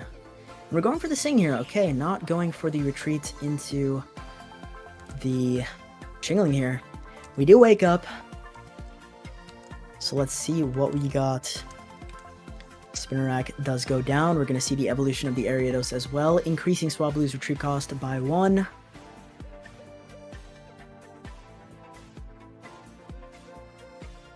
Let's see what we have here. Energy kind of has to be placed on Cottony, whether we're retreating out or staying in. We stay in, we swing, we are risking the Altaria KO. So I guess in that way it is better for Swablu to stay in the active spot, because otherwise we would need to commit energy to Chingling, assuming Ariados comes in, to be able to retreat. So for fear of that Altaria, we're probably just going to see this Mars ripped here. It is a pretty risky Mars. Instead opting for the Sabrina. Now normally a Sabrina into a Chingling seems pretty meaningless, but because we have Ariados here increasing the retreat cost by 1, it means that Chingling's retreat cost will be 1, and energy needs to be committed to it if we're going to retreat out. Very nice Sabrina here, which means that Cottony can just swing in onto this Chingling. Doesn't need to retreat, we can preserve that energy, and hopefully draw into a Whimsicott. Alrighty. That's it, huh? I believe we're taking a look at the deck list here, not sure. Sorry, I kind of zoned out for just a sec here. Let's maybe hide this off of stream. Yeah. We'll come back. I think we were just taking a look at the deck list, maybe the chat here. All right, we're popped back into it. I wasn't sure. I was like, what the heck happened to the game? Yeah. We are back in here. Chingling in the active spot with a 1 retreat cost. With that Ariados. We do find the rare candy onto that Greninja, so we are going to start pinging this Cottony here. I would assume that energy is just going to be committed to the Swablu here, and we're swinging in with the Chingling. We don't want anything else to take damage, nor have anything else in the active spot that would need energy to retreat out with. So Chingling does attack, brings the Cottony to 20 HP with the ping and the swing from the Chingling, which means that if we don't find Whimsicott here, the Cottony is just going to be ping KO'd. Second Ariados does come down. We're going to Copycat here. Copycatting for an equal number, 2 for 2 here. Hoping to find Whimsicott. We find the Quick Grow Extract, but unfortunately it is not usable because of the Chingling item lock. Which means that item Cottony... lock is... Dude, Chingling stocks have gone up in tenfold this season too. It was already good, but now that it's locking out a lot of these killer cards, it's locking out obviously the candies still, but like Quick Grow Extract. It's getting a lot of like early game kills too, or like early game wins where you just lock the player out from being able to put any other Pokemon down on the bench, and you can end it early that way as well. At this point, it's going to be rough. Again, Yeah. Zozo is running only a 1-1 line of Cottony, so Cottony going down here means that there's no Whimsicott for the rest of this game. We also see the evolution into Mega Altaria at this point. We are going to lose our Ariados. It's looking tough. We're going to see the pink kill on the Cottony, the KO of the Ariados, and it only leaves 1 Ariados on the board. Oh, they're just going for it. There's I think there was no way out. I don't really know if there was a window. Very rough. That is unfortunate that that's the end of our Cottony deck there. Well, this is a 1-1 set. We're going into game 3 now. Oh, wait. Oh, you're right. You're right. Zozo, I forgot we swapped the players around. I had my counters wrong. Okay, you're right. So now I just have to add a counter to Claudia. I totally forgot when we swapped the games game 3 time. last set, I had my marker for 1 game to, I guess it was technically Zozo, but now it's 1-1. Yep. So Claudia's clawing back here. They were able to get the dub and bring it to a game 3, and now it all comes down to this. You said it yourself. Would we have it any other way outside of a game 3? Absolutely. The winner of this goes on to the finals here. So let's see how it goes. And we're getting into the action straight away. Zozo with the spinner rack in the active spot. Hoping to have some better luck here. Try to get Whimsicott online. On the other side of the board, Claudia with the Chingling in the active spots. Shout out to Claudia here. Played it very well last game. Let's see if they can emulate that in this one.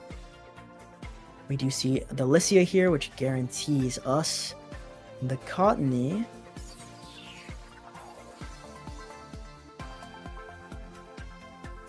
Cortana goes down as well. Very nice there. The Lycia guarantees the second spinner rack and the one of Cottony, and the Pokeball at that point guarantees us the Cortana as well. Thinking about if we want to play down the Cottony. Not just yet. We're not attaching energy to it anytime soon. So we're just going to sit here with spinner rack in the active spot. We do have Ariados in our hand here, which means that the evolution into the Ariados next turn means that, the Chingling will go down. It would be nice to see a Swablu here on the side of Claudia, but if not, we're just attaching that energy to the Froakie.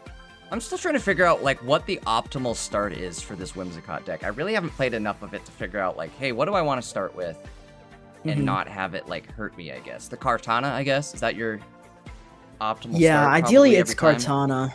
Exactly. In this build, it does make sense to always want that Kartana for that early pressure of the 40 damage, but also not purely relying on getting either of our Evos. And even if it is the Cottony that we start with, we need 2 energy if we want to start swinging in with Whimsicott here. But we do see the Ariados evolution. It does work out here. Chingling does go down, forcing Froakie into the active spot. It would be nice to find another Chingling to try to stall a little bit. We need to find Swablu as well. Let's see what Claudia has in store here. The Ariados online does mean that Froakie's retreat cost is now 2 energy. So even if we were to retreat out into something else, we would need to commit the energy for turn to that Froakie. Whether it's Froakie or Greninja, we come back to the game, and it is Greninja. Rare Candy goes down. We are going to start swinging here. Energy attached to it.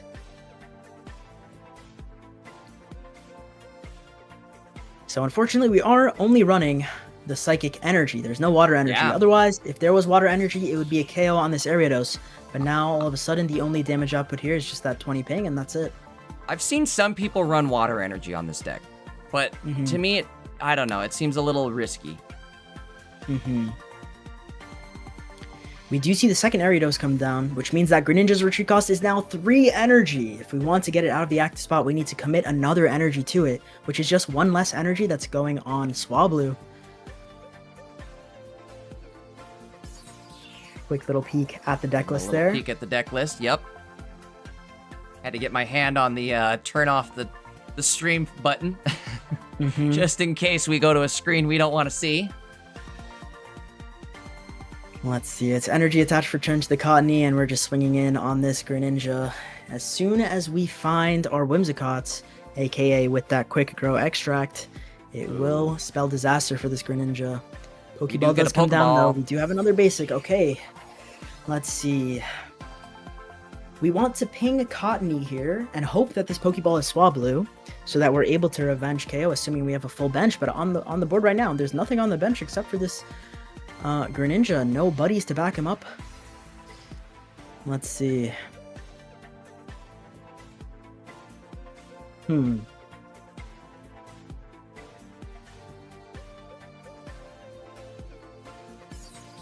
problem is, retreating into that Chingling does mean Ariados is able to just KO it. And energy for turn would need to be committed to Greninja. We're going to see the ping of the Cottony here.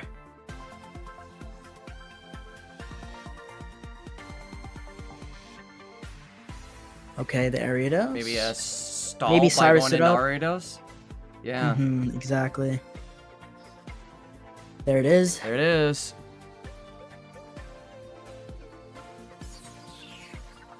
Claudia putting up a fight. Chat is seemingly rooting for Claudia. I see a bunch of people saying, go Claudia! I'm rooting for both these players. Zozo as well. He's the only remaining Ariados deck in the tournament. So for the sake of keeping it fresh. Oh, wait, is that enough? With Geo? It unfortunately is not, though. We have to retreat out the Ariados, so we can't swing in with the Whimsicots. Oh, yeah, we would have the energy. Yeah. But also, we wouldn't need Geo here because Greninja's retreat cost is 3. So the Whimsicott is swinging in for 130. Is it 130 now? So at this point, it is I gotta pull up tough. Whimsicott again. I can't remember. It's 40 damage base, or 30 damage base. It's 40 damage base and then 40, plus 30 okay. damage per opponent's active Pokemon retreat cost, which is currently 3 with these 2 Ariadoses online. So we just see the swing in from the Ariados. No need to retreat out into the Whimsicott just yet. We don't want to get stalled again with another Cyrus. Prof does come down. It's looking pretty tough for Claudia here. It's looking like the Whimsicott Ariados got the Whimsicott online, is going to start swinging for a lot. And we really Fighting have for our nothing life set here. up here on Claudia's end, unfortunately. All we pulled was the other Froakie, so we've still got nothing to attach our energy onto that's really useful. Exactly. Not only that, but They're you're not not- even going to be able to run when you do get energy attached onto something. Right. There are 2 basics that we haven't seen in Claudia's deck list yet, and they are the 2 Swablus. The most important, I'd argue, to have.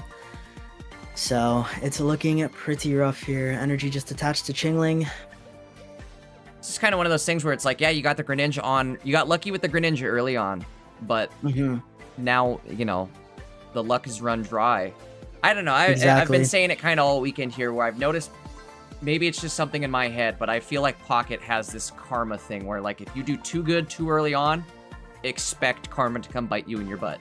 And same thing on the opposite end. If you are kind of like sucking eggs at the beginning of a match, hang in there, because you never know if all of a sudden you're gonna hit 2 coin flips on your low punny, and then they're gonna whiff their following attack, and that's it. You know.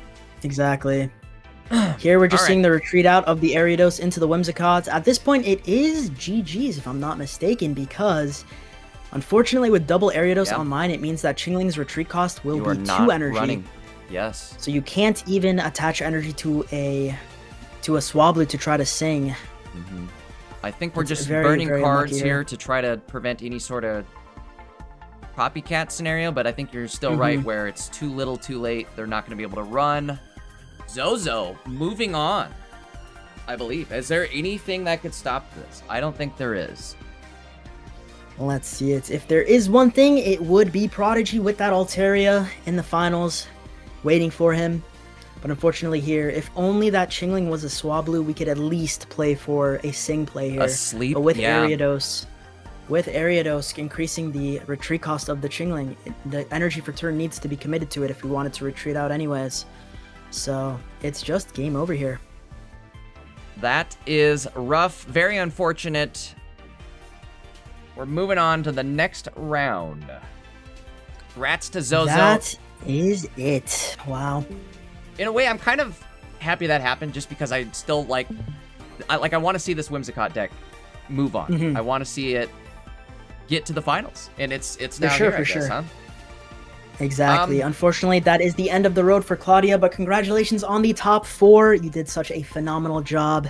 Repping the Altaria Greninja list and going all the way to top 4 is an achievement in and of itself. Even if it's not contending for the title this week, you should be proud of how you performed. But that does mean we will have our final competitors set in stone for the finals of the Pocket Maz number 13, $1,000 tournament.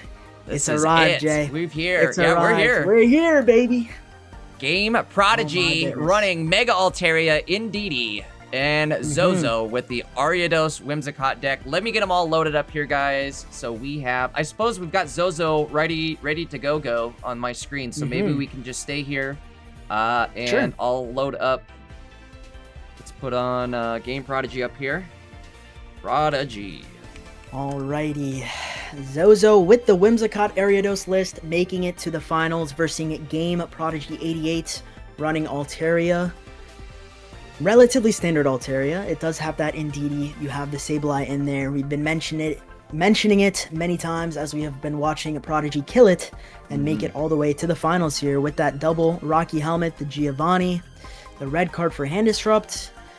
I think we are in for a match, ladies and gentlemen. It all comes down to this. I was skeptical on Sableye. I didn't think. I don't know. I was wondering like, what the hell is he doing here even? And here he is in the finals. Exactly. Are we ready? I think we're ready to rock, huh? I think the players are getting set up and queuing into their games. Okay, let's do it. I am going to. I think we got to pull up the stream again here. Hold on one sec, guys. Sure. So this is it. The winner of this match, of this set, gets the $400 for first place and that FA Oak. The loser getting second place is not too much of a loser. Still goes home with $200 and FA Cyrus. Absolutely. The third and fourth place matches that we did just see, the third and fourth place competitors do get $100 each. And also, down to top 8, 5th through 8th place gets 50. So these top 8, they're getting paid out. But now it's time to see who goes home with that $400 and that FA Oak, baby. Let's see it. Nobody's going home empty-handed this week in the top 8. That's exactly cool. Some big prizes going out, and these two players right here, you're right. Either one of these players should be happy with the prize they get out of this. And everybody who made it into Top Cut should really be happy with their performance. This was definitely the best of the best, I'm sure, coming out of the woodwork to compete in this tournament. So, again, if you were able to make Top Cut, give yourself a pat on the back. Again, we thank you for making Top Cut and giving us some awesome gameplay to watch. But let's get into the finals here. We're just now starting. The time has arrived. It is upon us, ladies and gentlemen. This is the finals of the Pocket Mads number 13 $1,000 tournament. Let's get straight into the action here. We're watching the perspective of Zozo battling Prodigy. Zozo with the spinner rack in the active spot. On the other side of the board, we have Jirachi in the active and Ndidi on the bench. Taking a quick little peek at that deck list there. Making sure we got it on lock. We do run Copycat, Prodigy does, so a Prof is a little risky, but we don't have any X speed, so a Sabrina here forces that Ndidi into the active spot. I think Prodigy played it down so that we can play around our own Copycat, but ends up paying the price here. The Sabrina comes out and the Ndidi is in the active spot. We do have energy advantage though, so we can retreat out if need be, retreating into a Chingling for example, preventing a quick grow extract, but doesn't have it here. Opts to attach the Rocky helmet to that Ndidi, and then Lycia's. Okay. I mean, we could see the Chingling from it, and that would mean that Ndidi could retreat out here. So maybe it was a little bit of a premature Rocky helmet, depending on what we draw.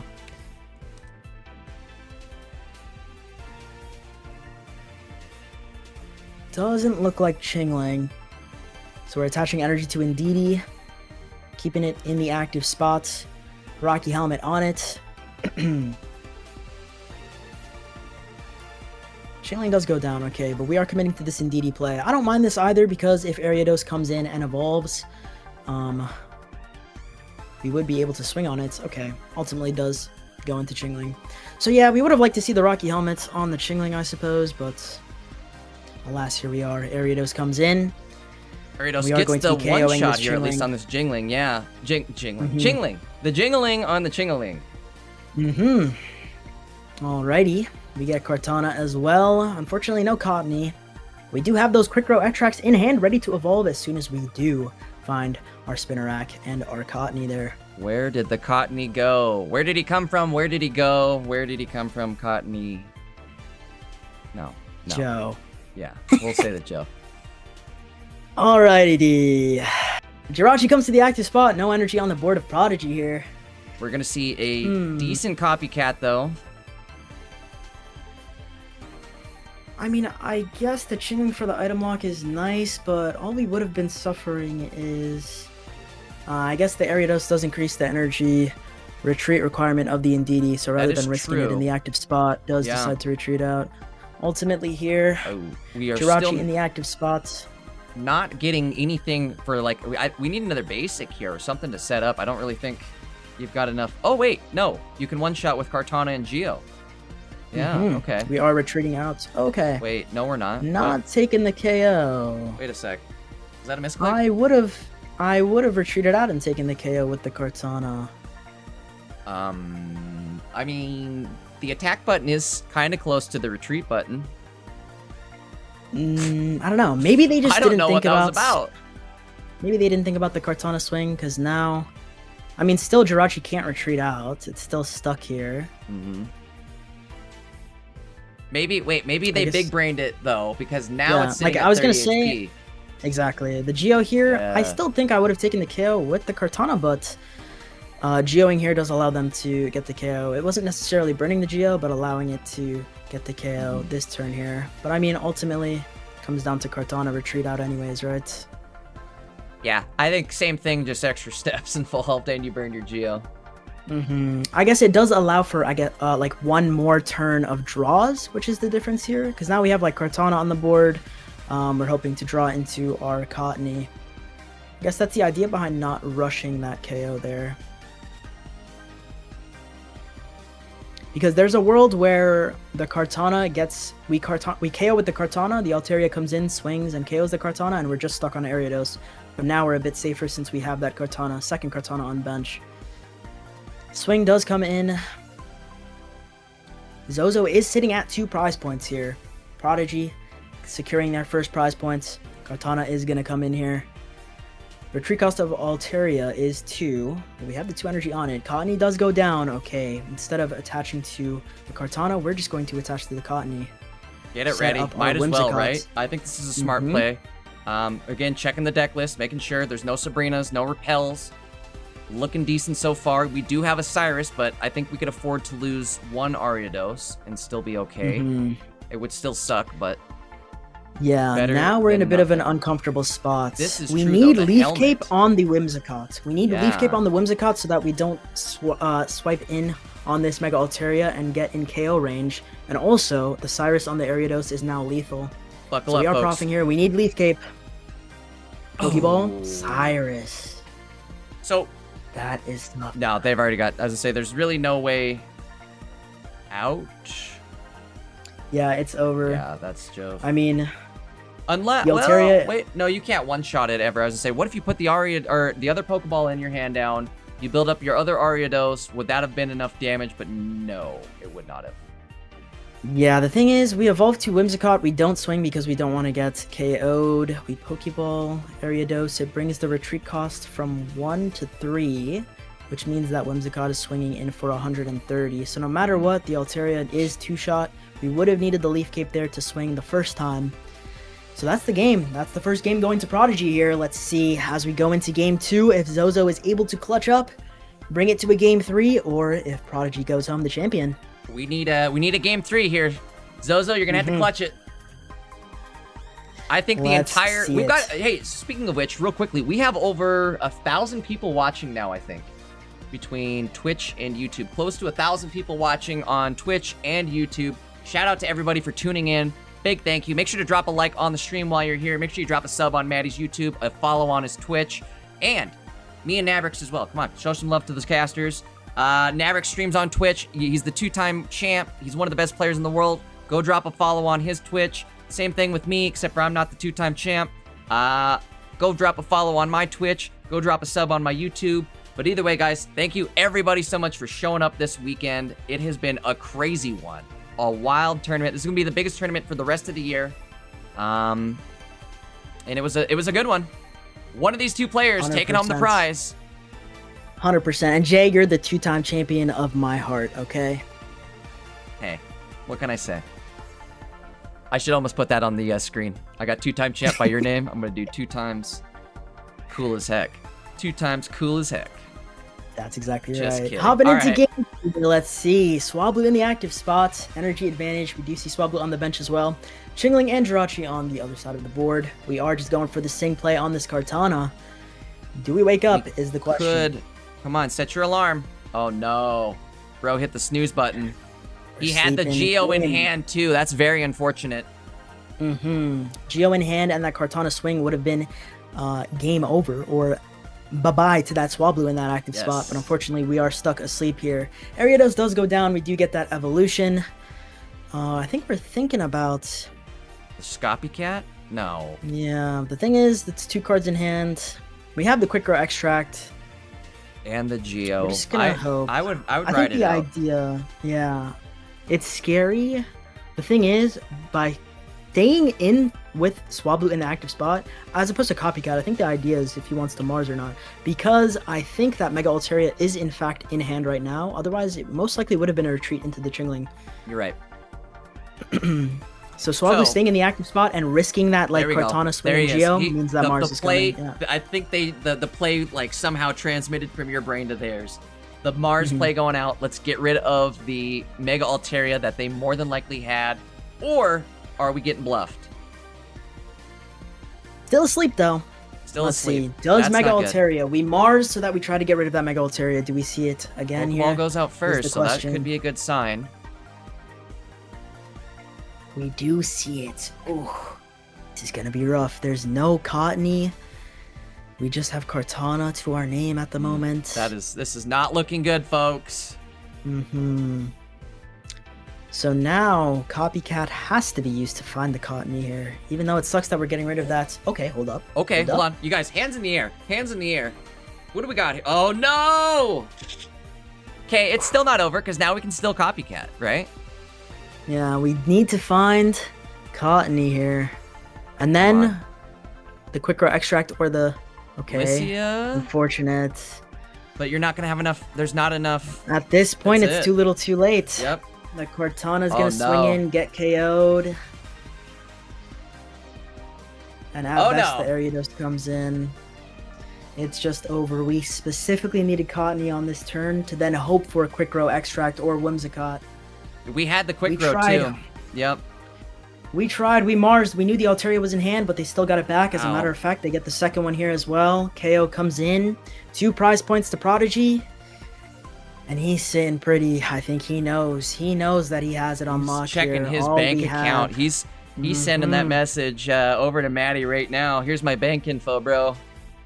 Oh, no. And that is the game, ladies and gentlemen.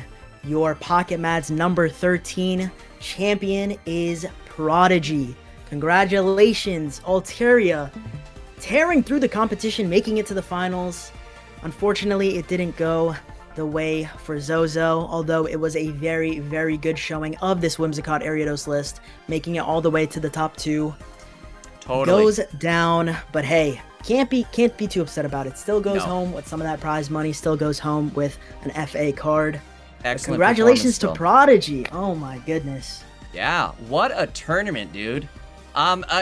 I guess real quickly, you want to take a look at the standings and kind of just reflect on what just happened in our lives here. So We'll take a look here. yeah, again, Prodigy taking the win here with the Altaria, Mega Altaria in DD deck. If you guys want to take one last look at the deck, here it is. Again, he's got the Sableye in there, 1 Jirachi. He's running a lot of one-ofs in this deck now that I'm looking at it, which kind of crazy, but it's working out.